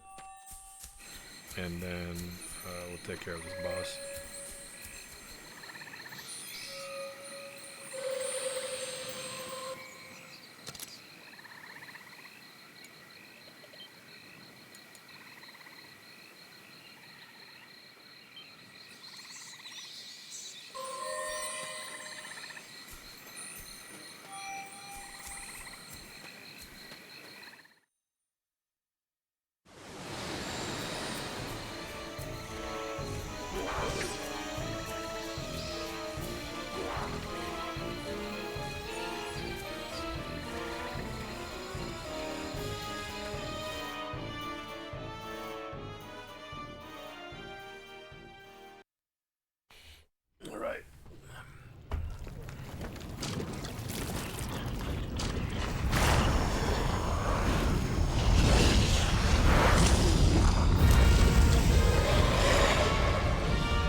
getting hit by these spikes.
Keats, I never.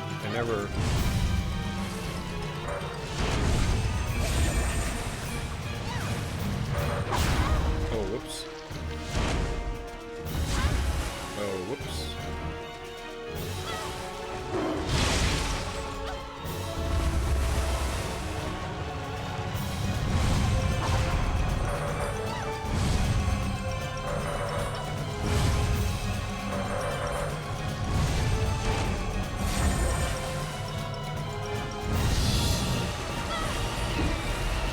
Keats, I never bothered to use my shield. I never used my cube always.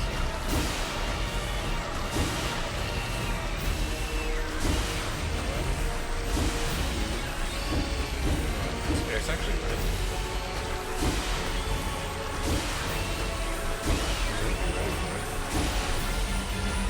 No, Keats was definitely like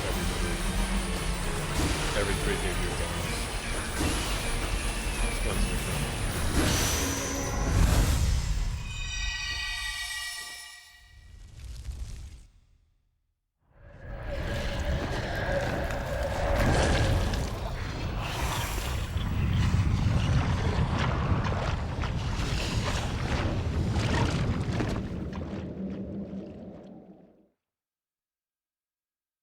So what doesn't make sense with the story, though, is like we killed the same folklore.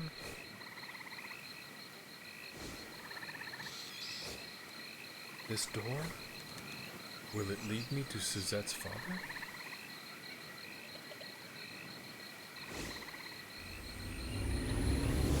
You guys saw a portal open up like that. A door just open up. Would you walk through it? Where am I? This is the pub, Ellen.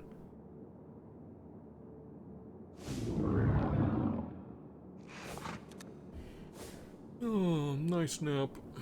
Huh? Wow. Now that's a sweetie. Care for some tea, sweetie? He treats Keats differently. I heard I can meet the dead here. Darn it, I thought you'd come to see me. This room channels the memories of the dead. She's always got these crazy reactions. But this looks like the village pub. Yes, it may look that way to you, but everything you see here is self-perceived. You must have gone to a pub shortly before coming here? In fact, I did. Oh. Oh? The memory you extracted from the folklore will soon manifest as a person. His name is Ronaldo, resident of Doolin, 17 years ago. Apparently his wife is named Regine. Ready or not, here come the dead.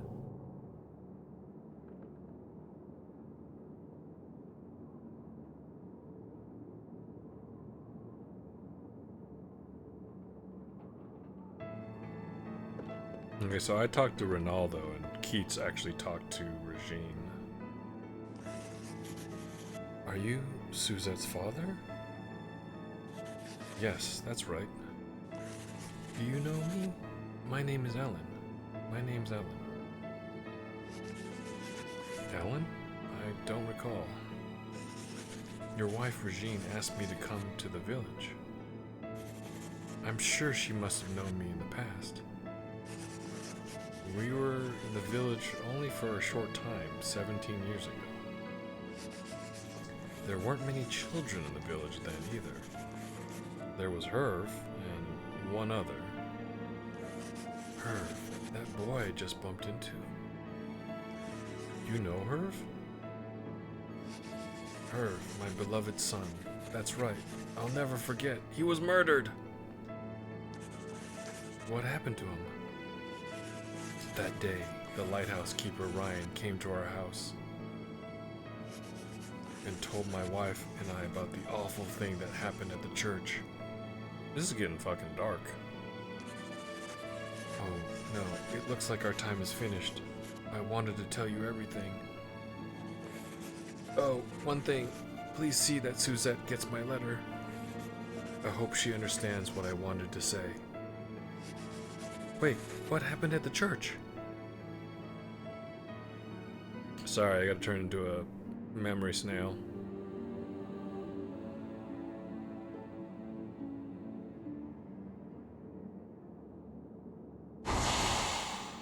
Oh. What? Ronaldo, what happened? Surprised? That man you were talking to was a Nemocene, a type of folk that feeds on memories. A bit gross, but don't be afraid. These things can show you lost memories. But how? What? Eek! What is actually an eek?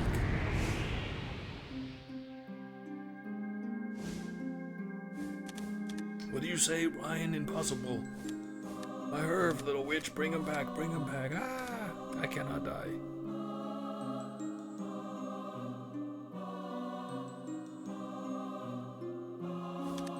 What did you say? Ryan, impossible. It's true. No.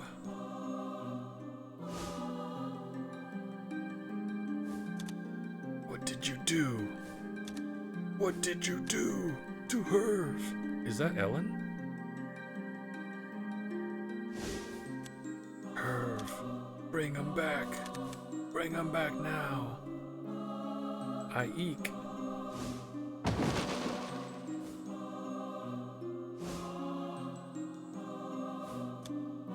I cannot die. Suzette has yet to be born.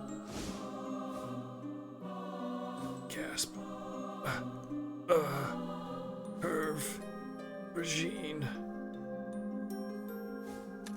I must leave a message. He looks pretty good for a dying guy. He has enough to... I need a bottle to keep it dry.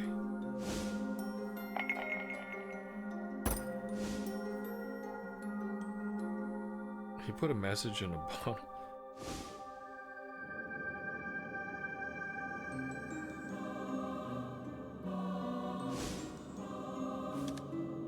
A message in a bottle. 17 years and it was never delivered. Then perhaps...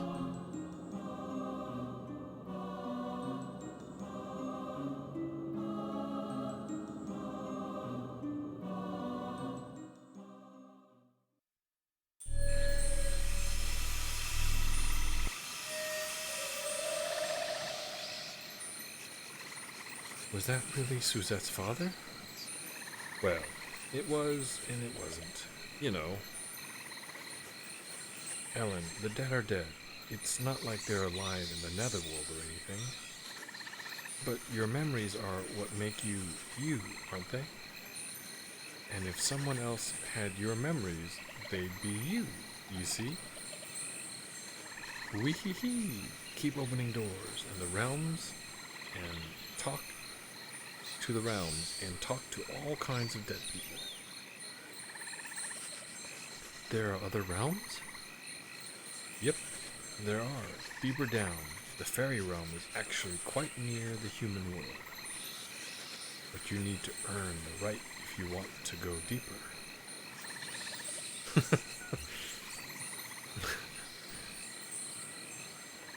It's like, it's kind of like Ghost in the Shell, actually. But you need to earn the right if you want to go deeper. Do you think I can do it? Don't worry, you already have. You defeated the Folklore. You thought the same thing? Yeah, it's...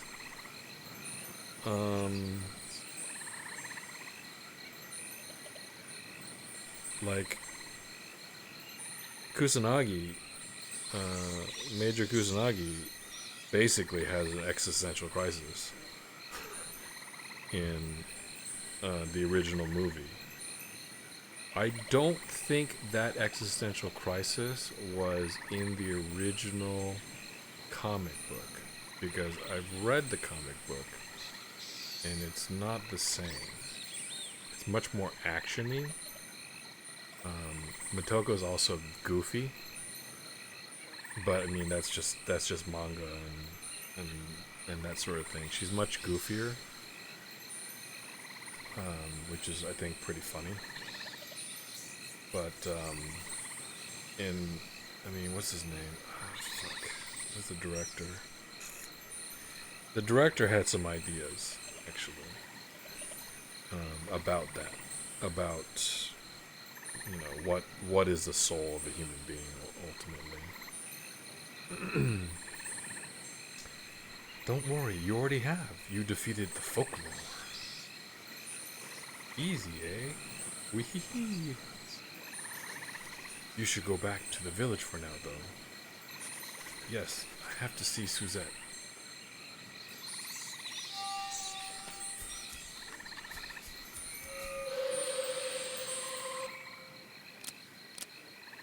What's the difference between use portal and to Dueling?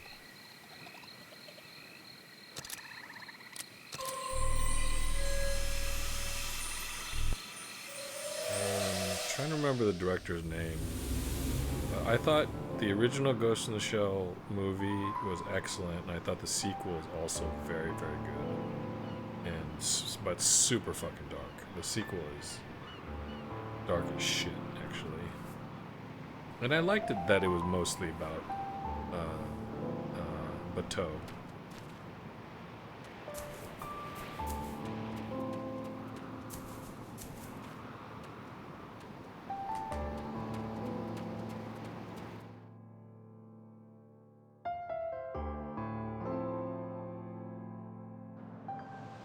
I saw Ghost in the Shell for the first time in a landmark movie theater in Los Angeles.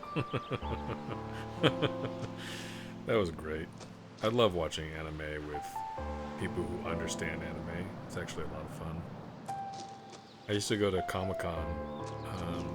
I'm like a 10-year veteran of Comic-Con, 10 years in a row. And I used to be like, why would you go to a convention and then like sit down and watch a movie? You know? Like, you should be enjoying the convention, right? And then one day I was like really tired, and I was like, I just want someplace to sit, but it's just noisy everywhere I go. It's like there's people everywhere, and it's just kind of constant hustle and bustle. And I was looking through the program, and they have movie rooms. And I went to go watch Raiders of the Lost Ark in a theater, and the screen isn't very big. It's on a projector, but like it's a very small screen overall. But It was quiet except for the movie, and I was like, this is nice. It's nice and dark. People are quiet. Nobody's yelling and such, and everybody's just chilling and enjoying the movie. And I checked out the other rooms, and they had like anime rooms and such. And I fell in love with going to these cons and enjoying just going through and be like, I've never seen this anime, and then go to it. And a lot of times it was just like, you can't possibly see everything, so occasionally it's like a movie, and those are great. And there'll be new movies too, yet to be released on DVD or what have you. Sometimes they'll show classics, but like new shows too, they'll just show like one episode and be like, oh, just try to gain your interest in that sort of thing. But that was back in the day when I actually watched more shows. Let's see if this guy's got a quest for me. Yeah, there was a boy called Herb in this village. He died 17 years ago on the night of Sam Hain, that poor unhappy family.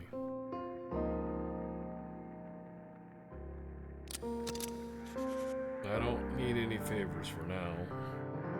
I got a bunch of downloaded quests, but I'm not really sure when I should do them. Like, am I properly leveled up for them?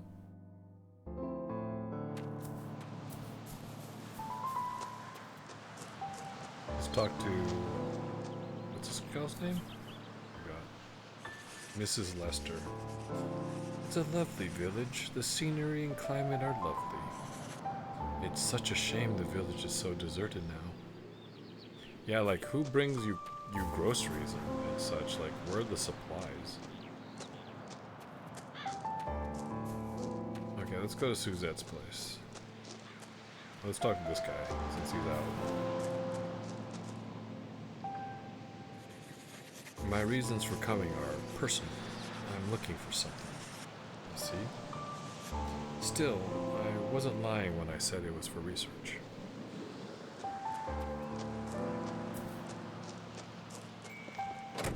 Alright, let's talk to Suzette.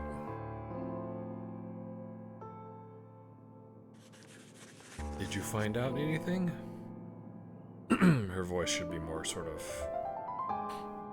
tomboyish. Did you find out anything? Your father was thinking about you up until he died.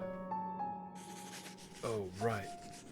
You can say whatever you want, but where's the proof? Come to the beach with me. I think your father might have left something there. No, forget it. What good's that gonna do? Fine, I'll go and look by myself then. I guess I could have maybe gone before. I probably could have gone before.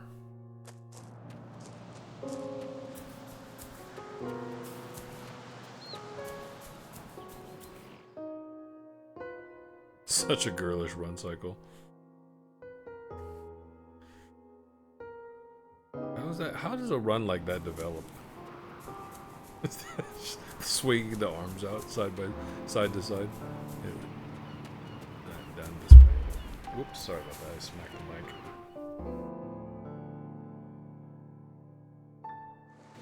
mic. That's how I'm gonna run in real life from now on. That's how I'm gonna run.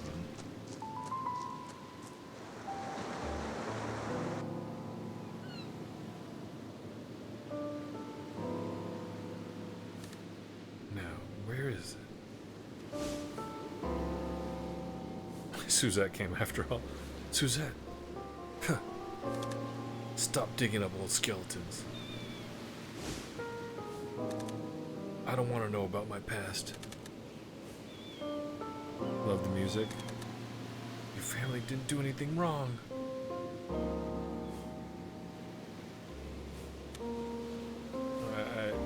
I went back so I could see what else happened. I don't want to know about my past.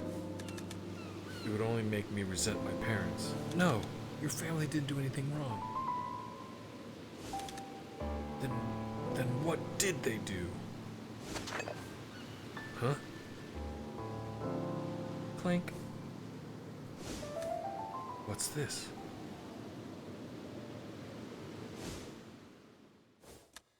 Dear Regine, sorry I could not make the four of us happy. Give Suzette all the love you love and care you can, and to Suzette as yet unborn, may you be happy with a loving family. The writing, it's all smudged. I can't read this rubbish. Your father cared for family more than anything else. Your mother lost a very special man. Ugh. Why did father die? Suzette. You want to find out about your past? Yes, I understand. Deep down, I wanted to know too.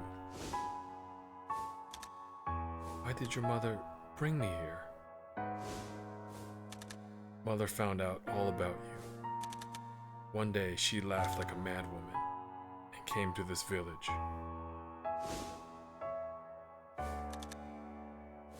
What was Mother thinking when she came to this village? Why did they have to break that up? I read it all in a weird cadence. Yeah, the music is good. Save your game.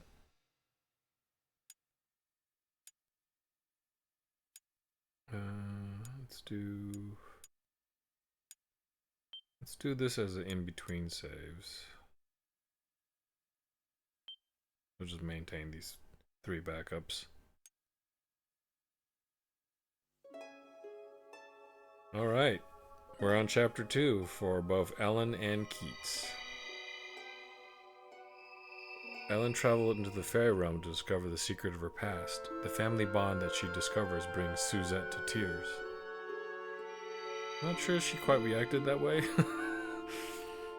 Keats enters the fairy realm in pursuit of the truth about a murder mystery from long ago, but the truth was far from his grasp. Alright. Normally I stream anywhere from 4 to 5 hours, but this is a good part to stop. I think I'd like to be able to complete a chapter every session, but they're kind of long and sometimes it takes me a while because I try to farm the folk so I can level them up.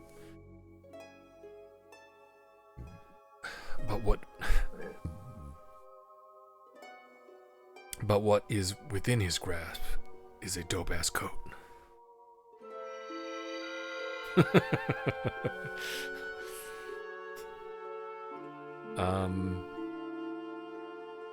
I'm gonna say that I need about 2.5 hours per. I could probably do things a little bit more efficiently.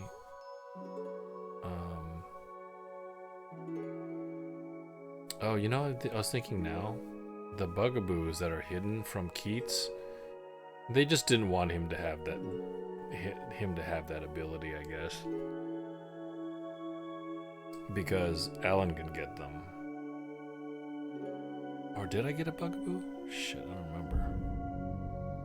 I think I did. But yeah, the game is a little plodding. But there's an aspect about it that I want to always try to level up the guys, and I tried to avoid doing that towards the end of Ellen's, so I got through her chapter much more quickly. But when I was playing as Keats, I was farming all that shit. Her folk level up differently, even though they might be identical folk. So at least they changed that gameplay. And so in one particular case, I had to kill 30 folk with the bar guest as Keats, and then with Ellen I just had to capture another bar guest. One thing that confuses me a little bit is that why do they have to kill the same folklore? Now, the folklore that they kill are both different. They're the same, but they play a little bit different. So that's the mechanics of it. That's so that they don't make the encounter identical, right?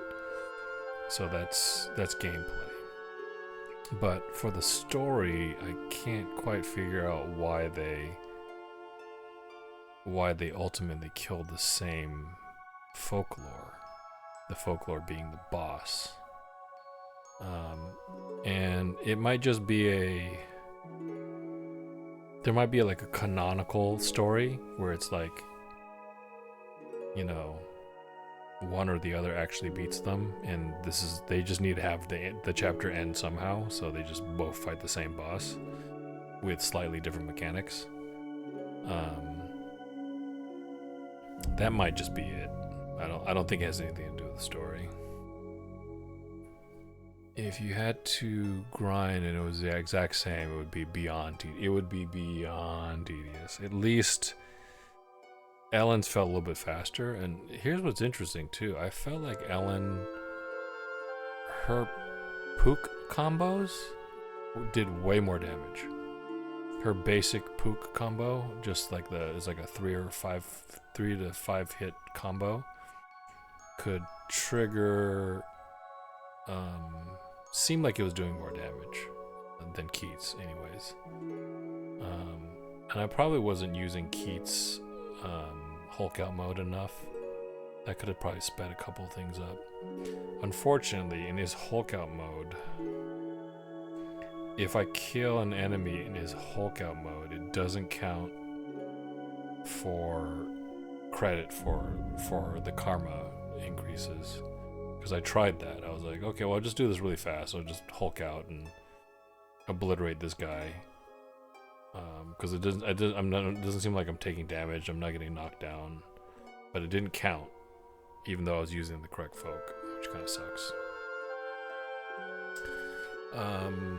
I think I'm gonna look up how long to beat this game is. Just to make sure I'm not getting myself into something crazy. I do think this is going to be one of the longest games I played on during my stream. But I don't think it's going to be longer than Project Eden, which was a slog.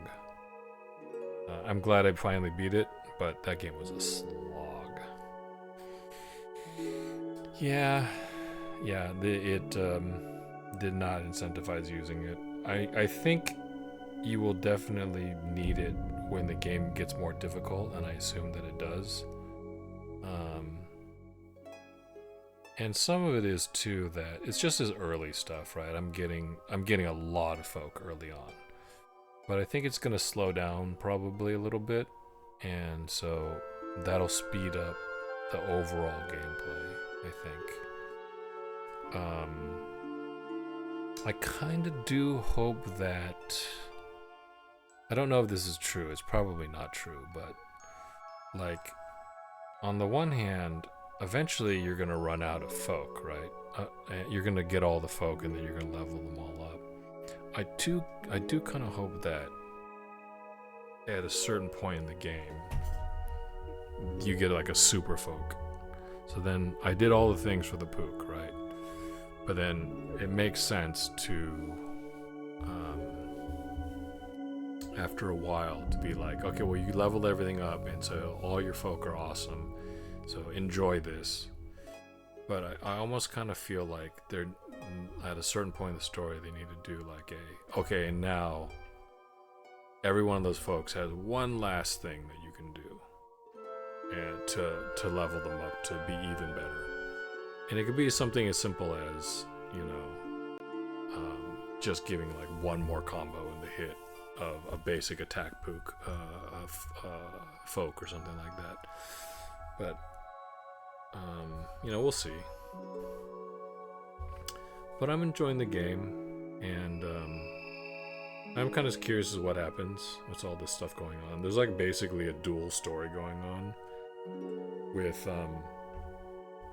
not just between Ellen and Keats, but like Ellen is not even here for Suzette, right? And I'm also kind of curious. I want to gain a couple levels and then maybe read up I might just check Reddit or something like that and be like, hey, when should I start doing those bonus quests? You know what I mean? Like, do they take place after the story? Do they take place during the story? I want to figure out what's the best time to actually play the side quests. To see if it, you know. I mean, they might just be able to be played anytime, but I have no context for as to when they were actually released. I do kind of hope in the game too. They're like, hey, you should wait until chapter 2 to play this, but I doubt they'll do that. Anyways, all right, we got a couple of people watching. Let me switch to my headset.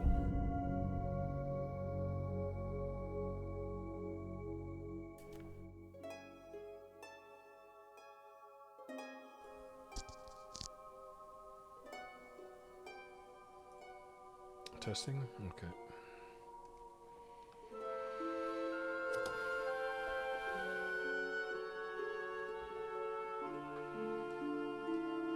Also glad that the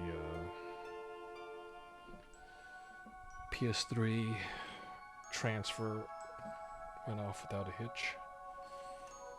I'm looking forward to playing more PS3 games after this as well, but I think I have a couple of PS1 games lined up that I want to play, but it's going to take a while for me to get to them.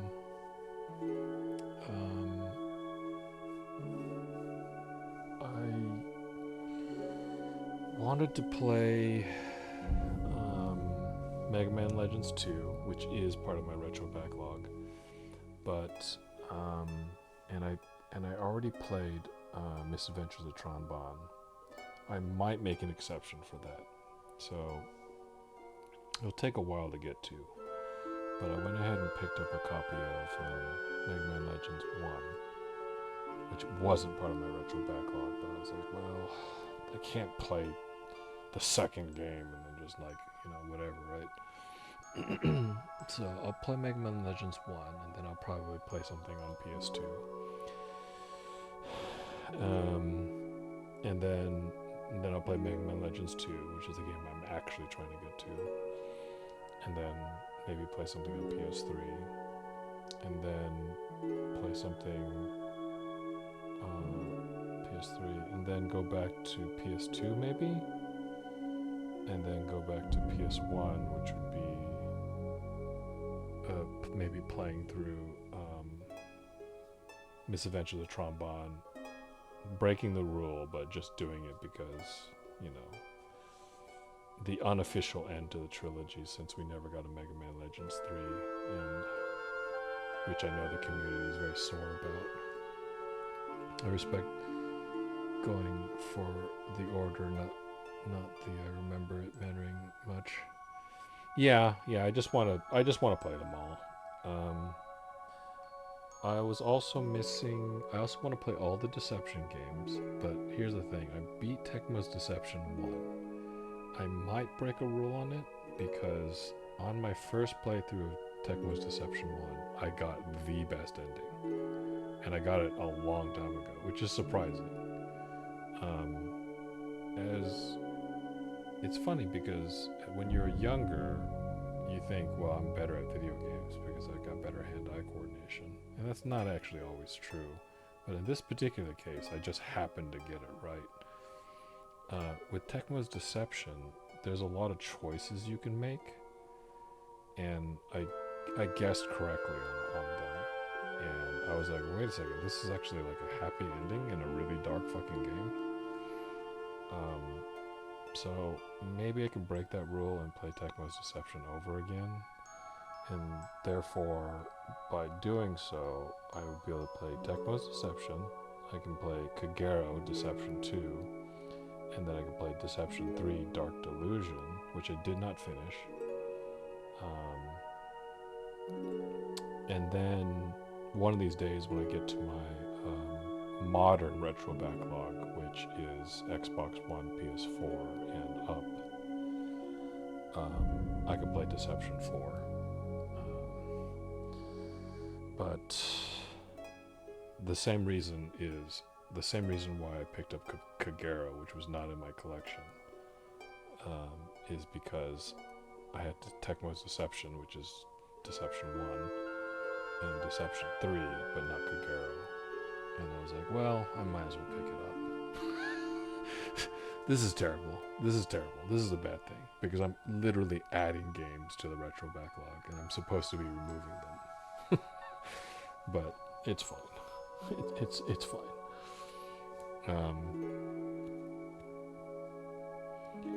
It's gonna take a couple.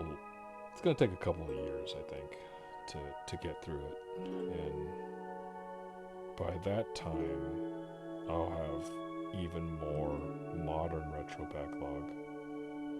But I feel like I'm definitely slowing down picking up games.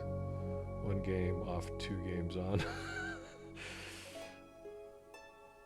I'm slowing down and buying new games, and some new games don't count.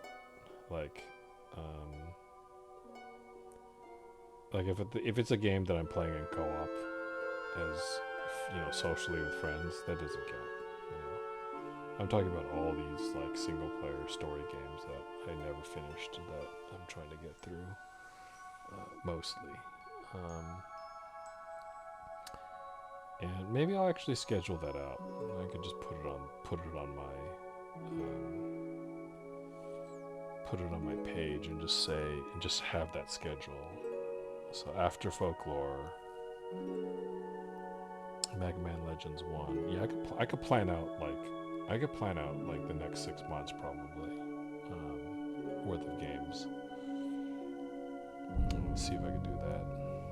Anyways, let's find somebody to raid before I bore everybody to death. Let's see.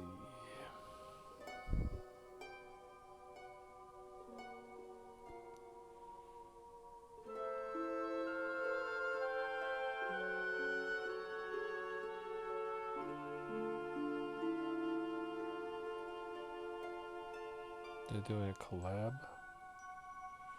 I think they might be doing a collab with somebody.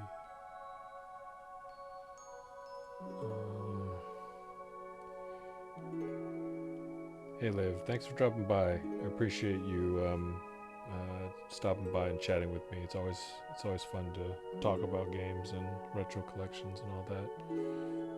Hope you're able to make the next one, which would be next Monday actually. On Fridays I play with Ivy. We're currently playing Outward. And on Saturdays we do co-op gaming, which is currently Icarus, which is honestly boring as shit. But I'm playing it because it's our group game. But I'll be back. I'm always doing retro games on Mondays and Wednesdays, and I've not missed a game yet. Missed a night yet, unless it was like Christmas or something like that, which I made an exception for. That week or whatever. Yeah. Anybody still sticking around? I'm gonna go ahead and try to find somebody to raid.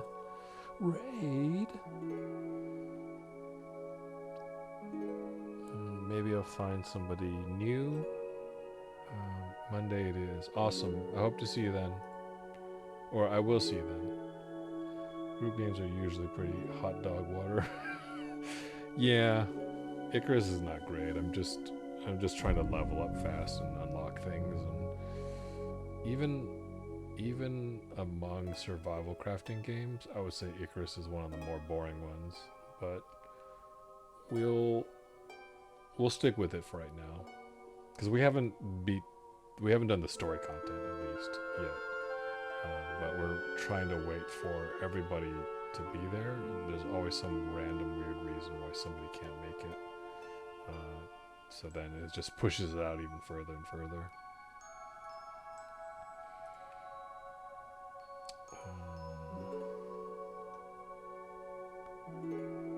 Let's see. I might just do it easy and just go raid Momo. Because I'm super hungry right now.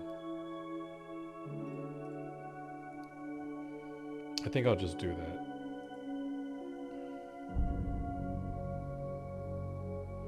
Yeah, and I'll add stuff to the schedule if anybody has any suggestions, or here's the problem: is you don't know what games I have, but so I should start listing them, I guess.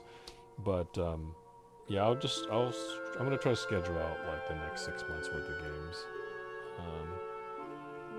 and because really what I'm trying to do is put a dent on everything. Try to put. I want like I'm trying to play enough of my backlog where I can be like, hey, you know what? This is actually possible. I'm not there yet. There's a lot of games. There's a lot of games to play. And I might consider streaming Crimson Desert. Nah, probably not. I don't think. There's going to be so many people streaming it. Nobody wants to watch me play that. I don't think I can add a day anyways. But I'm definitely going to pick up Crimson Desert because it looks really neat. Have a good night, Remy. We're about to raid out here. I'm going to do it now.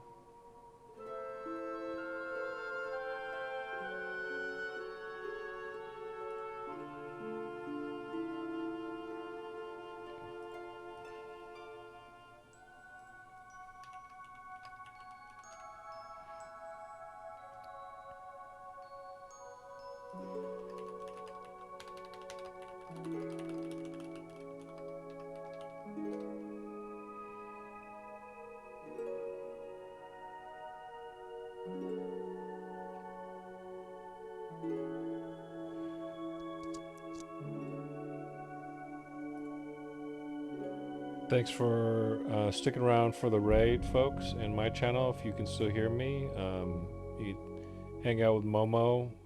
They've got really chill J-pop vibes all night long. Watching them play some old school RuneScape.